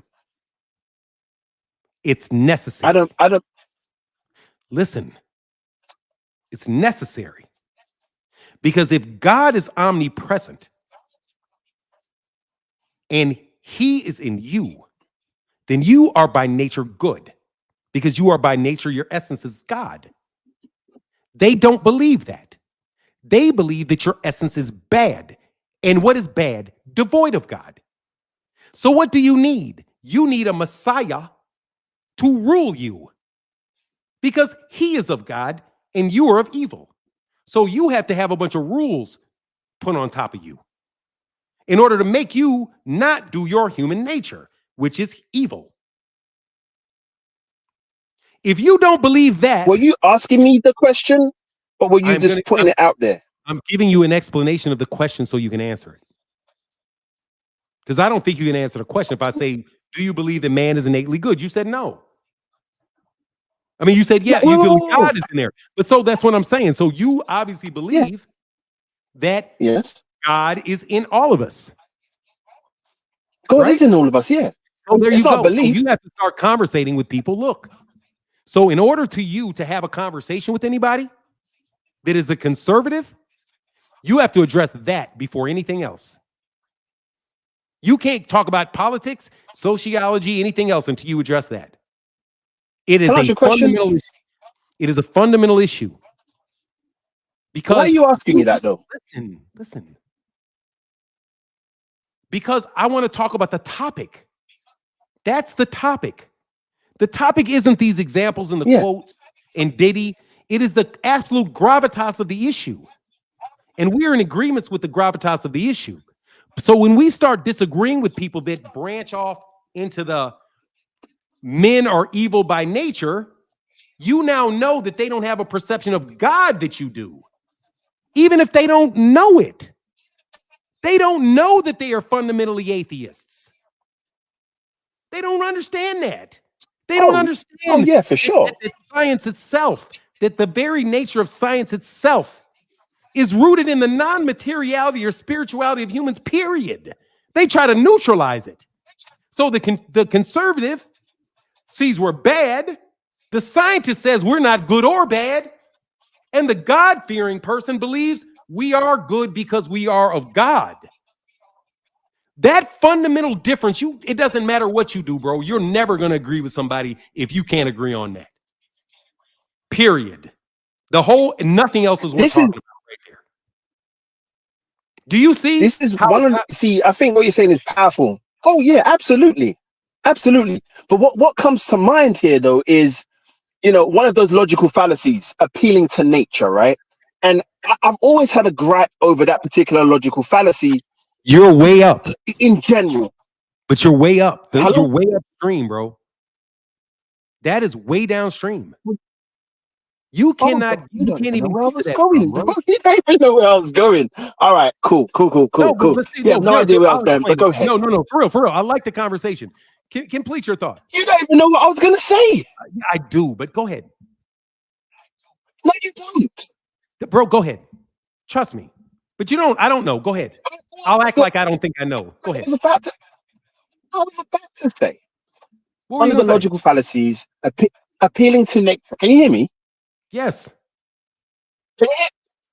Yeah. So one of the logical fallacies, appeal to nature, is always running up the wrong way. The reason being is because the way I look at God and nature is of one thing, right? And as men, women, human beings, when I look at nature, the oldest thing on the planet is the planet itself, and the most important respiratory organism that can respire is a plant, which is a tree, right? We are of that, right? So when we look at the not roots of a tree, bro. And the roots, we are all connected. Okay, all right. Do you know what, bro? Okay, all right. Bro, logic. No, dude, for real. Listen to me. Listen. Okay. Go ahead. Trust me, I'll be very short on this one, I promise. When you're dealing with logic, listen. I can't. Please. I'm gonna leave because again,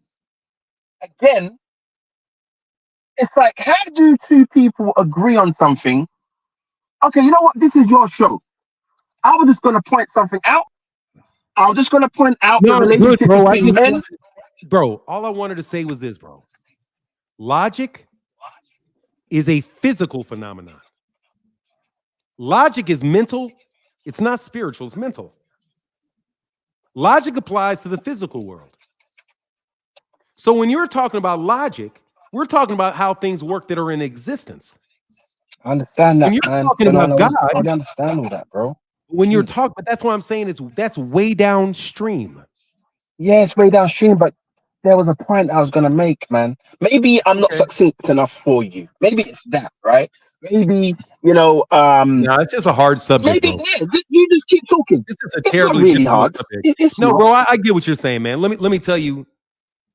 Let me just give me my chance, because I am, like I told you, I'm handicapped, bro. I am. Go ahead. My brain works in a fashion that handicaps me from a lot of things, and this is kind of one. So while I understand where you're coming from, and the conversation is, what do we do as people? And what I'm saying I was going to say, go ahead. Go ahead. What were you going to say? Yeah, as I was going to say, pertaining to that as people is identifying with their inner nature, the nature that connects them, being a human being, having a spiritual experience. And at the very least, every human being should be able to identify with how great the creation is. When you can do that, you can identify that in yourself because you are of the creation. Pertaining to a tree, we have a mind. Our mind is rooted in something that we all share. We all have a mind. And the integrity of our mind cannot be broken. But the moment you identify with your thoughts, you've lost. The moment you identify with your tendencies and habits, you've lost. When you choose to identify with the grander creation, that I am, and that's it. I am. You don't have to say anything else after that. It is I am. When you identify with that, you're now part of the truth, the integrity and the roots. The trunk of the tree is the authenticity, the ability to actually genuinely express self. You look annoyed. I don't understand why. Because we're just having a very, very physical conversation about a whole arena of existence that I'm not talking about. All right, cool. You know what? I can let you talk. You can talk. Just listen to me. I literally listened the entire time, Joe. It's a very tough person to converse with. Let me tell you what I'm thinking. If you want to understand, I don't think you're listening to listen to you. You know that.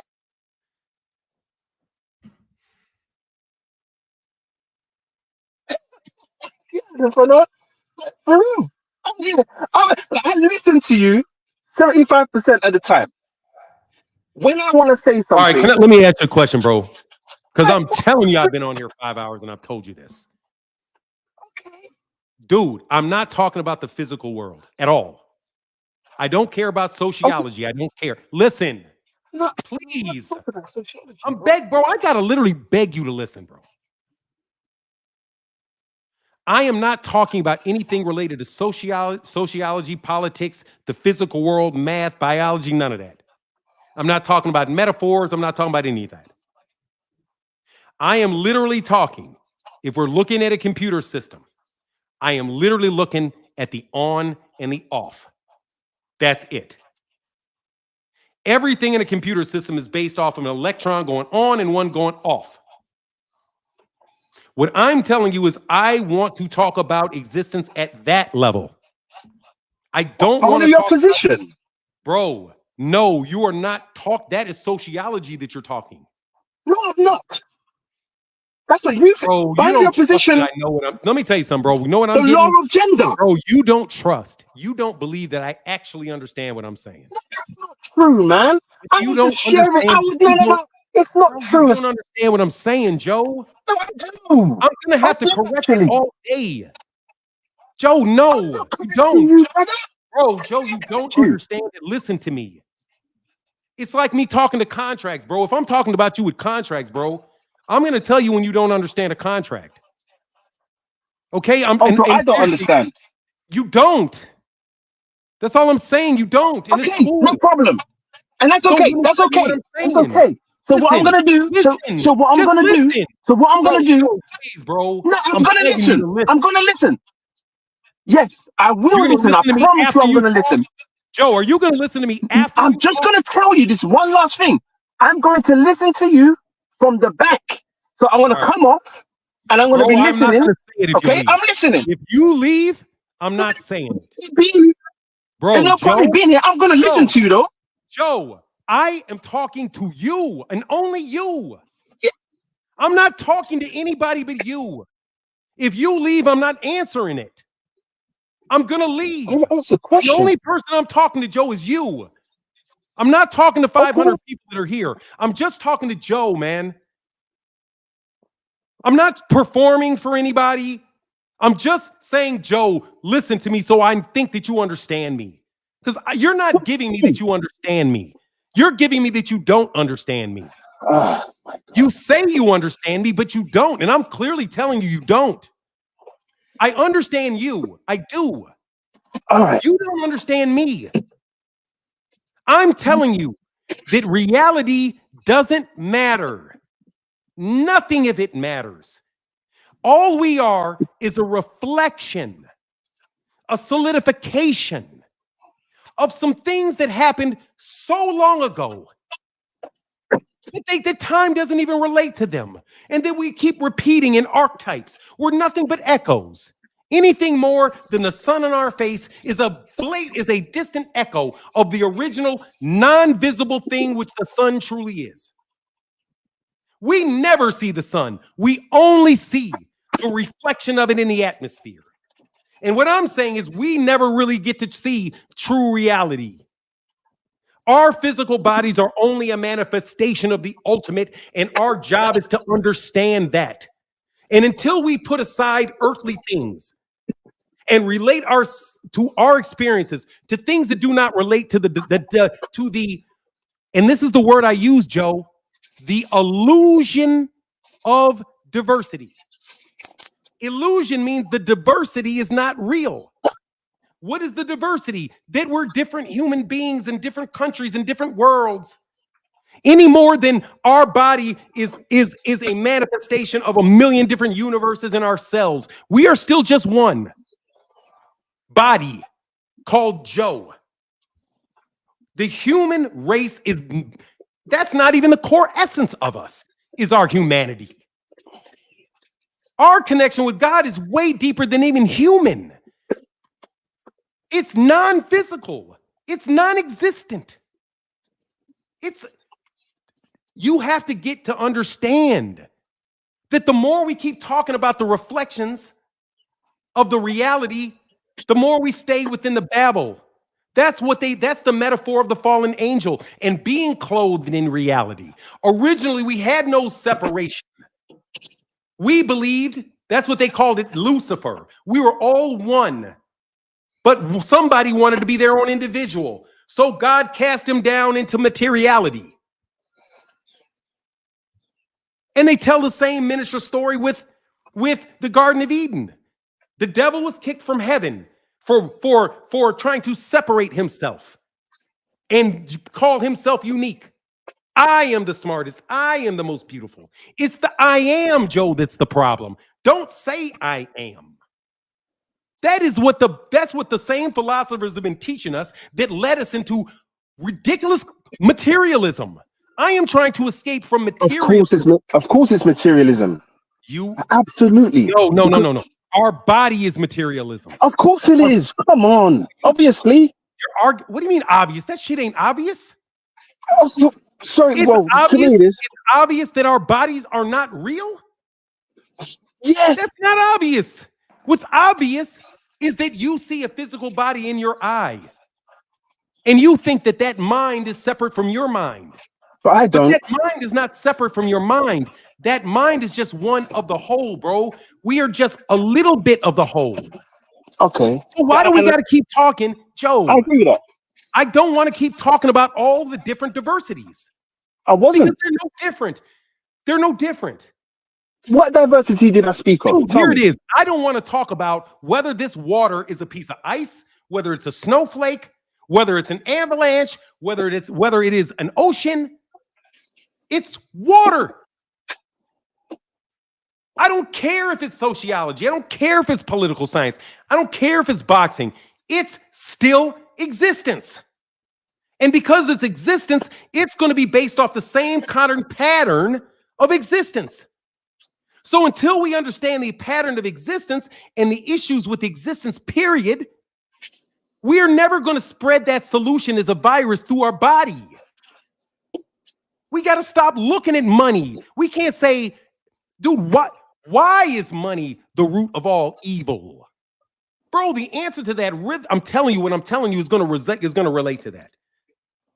Because it's the essence in the physical world. But even the understanding that I think I have, because it makes sense to me, may not make sense to you. And if it doesn't make sense to you, then that reality is going to keep repeating for you. That's the monadic thing I'm talking about. But that shit is not physical. We are very materialistic beings, but bro, that's why they say the great Adam, the Adam Kadon. That's what you say, the Toph. That's what Toph taught. That's Toph. That's Toph. So I'm saying, bro, we got a Western philosophy, bro.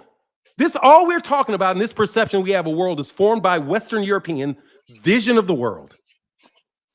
And as long as we have the root of that perception the same, all the results are going to be the same, bro. This shit's going to be on automatic forever. If you're familiar with information systems, that computer will never work if that kernel is corrupted. Let me put it this way. Your computer will never work right if that central processing unit is faulty. Right? No, it won't. It will not. Your computer will never. The system that they built like a human body in the universe called a computer. If that central processing unit is malfunctioned, if its instructions are not right, nothing will work. Beneath that, though, is something called a kernel. If that kernel does not work right, that microprocessor will not, that CPU will not work right. And nothing that you get in that computer will work at all. What we are is somebody with a damaged kernel. We have a damaged kernel, which is our understanding of existence. We have a damaged microprocessor because of it, which means we don't know shit from Shinola.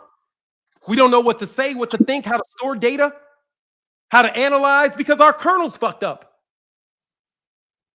So then all your outputs and all that are fucked up.